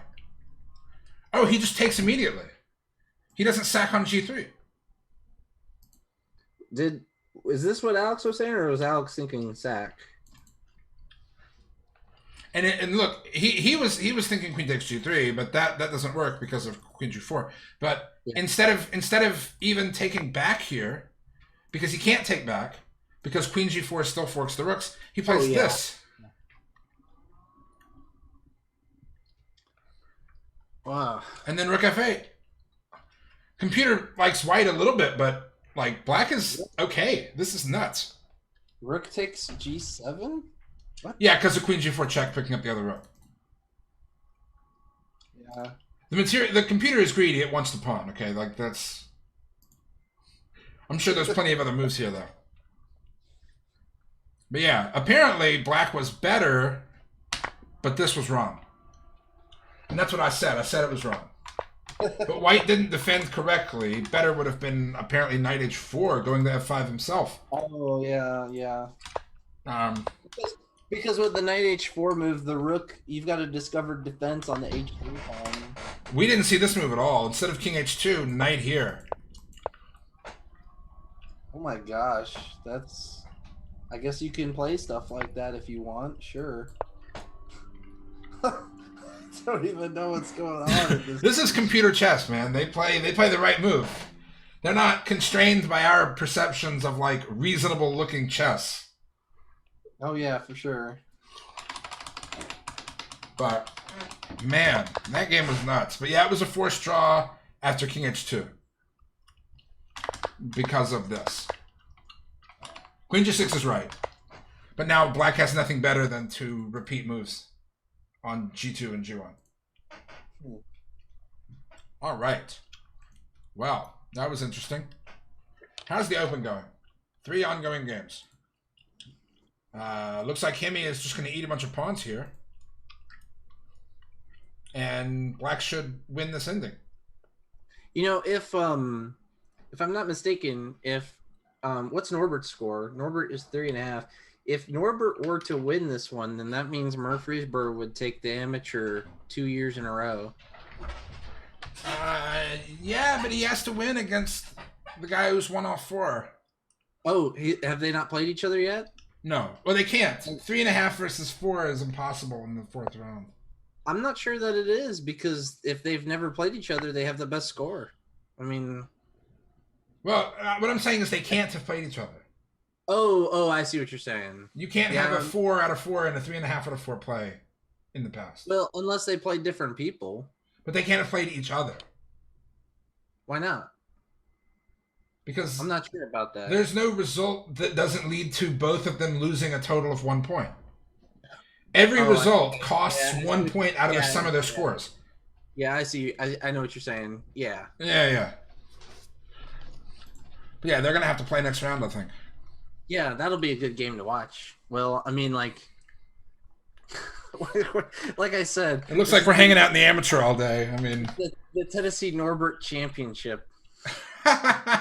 Yeah, so he took this, and then well, black is winning. He has 2 extra pawns, right? I mean, yeah, he has to be careful about some back rank stuff, but black should win. Oh yeah. I was just Rook thinking g6 next, maybe, but the pawn, and you got to calculate. Well,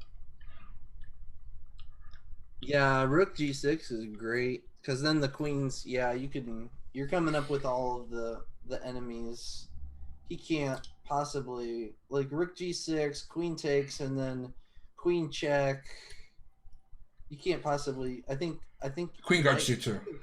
I feel like there's a checkmate there. I don't know. Rook g6, queen takes, queen check. Oh, he just plays queen here check. No, because the king was still here, and he goes here, right? So back in this position, king h1, rook g6, queen takes b7. Not in that Oh, position. this is hanging. And if he goes yeah. to h2, he plays check and wins the rook. So the b7 pawn is forbidden. I just think, yeah, I think that White is getting crushed here. Yeah, but there's always perpetual check and stuff in these kinds of endgames. It's too early to call it. I really feel like there's some sort of checkmating idea or some sort of forced win here. I wouldn't be surprised if there is. Apparently, Alex says Brandon with a 4 out of 4 is also from Murfreesboro.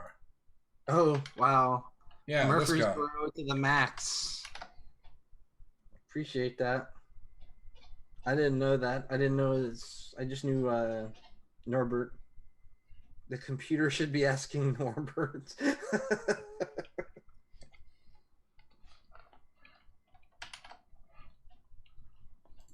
Rook g6.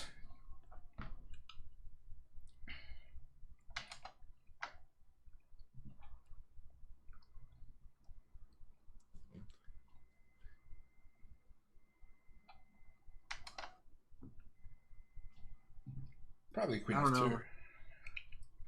It loses. Yeah. If you trade queens, you lose. Yeah, and queen f2, he's just gonna play. I mean, rook anywhere. Like he just trades queens. But is there something better? I don't think so. Does the check do anything? Does the check? Which one? And then is he able to play like a one more down attack? F7's hanging. Oh yeah. Well, yeah. Queen f2 forces the trade, but it loses. So.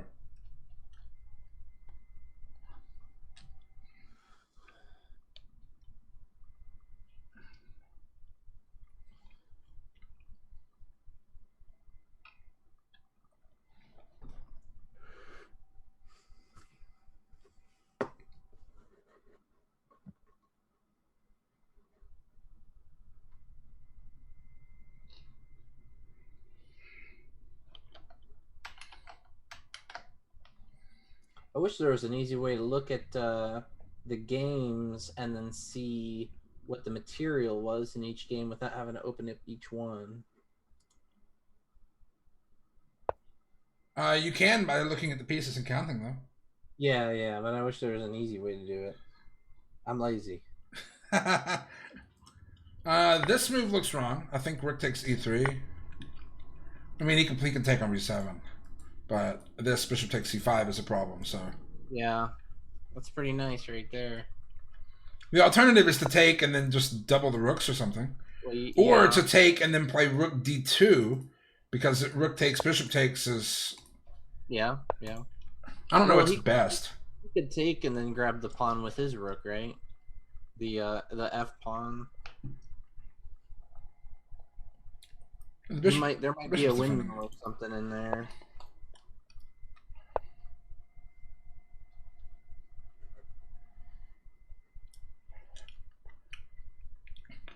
I mean, I think bishop rook takes e3 has got to be the best move. That pin is just devastating. But then he takes here. He definitely shouldn't take back with the rook. I guess this looks okay too. Wonder if he plays rook here immediately. That's what I would do. I don't know. He gave up the bishop pair for nothing.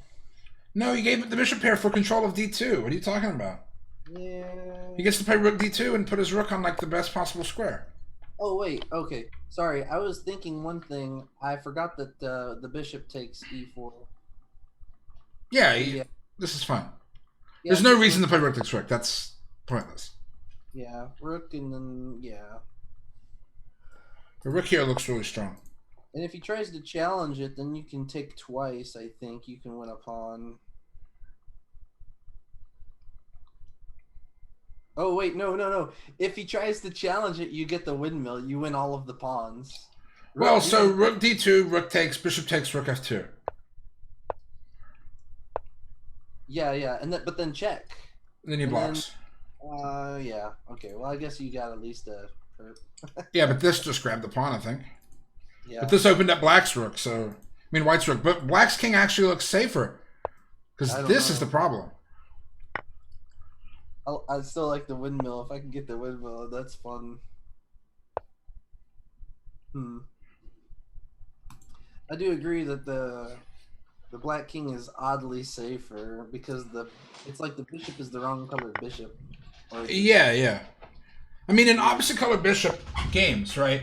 I tell people all the time, opposite color bishop in games where it's only bishops and pawns, those tend to be draws. But opposite color bishop middle games, the attacking player is up a piece. Oh my gosh, he's letting him get rook to d2 is like a crushing. And then the blow. other rook takes on c2 if he No. blocks. Even after that, you just windmill. You take all of the pawns with the windmill. Yeah, Oh yeah. rook Oh, f2. I always have that stupid move. And then you take, and then take on c2, and then eat all the pawns. Well, rather than take on, oh yeah, I guess you could do it like that. You could just do it with a check or something. But then he can still block. So Oh yeah, so you just take immediately. Yeah. That's what I was looking at. Glad he is having fun. You love Norbert.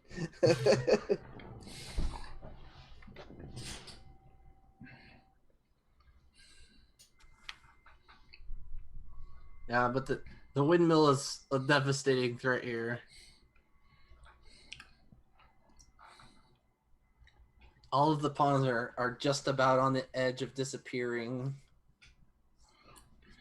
Yeah, I don't see a good response from white.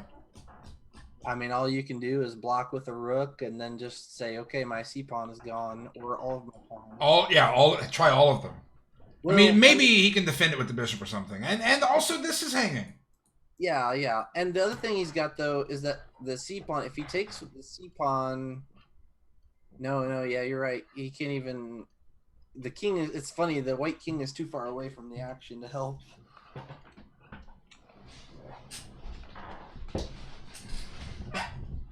Yeah, I think I'd rather be black. Yeah, for sure. Because worst case scenario, black can just take that one pawn and say, okay, you'll never get the pawn. Like white's attacking twice, but you can just grab it sometime as black. Yeah. I mean, you could do it almost immediately. That way, you can take the pawn afterwards. What? Oh no! What? Here it comes. Isn't this mate? Here it Forget the comes. windmill. Rook takes g3 is Whoa. checkmate. Oh, that's it. Well, you can windmill and then checkmate him. Yeah, all come the on. pawns. You can take the pawns first and then play the mate.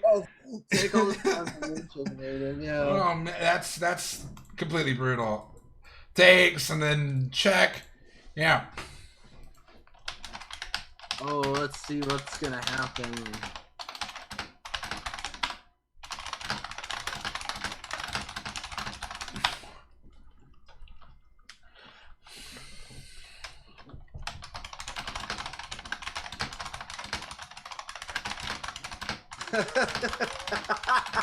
I'm terrible. You gotta win with as many pieces as you need. See, my policy is I want to win with as few pieces as I need. I'll sit there and look around for as many sacrifices as I can play and still force a mate. Oh yeah, I'll do that. But What oh my is- gosh!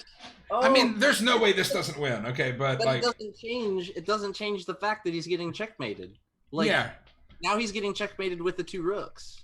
I agree. This is over. Well, what about rook takes f5, opening up the f1 square for the king? He still He gets plays checked. check and then rook takes h2 and then mate on h1, or I don't know. I guess that's what he's got to do.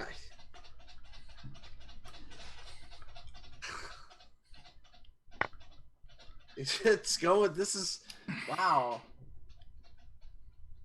I mean, there's it's spicy.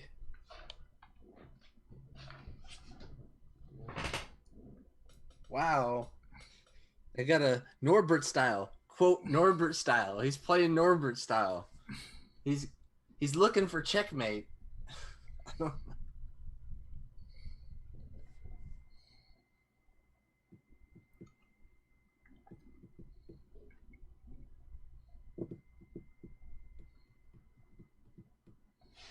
It says new game, please. I don't blame him. Okay, this game is over. I'm gonna watch that game to see where it goes. Was that in the open section? No, That was in the under 16. I'm gonna watch it. I'm gonna watch for developments. This looks pretty interesting. Wow. Yeah, there's stuff there. Some stuff is happening. Yeah, but after takes, rook takes, Yeah. and then the pawns start falling. Yep. But White's king is not super safe, so Yeah, who knows? I don't think he can get away with taking the pawn, but he can definitely get away with the check. And then maybe the queen. if he takes on e6, then Black has at the very least perpetual check. He could try to trade the queens off, but I don't think that works. I don't think that helps White. That doesn't help White. No, I don't think so. Well, wait. Okay, so how about maybe just take and then push f3 and say, what about it? Well, then queen to g6. Queen g6 looks good. This is interesting. That's an interesting game. I'm watching the other right now, but I will tell you if something gets really interesting. It's going about the way we thought it might go.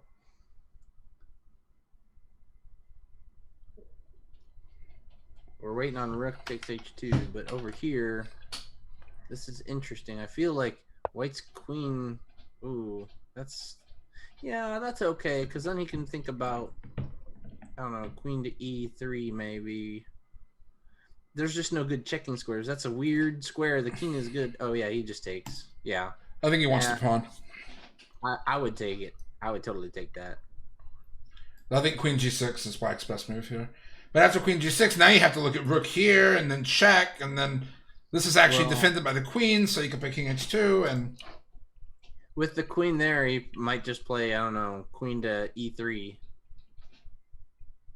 Because then maybe he can get the queen to e6, and then he's got a better rook. Yeah, but why not just play the rook to e6? Well, because the rook is actually defending the back rank. Yeah, but you don't care because from b1 you just play king h2. There's no check on h5. But he takes the pawn somewhere. The queen's on it. Oh yeah. If you're leaving the queen there, yeah. Okay, so he did take the h2 pawn. We're still. That might just be it. He's 30. Give him the check. He's only got one square to go to. It's gonna get spicy, but what about man? Yeah, I don't know. I think I just like maybe just f. Well, it's Black's turn. It's Black's turn. Yeah, queen g6 looks pretty good. No, I don't think queen g6 looks good because you play rook e6. And then he plays the rook up. Rook f6, and then I take. And then he takes. Oh yeah. Yeah, maybe not. It's almost like they're both kind of there waiting for somebody else to make a mistake. That is how it tends to go.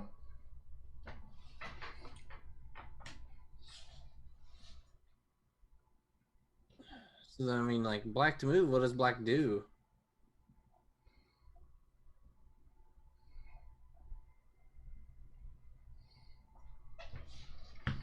How do you? I guess rook f6.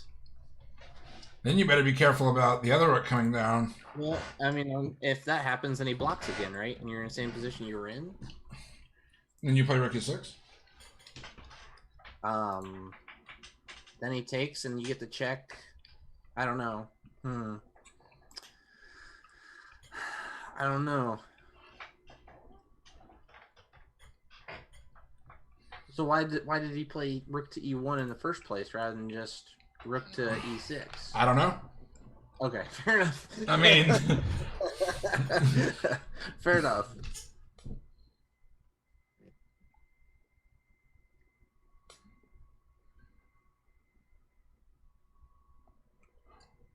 Maybe Black is starting to see the problems that he's got.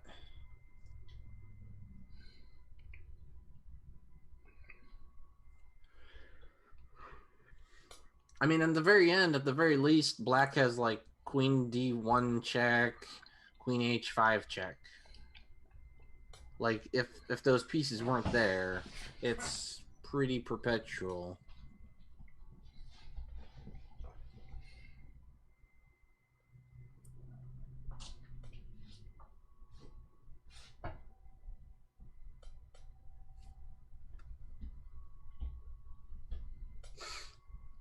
The other game is going. Yeah, this is exactly what I thought would happen. This is over. Okay. I would literally play king g6, king h5. Well, if he does, can't he check and then take the pawn? Or Yeah, I guess. Man, I'm so miserable. There were so many better ways to win. I mean, if he gets to take the pawn, yeah, I mean, he could have taken all the pawns and then checkmated them. That would have been very nice. But he is running low on time, or a little bit low.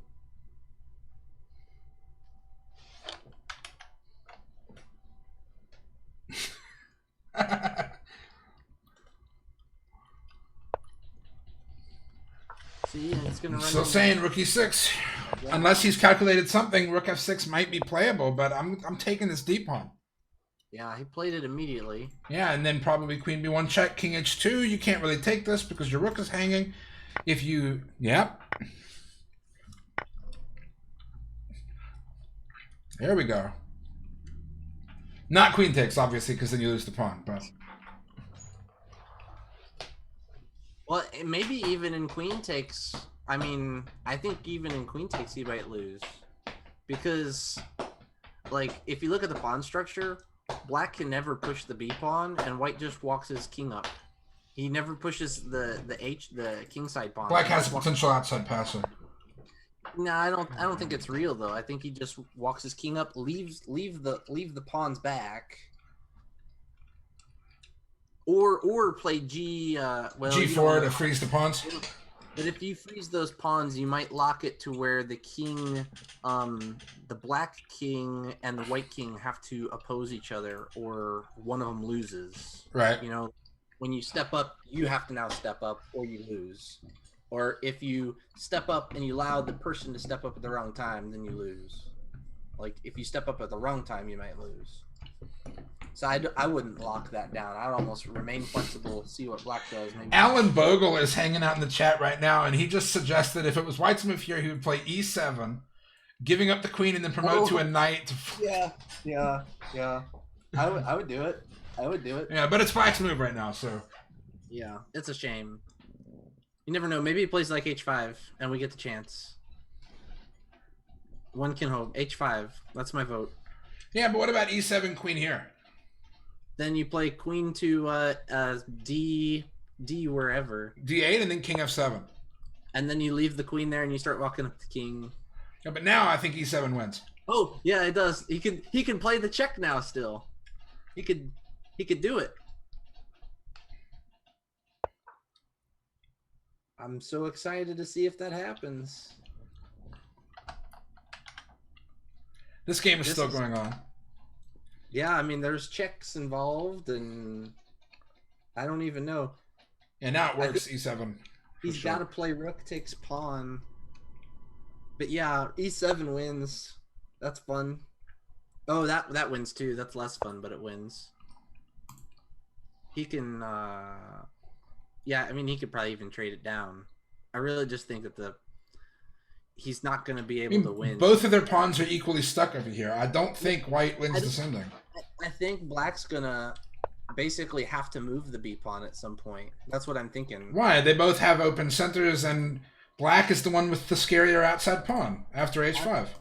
I just don't know that that's scary, though. I mean, if you have to go over to deal with this, then the king gets into b3. I don't know. I don't believe it. I would not trade down here. I think right now the white can just move his king or something. You know, just move the king. What do you do as black? Perpetual check. Oh yeah, I guess you could. So maybe you can move the. Yeah, check, check. Yeah. This covers it. But well, if he goes back to G7 and we see E7, that's going to be amazing. Does he have to play king to E8? Yeah, but now he takes the pawn, and now he can queen the other pawn. Oh yeah, yeah. The queen covers the diagonal for the perpetual. Well, if he takes the other Oh pawn, yeah, you're right. he doesn't. You're right. So maybe there's no perpetual, but he has to actually move the G pawn. Maybe Yeah, he's gotta yeah. He can block. Oh, the he played a pre-move. Anytime he goes anywhere, that's that's game over. Yeah, that's it. Check him, take the queen. Check him, take the queen. That's over. Yeah, he's outside the square. Yep. He wasn't. How they doing over here? They're rumbling. Wow. How you gave him that piece, but he's rumbling. Wait, was that? No, that was White's piece. Yeah, he just took the bishop, and then he plays king G7, and then what? Eventually, this mate's gonna happen, but well, it's not because he's gonna take the pawn. White rook takes H whatever. there's got to be a mate. Check, check, check, and it's mate with the bishop. Oh yeah. There it is. That's a weird looking mate. Yeah, you can block and then you take. Yeah. I'm just saying it's a weird looking mate. Wow. He's got space now. He's got space, right? I don't know. Now he can take with a rook. Can he? Or is it still a checkmate? I don't know. I don't know what's going on. I'm leaving. I'm not watching any more of this. Hey, whoa! I'm watching. I'm gonna tell you what's gonna happen. I think White's gonna win this game. Looks like the knight. Is this the last round or one more round after this? We have one more after this. This is the last game in the Open, though. Yeah. How many games do we still have in the under 16? I think this might be the only one. I don't know. Let me check just a sec. No, we got 2 games at the unders. One is it looks like a draw. Oh, it's a nice game though. It looks like a draw. Yeah, go look at the other 1600 because then I think Black might be winning. It's a bishop. It's a bishop and like a pawn or 2 versus a rook. I think. What do you mean might? Oh, sorry, I missed the rook. I didn't see Yeah, the yeah. rook there. Yeah, that's game over. Even without the rook, I think Black is winning. Like you said. That's what I was saying. Rook C. I'd just play king over. Don't bother. Rook C6 and it's done. That's lots of threats right there. That's a lot of threats. Rook B1, king C2. Yeah. Ugh. Or anything. Rook C2 looks even stronger. Yeah, and you do like takes F and then G, or takes G and G. Yeah, if he plays check, you just block with the rook. Oof. Yeah, sorry, I didn't see the rook that way down there on C5. Black's gonna hurry though. Oh, this. It is interesting though because Ouch. there is. 38 seconds though. Wait, where does he move? Anything happens, basically Black's gonna play A3. Well, no, the bishop would be hanging if you played A3. I know, but like, what does White play here? Nothing can move except for his rook. So now A3. Yeah, it's game over. Just A3. Keep run the. Oh pawn. no, even stronger. E2 and then mate. Oh yeah. E2 is pretty good. He just wants the pawn. Sure, and then mate on the outside or something. Yeah, I don't know. Wait a minute. Is this stalemate? No, it's not because he's just gonna move the king out of the way, but he can't take the rook. He's playing in, but I think anyway. 20 seconds. You can check him again. Play it again. Rook takes. Rook takes, and then the rook is hanging. That's What? that's the most incredible thing. It's And then he loses the rook. check. No, king takes f2. The rook is hanging though. Oh my goodness. Oh my goodness, takes the bishop and then And then he can get behind it. White's winning. White's winning. Get behind the pawn. Oh my goodness. Black was low on time and didn't see the stalemate threat. Was Black low on time? Yeah, he's got 30 seconds right now. Wow. I thought it was a reverse. Yeah. Wow. Ed says this is awful. I gotta go. He's leaving. Wow. But yeah, this is of course. Wow, what an amazing! That was exciting. The other game ended, by the way. I didn't see it. I think it ended. No, they took a draw. What? Took a draw. What? What game was that? It was Schneider, Joseph Schneider.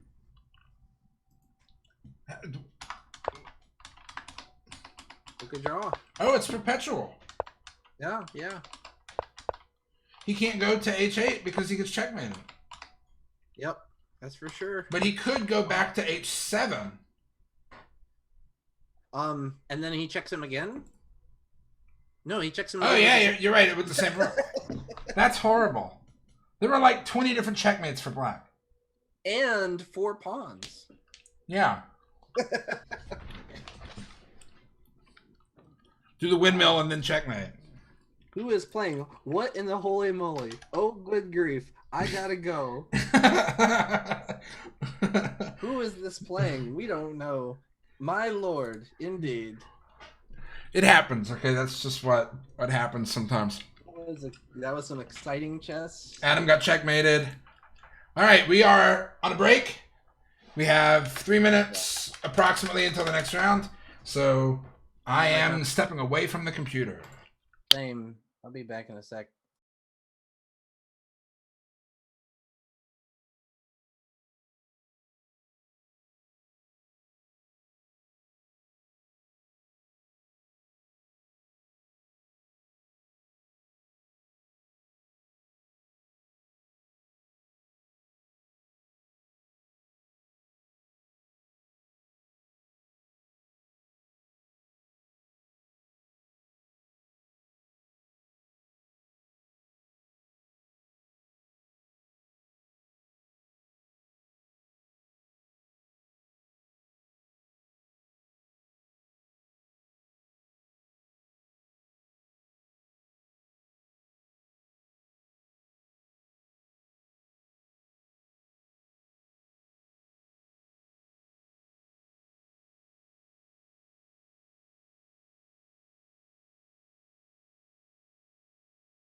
The 1400 level. I don't know. It's exciting chess. This is a lot more exciting typically than really a high level chess, I guess. I mean, I told you. I used to think I was a super genius at 1500. I would just sack pieces and win. All right, well, Graham can tie for first if Hemi beats Andrew Krieger. Then we have a multiple way tie for first place. And Murfreesboro is taking it home today. Either way, I think. Well, maybe there's a chance. No, there's not a chance. There's no way. It's either going to be 4.5 or 4. Yeah, there's no way. So anyway, because the only person back is are 3 pointers. So If they tie, you get a 4.5. If he wins, it's a 4.5. Somebody's gonna end up with 4.5 or 3.5 and 5.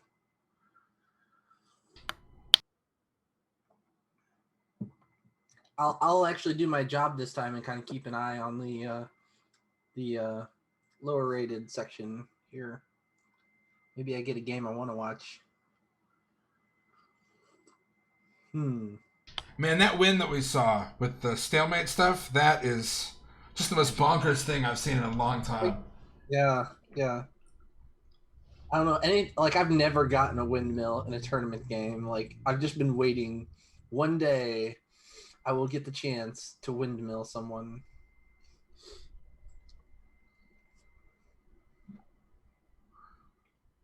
So I'm watching these games. Nothing. Got another Dutch from Norbert, of course.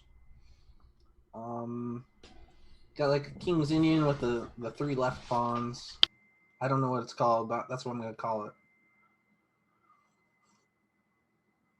We've got like another Nydorf looking thing. We got like a Bishop's opening, I think. No. That's just a. Oh, that's a slow Italian game. The H6 is slow. He could have pushed. Wait, no. If he played, I don't know when he played it. I don't really know when he played it. Depends on when he played it, I guess.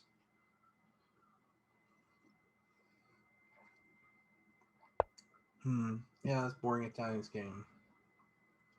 And then, I mean, he's playing a weird Dutch where he pushes D6 instead of D5. And you're on mute. Sorry. I don't.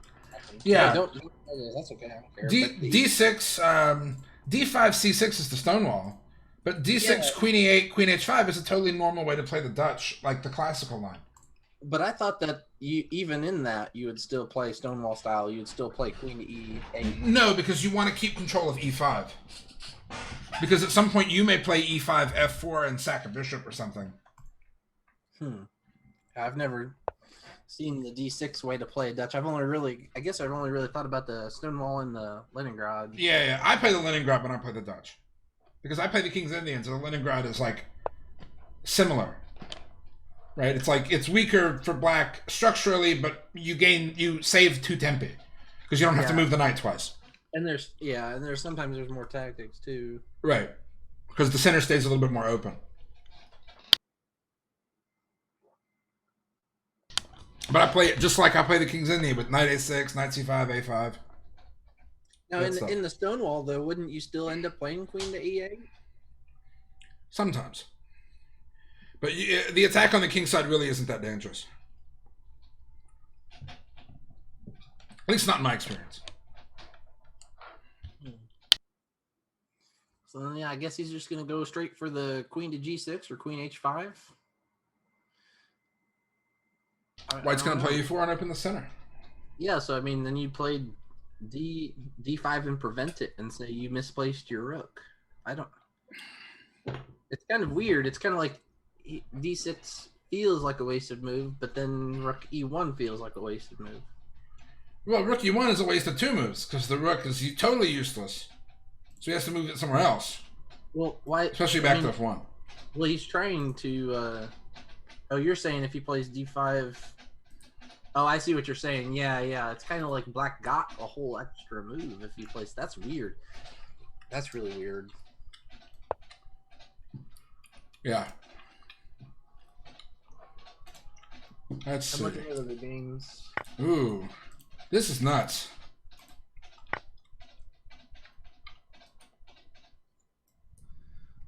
Looking at other games. Why did he move Politics. I like that game. I like the Varan chess game. It's interesting looking. I wonder if black will play A4 here. I think white wants to play B5. Yeah, but if you we just take back with the C pawn. Black at least makes a pass pawn with A4, but this. No, yeah, I'm saying. Okay, 1. Yeah. Oh yeah. Bishop f5 seems like a free move, but I think the rook is better on a1 because it doesn't need to be defending b4. I agree with that. Yeah, I agree with that. I was just looking at trying to play b5 as white. Right, right. Rook first. You said the Varun chess game? Yeah. I mean, it looks relatively typical. Black has a bishop Can he not take the pawn? on e5. Well, not anymore because bishop takes. Yeah, e5. I think takes, and then after knight takes, pawn takes. Like you win a pawn, but it's a double isolated e pawn. Yeah, but I still think I don't know. I don't consider double isolated pawns to be 2 pawns. Just to be straight up with you, that's 1 pawn. It takes up 2 Oh squares. yeah, I agree. It might be Well, 1 1/4 pawns. Yeah, I was saying I agree mostly. So I think you could probably take the pawn now and just push. I don't like making the d pawn backwards. You know, I don't like take and then push the e pawn because then I don't know. Black is doing a good job making it interesting here. He's got a if the rook was still on the f file, I think I'd like it for white, but I think I almost like it for black better now. Yeah, I mean, well, if the rook was on f1, e3 would be weak. Yeah, but now he's gonna have this big old backwards pawn. Yeah, that happened. That happened. Maybe d4 immediately. Yeah, you may have to. You might just have to, and then take with the pawn. Why? Yeah, just take with the pawn. You get the 2 center pawns. Yeah, you do have to babysit them, but you could play like rook to c1, and you've got stuff. Yeah, they look sufficiently babysitted to me. Yeah, but there's something funny. Rook c1, the bishop can't take the pawn. Because of b3. Yeah. Yeah, that's a common idea.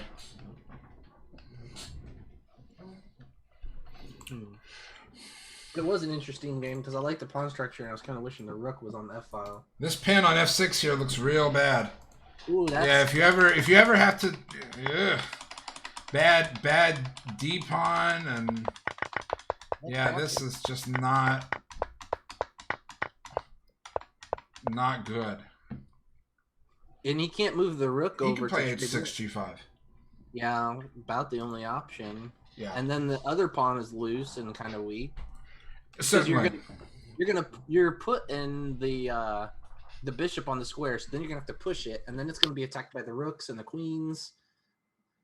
It's looking quite rough. Yeah, white is better.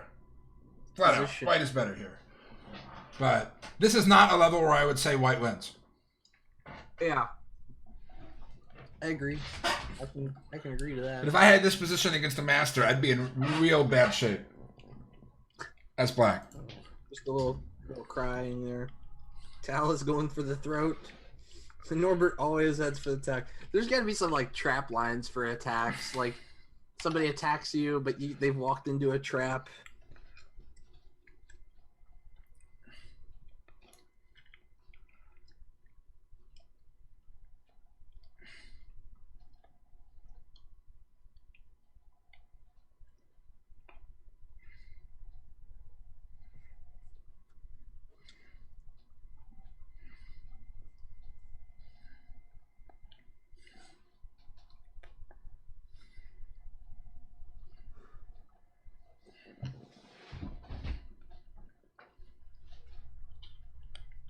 I'm looking at Norbert's game right now, and I don't like either side. I feel like he's got to play like bishop f6, maybe. Like the pawn structure I don't like. He's got control. I just don't like it. I don't know. I can't really move that pawn. Too many holes. I don't know what you're saying. I'm just inferencing. Oh. Yeah, I keep... There's like noise outside, so I keep muting and then forgetting to unmute, but... I like bishop f6, but it seems like it's totally opposite to what you want in the position. Like, bishop f6, you're attacking the center. I feel like I want to try to push... I almost want to push e5. Oh, yeah, I like this is a very Norbert move. Yeah, but I don't think it's bad either. I mean, like, everything's done. It's just the black pawns are strangely weak. if that makes sense. That's my opinion. Well, it's a sort of a typical like hanging pawn, like the side by side pawns. They control Yeah. a lot of territory, but your opponent wants to force you to push one of them because then it turns them into a weakness. Yeah, that's what I'm saying. I just think that those pawns are weak. And now I think White's got better development too. Yeah, black is certainly behind in development, but he could play knight d7, knight f6. Yeah, yeah. I think maybe that's what he's got to do on his next turn.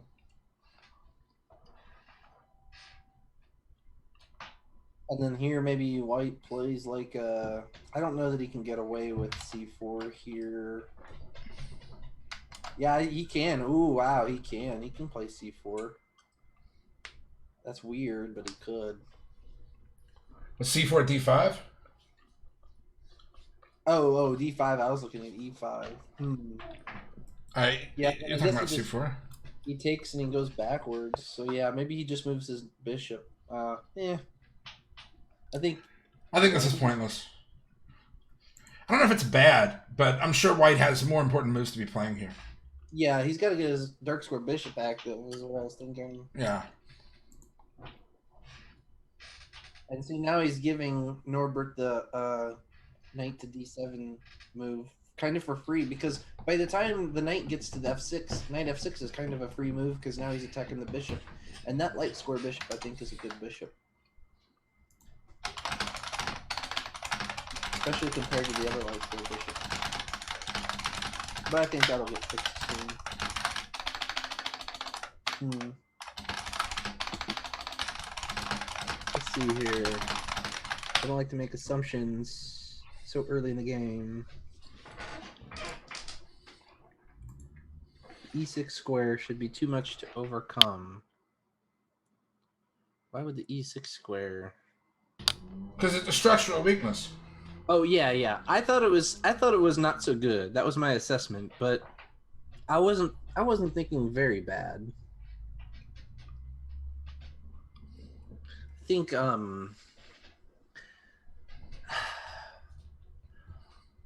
I don't like bishop to f6. I think if black had played like knight up and then knight to f6, then he was probably better. Black was, just because the knight was then on a good square. And I think black's better anyway. I think black's better anyway. Yeah, I do. With the bishop on f6. It looks like White wants to play queen. No, I'm sorry. I think White's better. I think queen d3 next is going to be a problem. Oh yeah, a little problem. Yeah. I think if he could have played knight to d7 first, I think black would be better. I mean, he could have. He just played bishop to f6 instead. I think he was trying to control the knight, with the bishop there. It would fail to bishop takes h7, so the knight takes h7. How does... What am I missing? If knight were on f6, now it would fail to bishop h7. I think what he's saying is king takes h7, knight g5 check. But, but knight takes. If the knight was on f6, the knight just takes. Like, yeah. And then if the knight moves for some reason... Yeah, the knights on f6 always defend h7. Well, usually always. Unless you get like a queen back or something. Ooh, knight. That's interesting. I kind of like that because I think his knight is actually going to c7 here. I might be wrong, but I kind of like knight going to c7. Black needs to get rid of his pawn weaknesses because his black pawns are just kind of weak. Yeah, but how? Maybe pushing e5 or something, but...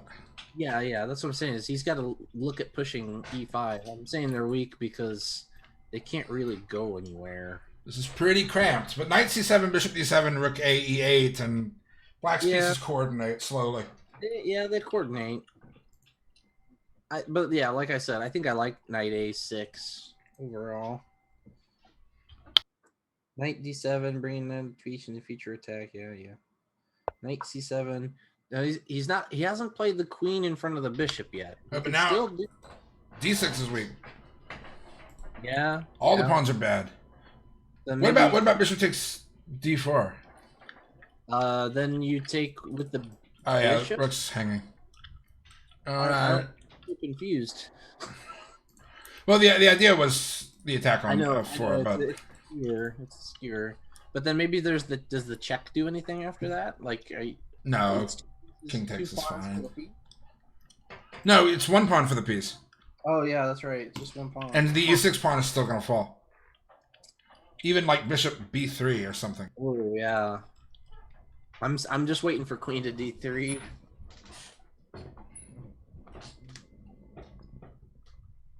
Man, I would hate to have to play d5 here.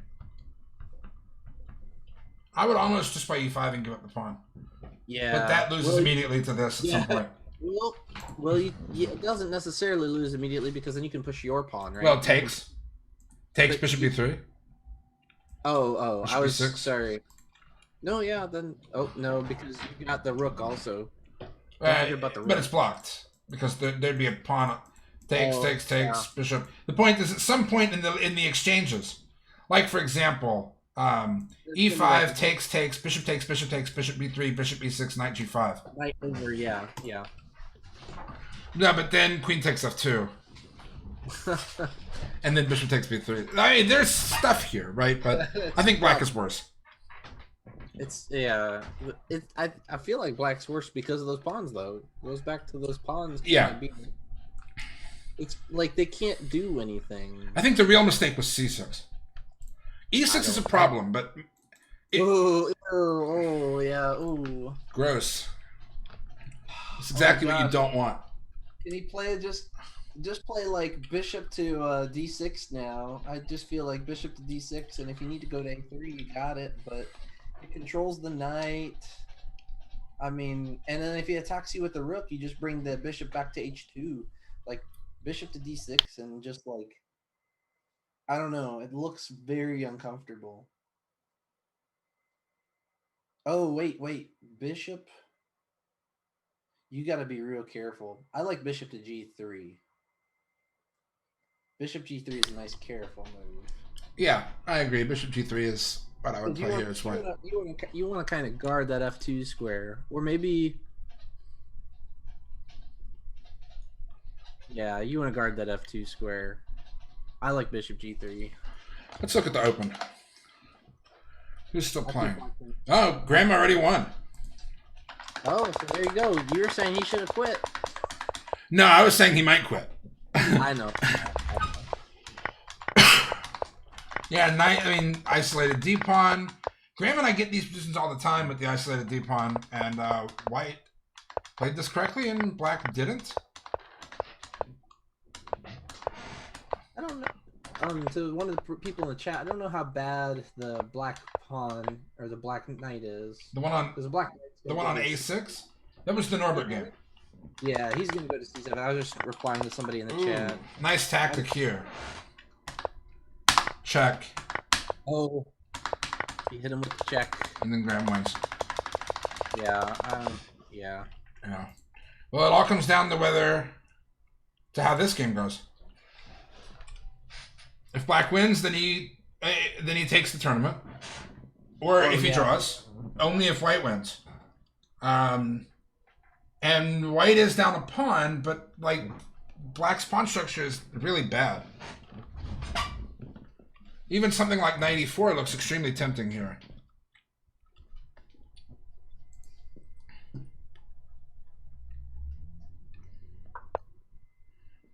Well, can he take the pawn with check? No. Sorry. That was dumb. Man, sorry. I was thinking that the rook was undefended. Oh, he just threatened the checkmate, by the way. It's Norbert. He just threatened the queen h7 checkmate. Yeah, but positionally, Norbert's starting to get a little bit loosey-goosey here.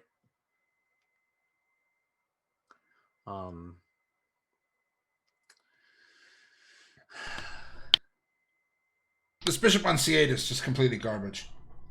Well, I think if he makes it to d7, at least he's doing something. If he gets to d7, he's defending the pawns. That's not what makes the bishop good. I know. But you didn't say good. You just said garbage. I would say at least you do it. All right. Well, I guess. Yeah, that's kind of how it goes. And then White even has the idea of like C4 at some point. Well, no, he doesn't. No. He Yeah. can't play C4 without Not playing before. A3. Yeah. Yeah, I gotta play A3 first, maybe. But still, it's looking. He finds your move there. Now the question is, if he takes the bishop, does he take with a pawn or with the rook? Because if he takes with the rook, the knight's there forever, and the bishop's bad. I think he has to take back with the pawn structurally, but that stinks too, because the queen is stuck on the. Oh, the queen is stuck on the H No, file. you can't. You can't play G4 because of this.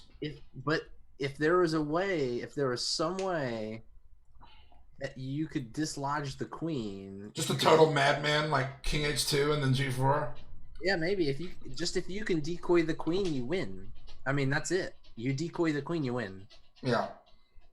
So yeah, I think I agree with the idea of king to H.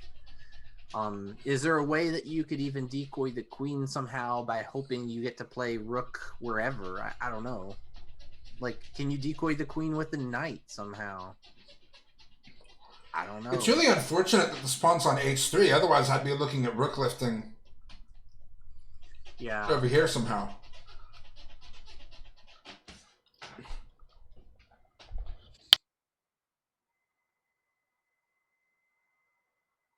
We still have a Norbert cheerleader in the chat. Norbert will counter punch with Queen H5, but what do you punch him? I mean, Wait a minute. If okay, so there's a weird idea here. Okay, that's okay. But I was looking at knight to G5 and wondering what happens when just takes it. bishop takes, and then you could take with check, but then the king takes. you It gave up doesn't- two I don't think it pieces. works. Yeah, it doesn't work, but it's kind of like there are ideas of just any which way you could decoy that queen, you win. I just don't think queen belongs on that H square. I think that's real dangerous. Because it's decoy the queen and win. That's the name of the game. Ugh. I think he wants to play Bishop E8, Bishop D6. Yeah, maybe that's maybe he's fast enough too. No, maybe he's not, because he can still play king H2, right? Maybe G4, Queen takes H3, Knight G5. Oh, I like it. Yeah. Yeah, but Queen takes G4. Is that with check? It's with check, and then Rook G3, and he has to go back, and then maybe Rook H3. I don't know. Maybe it works, but Yeah. I don't know about this at all. You still need to play your king on the H file, basically. Oh yeah, ew. Oh no. Yeah, but if Bishop E8, he would have taken and then taken on E6. So he can't do anything. All of his pieces are getting stuck now. both of these pieces are useless. My vote is definitely for king H2 and decoy the queen. Like, and the funny thing is, if you get king H2 and then he plays like queen to I don't know, H4, you get your bishop in there, and then your knight's coming in, I think. I don't know. I saw that just now, just before he moved it. And that blocks in the knight. That prevents a bunch of stuff. That's a nice little square for that bishop. Now knight up, and then you're forcing. Oh my gosh. Oh yeah, you could do that, or you could take with a bishop. Either way, I think is good. But I think the rook is better. Yeah, I'd play Rook takes, no doubt. You just. Oh man. Well, it looks like Murfreesboro will be the amateur champion this year. Mike said G4-1 earlier. I don't know. I thought so too, but I wasn't sure. He doesn't. I don't think so, because it might just be a draw. Yep, there comes the knight.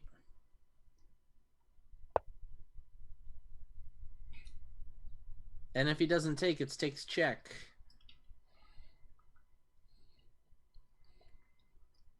And then the F8 square is no longer available. That hurts. That's a positionally. This game is done. There's nothing. I don't see how black fights, because now even if knight gets to c7 square, the knight can't go anywhere. Like, and the knight can't even get to the c. So the knight is trapped. Black knight is trapped. The black rook is trapped. The black bishop is trapped. Everything is trapped. I was saying it earlier, but black's only reasonable plan was to sack a pawn in the center. Trying to defend the pawns, just tying them in knots here. Yeah. Well, I knew that the d5 move was going to be bad. Yeah, d5 is unplayable. Well, I don't know if it's unplayable, but I just knew it was going to be. We just saw why it was unplayable. Can you suggest any better moves for black at any point? I mean, I can't. I guess now he's got to play what, like just rook to e. Can he play rook to e8 or e7? Excuse me. I guess he loses a pawn, right? Rook to e7, he loses a pawn. Rook to e7, he just takes it with the bishop, right? Oh, thanks. Yeah. Sorry. Oh, he took with the bishop. He should have taken with the rook. I think rook takes us better. Yeah. But then maybe rook f5. Oh, but see, with the rook on that square, now he might have g4.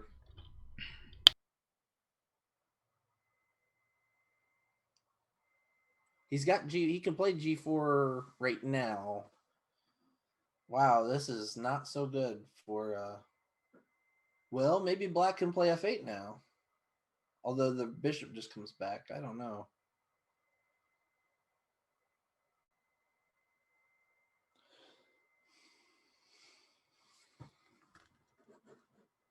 I'm gonna check out some other games, see if we got any cool end games. Just a sec.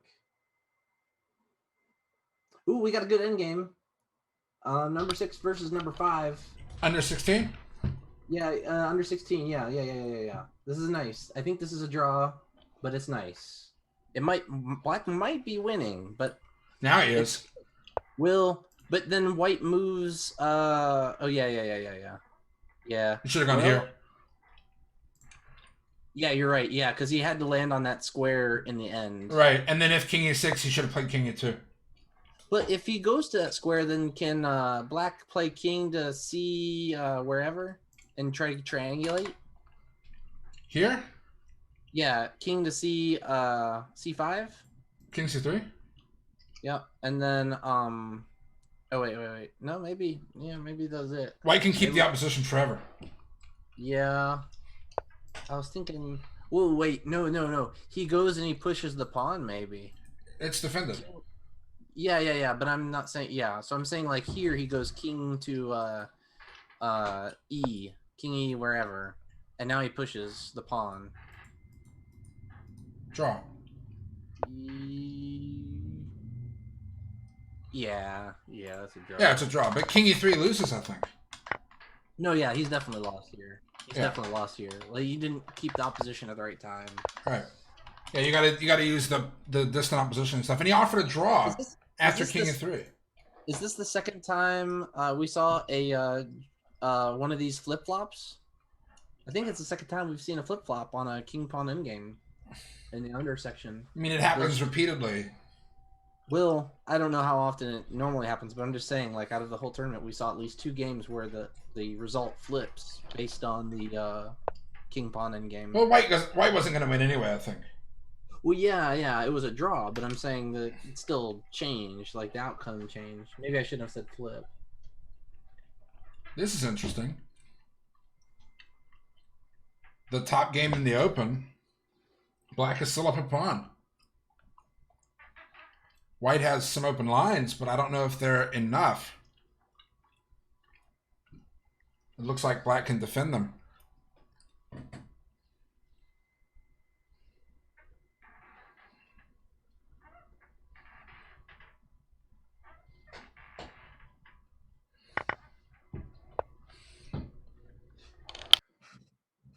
I still think Norbert's game is going to be good. They're still fighting, but let me see if I've got any other cool games to look at.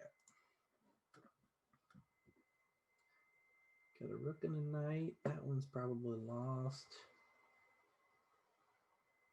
Oh, here's one for you. 17 and 15 when you get done thinking about this one. In the open? No, in under 1600. I think white's better, but it's interesting. Yeah, I think white should win. I mean, Well, black. I don't threat. know. Yeah. Ouch. This, Yeah, black's got threats. You might have to play. Yeah, it's. Maybe black is better. I don't know. He might play. Oh, no. He's. Oh man. Yeah, maybe black's better now. Because he's got ideas of just checkmate, obviously. Both And players then- could lose. What? Both players could lose. After Yeah, Queen but D1, Rook C2 is tempting, but I think check, King G7, Queen D4, Check. King But then the H6. king escapes, I think. Oh, there's another check. Maybe it's yeah, maybe it's, and then he can check with the pawn. So maybe that's a that might be. Perpetual, and maybe? If black gets too bold after the check with the pawn, he might get checkmated. If black gets too bold, like if he goes like Queen H or King H4, he could get checkmated. There's some cute lines in there. So this. I think this should be a draw, but I think that this is a double-edged sword. This is razor edge right here. I think Rook C8 was a very good move by black. Yeah, for sure. I mean, it's the only open file available. It's the only move. Here we go.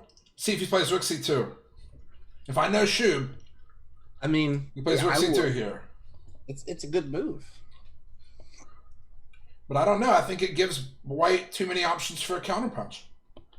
I don't know if Rook C2 can be played. But what's better, you know? Queen B2.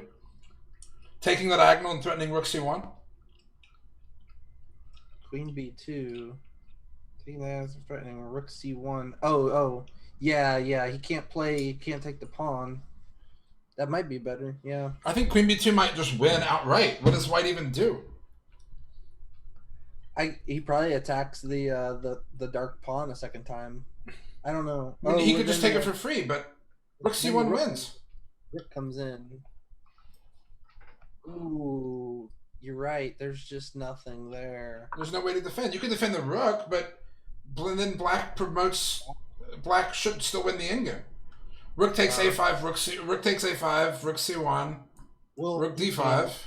Yeah, I know he can't, but I'm saying what else? What else can white even play? Nothing. Like he's gonna play Rook to C1. Like Oh, even yeah. if, There is no move. because it's gonna be checkmate if his queen comes off the file. We just went over queen and pawn endgames. Take the dominant diagonal. Make threats. Wow, We just went over this yesterday. you can't even. There's just nothing here. That's game over. Yeah. Queen B2. That was an amazing move. Got to coordinate the queen and rook. Well, it's like these last two games. As soon as we went to the kind of interesting drawish position, game over. Well, black actually offered a draw like 2 moves ago. Oh, that hurts. And white declined. Is that like the second time that's happened? That happens repeatedly too. Yeah. Well, yeah, but I mean, we saw that in the King Pawn game. Nothing surprises me in the under 1600. Norbert's getting hurt, man. It looks painful. That's all I gotta say. It's like every move is pressure. Every move is pressure. I'm gonna see if there are any other good games going on.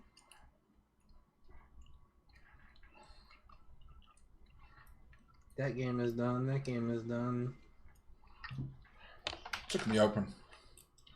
Yeah, I still think that the in the under section, Norbert's game is probably the most interesting. He's like refusing to play G6. Adam's down a piece again. He's going to lose this position. How about Corey's game? What's Corey's game? We hadn't even looked at any of Corey's game, I don't think. That doesn't look too bad. No, I think I might like white here. Although, Yeah, that's what I'm saying. I think white's a little better, not by much. I mean, what does he do with this rook? I don't know. You I can't play guess rook c8 because Oh yeah. Who loses the rook? I guess he's got to go to A8 then. or And b6. just- Be a little sad. Yeah, but I wouldn't be happy about either. Knight e7 check, knight f5 threatening d6 is Yeah. kind of a thing anyway.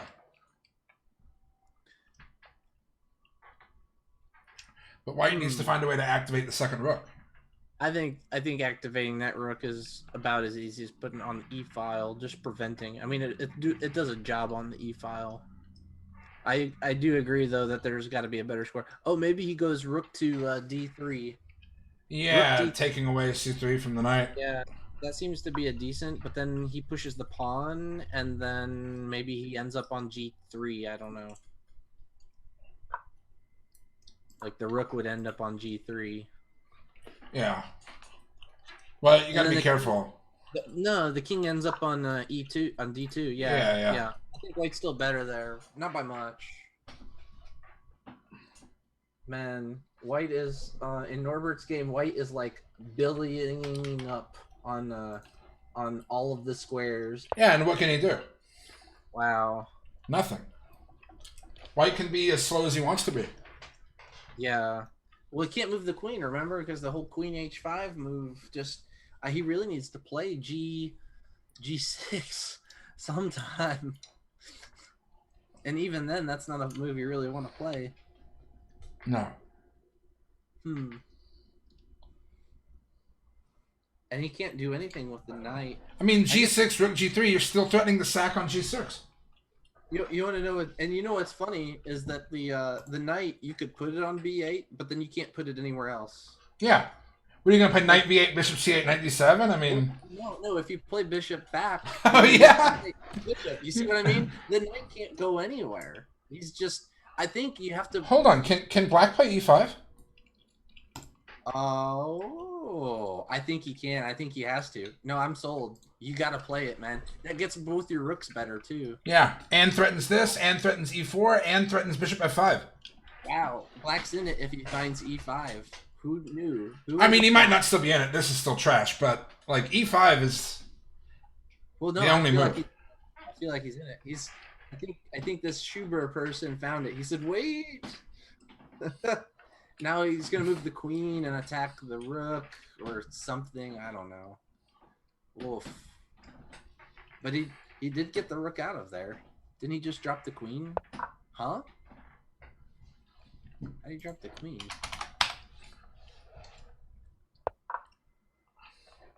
They're playing really fast, though, all of a sudden.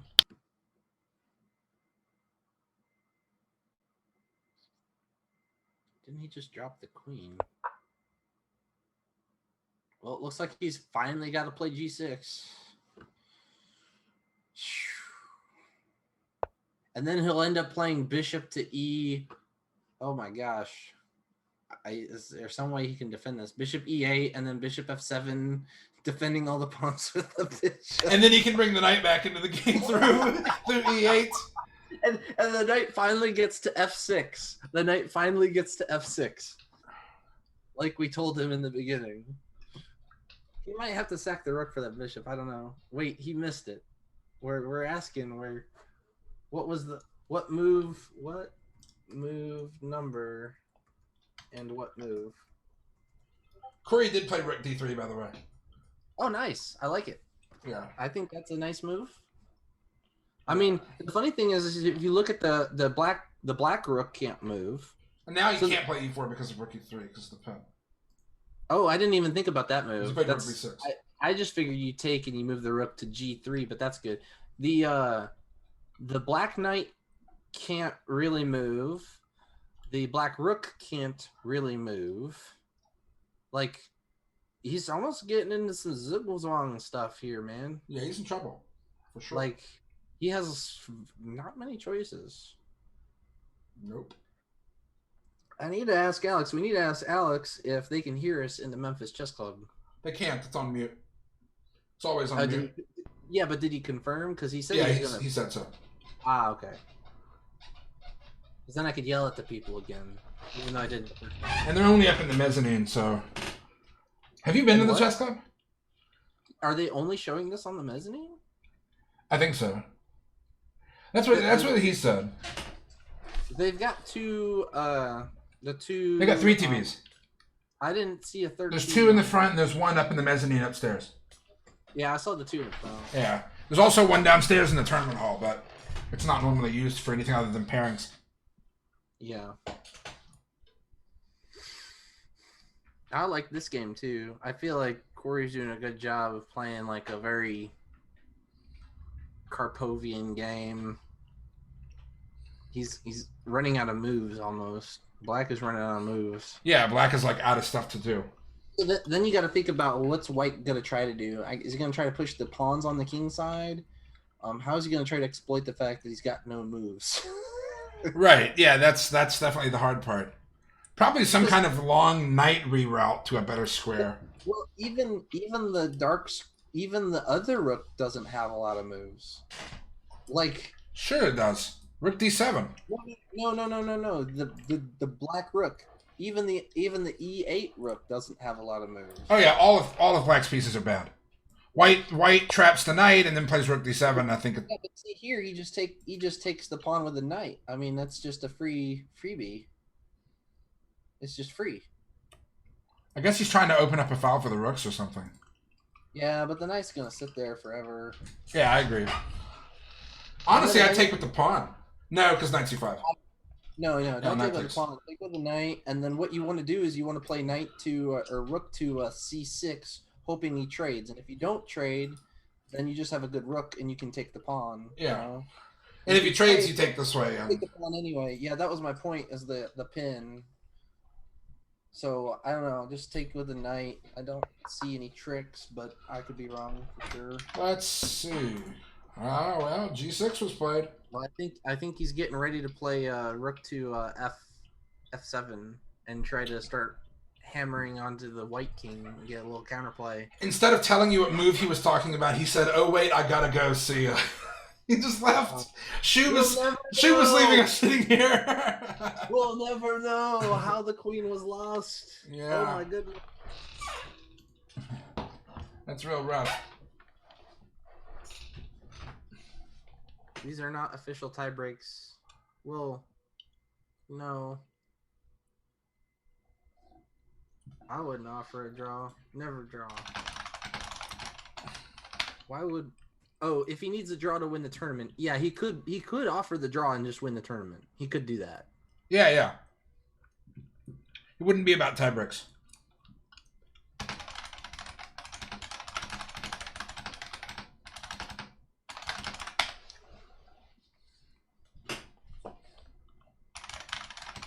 I don't know. It's starting to look, though, a lot like...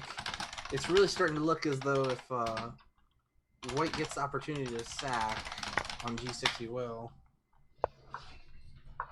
Norbert is detangling his position. I would roughly agree with that assessment. It's kind of here. He's got to and play there. bishop e8, but his rook's hanging. Yeah. And if he moves it, you can be sure he's going to take on g6. Yeah, maybe he just maybe he lets his rook go and makes his bishop good. Like, it still wouldn't be that great, but I don't know. And there's also the pin with the other rook and the queen. There's a pin there. I don't know what's going on there.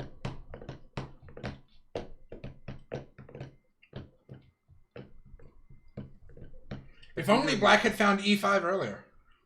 Yeah. That would have made a huge difference. And that's why I didn't think bishop d6 was good. The bishop should sit here forever. Yeah, it's annoying on d6, but restricting the pawn means black is just done. Yeah, but on d6 before it would actually prevent either a rook to go to f8. Whereas that's now, right. Whereas now that doesn't really matter. Like that restriction was good, and it was still attacking the center square, preventing the push anyway. So I don't know. This is not good for black. Black still can't move the knight.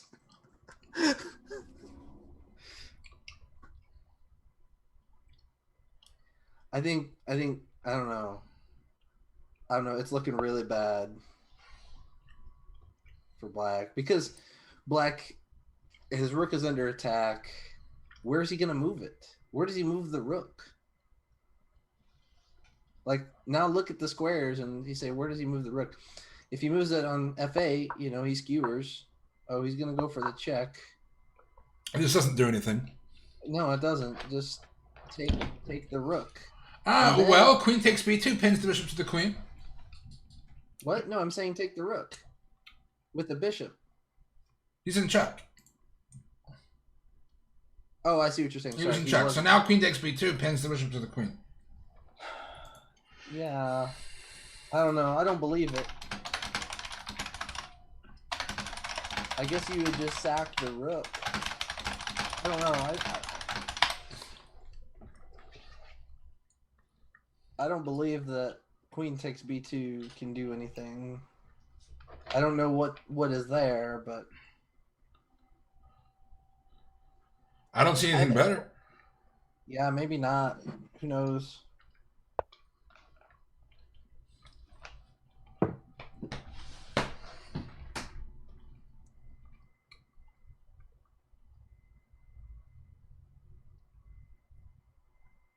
Well, maybe. What about? Well, no, he can't play that. Never mind. Yeah, that might be the best move for that reason.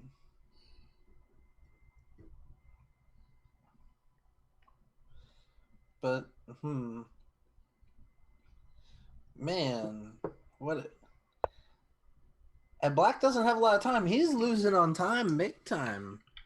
Yeah, for sure.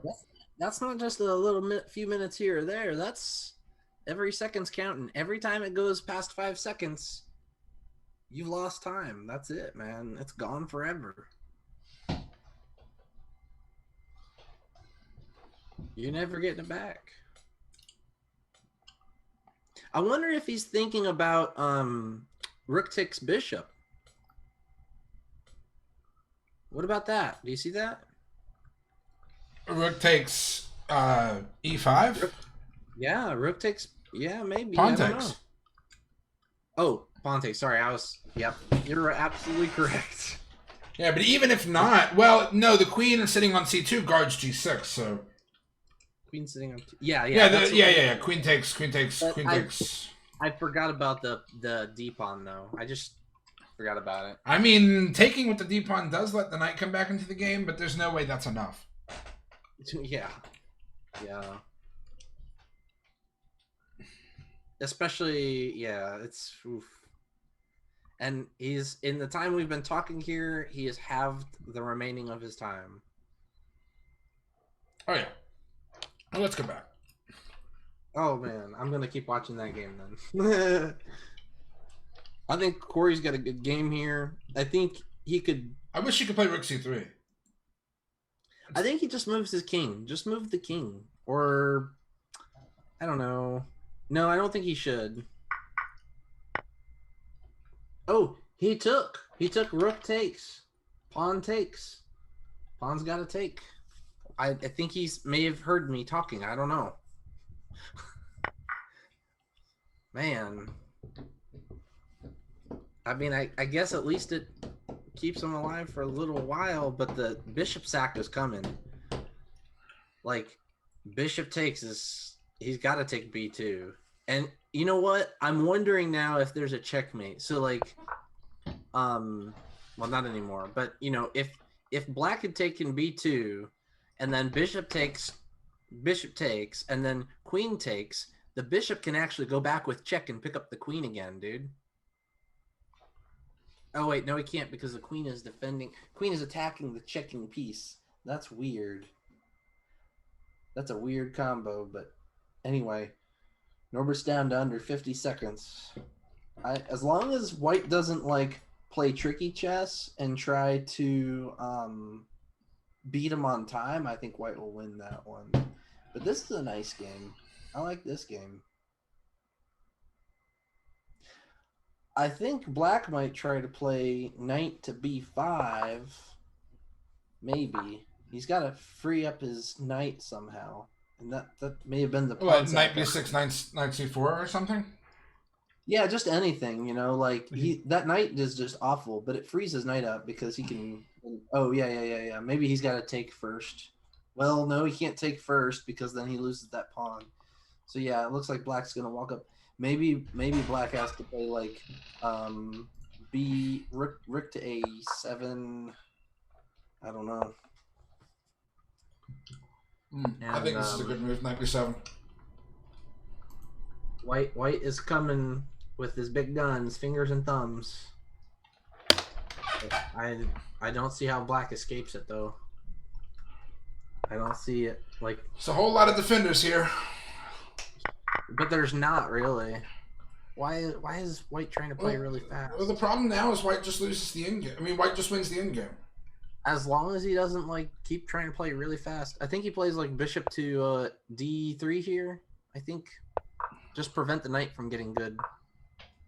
Now knight to C or B. Oh my gosh. Yeah, just like that. A4. You're talking about the knight being good. Well, yeah. Well, no, A4 runs into knight to A3. And then the bishop knight... D3 and your knight's completely trapped on A3. Well, no, it's not that bad, though. At least the knight gets out, because knight will get to C5 and will give up a pawn. Like, I know it's just bad. Yeah. This Like- is...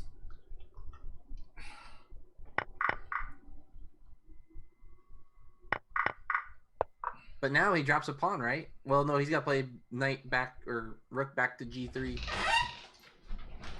Yeah. So black's winning here. I don't know. White wins this in his sleep. Well, yeah, should. You never know.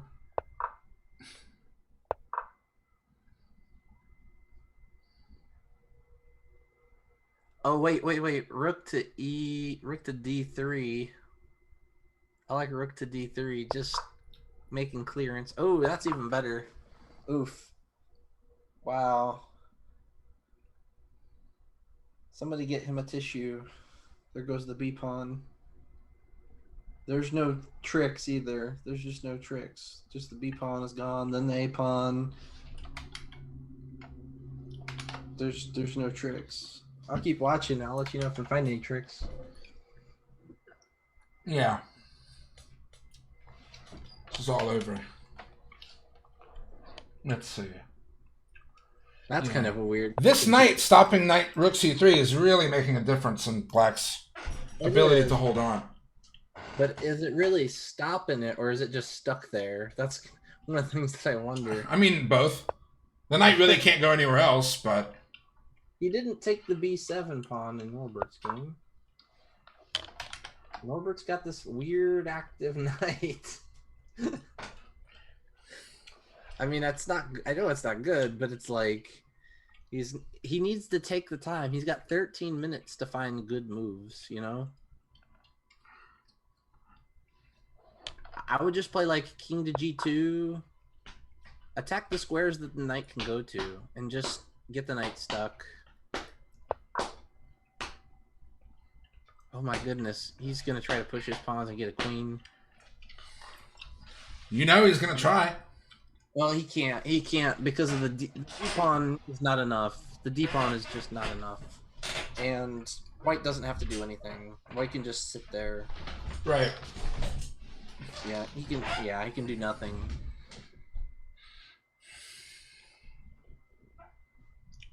But still.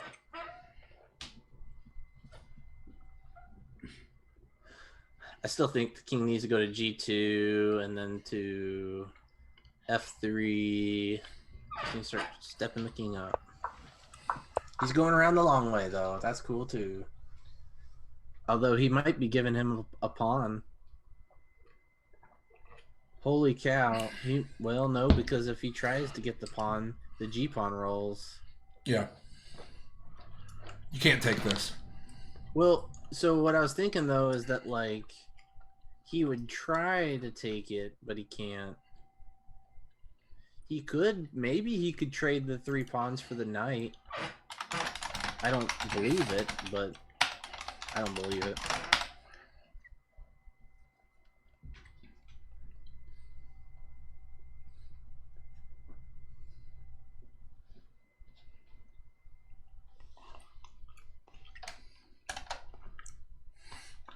All right. Have the top games concluded yet? Yes. They drew. So we have a winner. Andrew Krieger is the winner of the tournament with 4.5.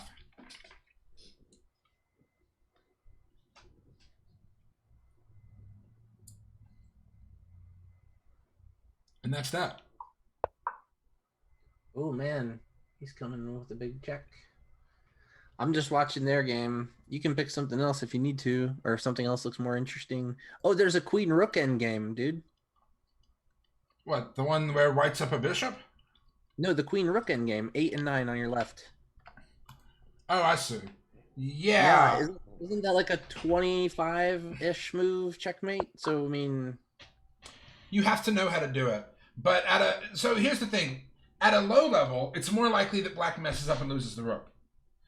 If black, at the levels where black knows how to properly defend, white tends to know how to properly win the game.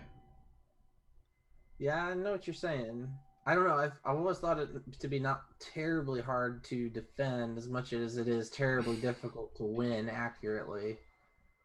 I've never seen one of these turn into a draw, honestly. Oh, okay. Yeah, just because, like, people if you're playing at a point where white doesn't know the theoretical win, black doesn't know the theoretical defense. White, Yeah, I know. White just plays king f5 and continues to advance, and eventually black will mess up.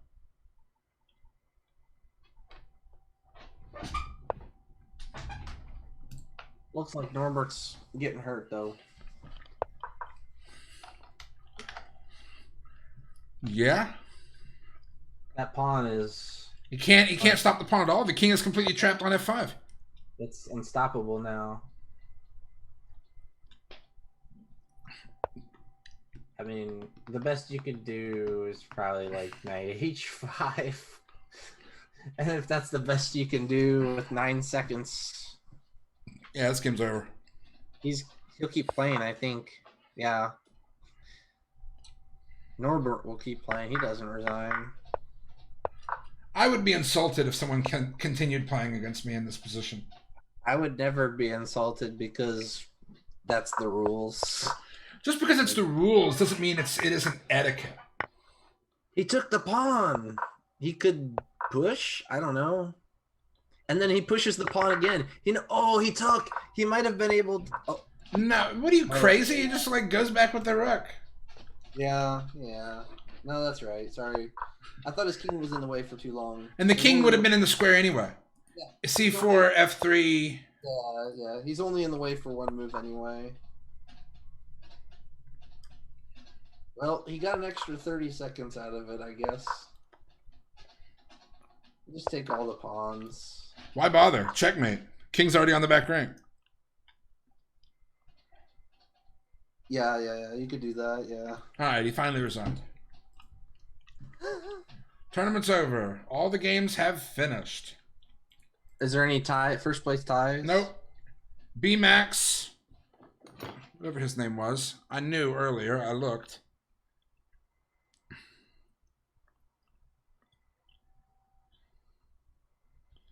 My tablet's freezing up, but I'm trying to find who's who. The mighty Tal failed. The Tal of Murfreesboro. The Murphy Tal. This is Brandon Evans. Apparently also from Murfreesboro. Yeah. That's what we were saying. And a 4-way tie for second. There's a lot of players down there. There sure are. King Ooh, this is still going on. F6. This is still going.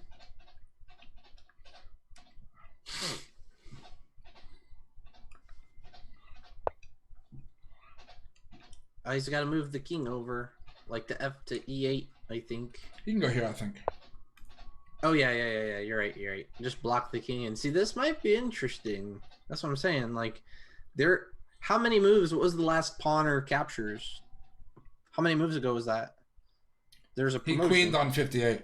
And there's a takes. There's a takes right after the queen. So they're up to like 10 moves. That was not. There was a capture before the queen. No, oh, that was a check. Sorry, I thought that was a takes. My bad. So yeah, so it'll be 58. So we're at like 10 moves. I doubt that they'll go with 50, but it'd be interesting. Now see, all he had to do to get the draw back here was play king here. Takes, king takes, queen, rook takes. Oh, I got the board upside down. Okay. Yeah, they're going this way and this way. But he allowed this. Ooh. Yeah. So, attack the queen, maybe? And Oh, by the no. way, the player with 1 minute is black, not white. Yeah, I know. 1-8. You can't. This has to lose. There's no way this doesn't lose. There's some, Whenever yeah, the queen and rook are this far apart, there's got to be a fork somewhere. Yeah, there's supposed. Yeah, and he's got to like now he's got to stay on a different color, but then that's going to give the other king some room to get closer. I think you're actually in the queen rook endgame. In that case, you're actually supposed to keep the rook and the king together closely, somehow. Check, I think. Yeah, but it doesn't necessarily. He's got to stay on the different colors. He goes back to the other square as long as he's on a different color of the rook. Some days. Yeah, you're right. Some days, sometimes there is a fork when they're on the same color. That happened to me the other day, or a different color. That happened to me on the other day. That can only be up and down. So the rook has to be able to see the queen. Diagonals are always the same color. Yeah. But I'm saying that I could have sworn that there was. I think it's if you're right next to the rook. There's. Yeah, you're right. If the king and rook are next to each other. You have to be right next to the rook on the same file as the king, and you can fork on different colors. Let's see. Are there any other games? This game is still going. Oh wow. Well. Is this Corey's game? Yeah. Corey? This isn't Corey's game. Oh, this is. Yeah, it is. I still think white is better because of the past B pawn, but this is less clear. And of course, this pawn shuts down the kingside pawns. Yeah, I think he just pushes, and then he's got to follow the pawn with his king, maybe. I don't know. Oh, wait. Yeah, but how does he invade with the king, right? How does he get his king anywhere useful? Well, what I was saying is he pushes the pawn, and then he follows the pawn and the rook with his king. Or he could consider pushing the f pawn right now. Oh. Ew. No, that's a good move. And Corey's down on time. He's down a lot of time. He's hurting on time. Yeah, this will be rough. Rough way to lose because the king can sit in front. Yeah, I know. I think white might be lost now. Yeah, if king c8. Yep. And you can't move the king, or you can't move the rook. You check, and then here, and then this was probably better. Oh, yeah. Well, wait. Rook to b6. Yeah, see, maybe he still has something here. Not a lot. Because then rook to b6, and then rook to f6. Yeah. And then you're going to eat the h-pawn. Maybe white's still better. He could play rook f4, but... Well, he's not going to want to, though, because that other pawn is going to be running. Oh, he's going to do this. Yeah. But after rook takes, if he retreats the rook, king e4, so... But he could also check after rook takes. If king takes, then he's got the rook move, so he's got to play that now. And then if he does play that, if he plays that, rook to b6, and then step the king. Yeah, up. you're right, because the pawn still freezes the kingside pawns. Yeah. Wow, white's now winning again, I think. And then just trade those guys down. This is over. Wow. I think black misplayed it. The funny thing is if the d pawn was on e6 or e4, maybe it's a draw. I don't know. Because like the king can't get in. Yeah, because of the pawn. He needs the e square. Well, no, what I'm saying is that the black king needs the c6 square kinda. But I think it's still Oh yeah. Takes, king takes here. Oh no, you would still get this and then into f6. Yeah, and you could just sit your king there anyway. You could just like play f4 or something. You don't want to play f4 because you want it to take an extra tempo to get the pawn. Yeah. I'm saying later. I'm saying I'm just looking at stuff like if you needed a tempo. Oh, if you get stuck this way and then you can play f4 to make the king move. The black king, yeah. Yeah, but like if the white king gets over here and then the black king goes to f7, you have the extra tempo to force the king to move. Yeah. I was also looking at if somehow the black king like Yeah. That's game.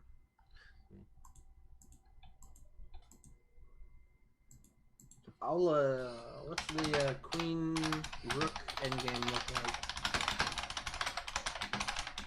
Let me see if I can find it here.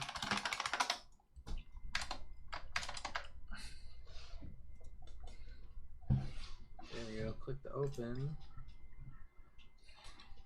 No, the rook endgame is ended, so it's probably he probably lost. So this is the last game right here. Yeah, I forgot what the other game was. Or who was it? It was this one. Yeah, he dropped the rook. Oh, okay. It was check, exactly like I said, and he played here, and he lost it. Yep, dark square. So what is it? He has to play on the light squares. Right. I mean, the computer knows the line, but like, yeah, King C2 at least makes it difficult. If you play anything else, you lose immediately. So what's going back on with their game? They're stuck right now. They're sitting on that move, thinking about it. Well, he is, but it's over. Yeah, it is over though. And then after this, we are all done. Oh, en passant. En passant. Yeah. Just take it. Well, A if five? he takes it, he's got a 5. Oh, yeah, he Rook just takes G6. Just take the pawn, and he can't even take the other pawn with either piece really, because then he gets rook to G7 in. Right. And either way, This is wrong. how? Ooh, it might. Well, no, it's not. I don't think it's wrong. I think it's still okay. And now he can push the. Well, he could push the pawn. It seems kind of dumb. He can't. The rook can't take the H6. I don't think. Can he play here? King takes rook C7 check, promoting the pawn. Oh, yeah. Or yeah. rook takes D7. Rook A8, rook C8 check. Yeah. Wow. This is. He's on a kind of a razor's edge. I would, if I were black, I probably would have tried for like E4. Oh my gosh. Uh-oh. This cannot be the right way to play for either side. This is exciting though. I'm gonna tell you that. This is good entertainment. What's Play G4. Is he going to go to C6 and then play rook A6, rook A8 mate? G4. He's got to play G4. Don't take it. Just play G4. You mean G3? Yeah. Yeah. I don't Wow. know. This is he plays G4. Oh, I was kind of kidding. Oh my gosh, he's going for checkmate. now he loses. Rook A6, it's game over. Yeah, he can't do that. Oh my goodness gracious. He had to stay here so that he could take... Check. He's gonna play the check. Yeah, but then he loses. The rook comes back to block. Oh. And white wins. Rook A2, game over. Wow. Well, you never know. You hate to see it. Well, after the game, let's press that computer button and see what the computer thinks. It's all insane. But I know what I think. Yeah, I mean. Oh, wait. Yeah, the 2 pawns, dude. The 2 pawns. You Oh, no, never he can know. go here. He can play rook G2. It's over. Oh, The you're pawns right, have to both be on the 6th for it to work. Yeah, if he doesn't find that though.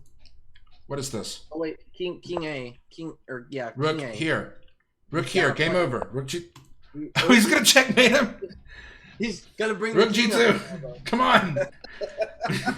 Just play rook G2 and promote the pawn. This is so exciting. Wait. Oh, he's gonna play the pawn now. Oh my goodness gracious. He's gonna. Oh Lord. What is even happening right now? Oh my gosh, he does it like that. He might have. There's gonna be crazy checks. Takes. Check. There's. Who knows what's going on now? Yeah, my because gosh. Wait. No. Play G2. Mate. Oh my gosh. It is mate. Oh wow. Okay. Well, let's see what Mr. Stockfish thinks about the ending of that game. Oh my gosh. That was one of the best endings tonight. That was like what a great last game to watch. Okay. Apparently, White was winning the whole time. Yeah, But- but still, like, I don't know that either of those players knew that White was winning the whole time there. Right. Like, and that's, yeah, that was exciting. Yeah, okay, cool. The stream can see the analysis, which is good. That's what I wanted. Whoever Oh, is look! the It was a dead draw. Yeah, It was a yeah, dead there draw was- here, and this move lost exactly like I thought. All he has Yeah, to we- do is take it, and then here you can play this, and actually this doesn't win because the Because king it's- is close enough. just in time, yeah. And that might actually lose. Yeah, black is because- actually winning. Whoa, So yeah, he can't play. He has to play this, but now it's a dead yeah, draw. you have to do the dance. Right. The opposition. So there's a person in the chat, to the TMTNY person, you can actually host the Memphis Chess Club Twitch on your stream. So like that's what I'm doing right now on my Twitch stream right now. It actually hosts in your chat on Twitch. You can put in /host and then put in Memphis Chess Club, and it will go to your channel. Like, so if you look at my stream or whatever, yeah. Oh yeah, Yeah. no problem. I don't know what I'm doing half the time. I'm just laughing. These were entertaining games. So One that makes- thing, if you're playing in a tournament that's like a serious tournament for prize money, you should not be streaming it. Because people in the chat would be giving you advice and there's Well, all this kinds was- of stuff. Oh. Yeah, so this he's was- asking, he wanted to stream too, but thought he maybe shouldn't. If you're just spectating and you want to stream a tournament, no one can stop you. Oh yeah, But yeah, if you're yeah. playing in the tournament, you should not be streaming if it's a serious one. Right? Like, Oh, was- I stream our weekly Lead Chess tournaments, but those are just for Lead Chess points. Was TMNTY, was that person in the tournament? I don't know. Okay. I don't. Yeah, No. That title, that name was not in the player list. Yeah. Well, anyway, but that is Twitch. That might be different. But the to That's Jonathan's point, Jonathan's absolutely right that you probably shouldn't. There is nothing from stopping you, but you probably shouldn't just because there is a chat pop up. Although that, I mean, you could still have a chat some way. But Right. Now, if you want to record yourself playing in the tournament and then post it on YouTube afterwards, I don't see a problem with that at all. yeah, I don't. Yeah, it's interesting. We are up to 27 viewers at the moment. 27. That's Yeah.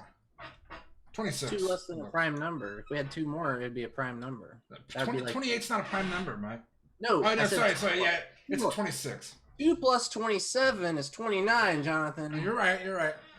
Sometimes I am. When I looked back up at the viewer number, it said 26, and then I was like, 26 plus 2 is an even number, so. I started talking about numbers, so they're like, that one was like, I'm out of here. All right. Well, thanks everybody. It looks like Andrew Krieger wins the Tennessee State Championship. A little bit of an upset, but he is really good. So it's not a super unexpected result. And Brandon Evans wins the under 1600 with a perfect score of 5 out of 5. So I'll go ahead and end the stream in just a second here. Thanks for coming out and watching. This was pretty popular. We'll be doing more of these. Hopefully, we'll be hosting as many tournaments as possible. I've quite enjoyed it. It's been a marathon. 6 hours is quite a long time, but... Shameless plug. Jackson Chess Club 2. Oh, yeah, the Jackson Chess Club stream as well. Kinda. So, Yeah. do you guys stream tournaments at all, or...? Yeah, I kind of stream them on the side. We have like Thursday nights, but it's not really big, and I just kind of like putz around. It's nothing fancy. I see. But I can help out wherever. All right. Well, I'll see everyone later.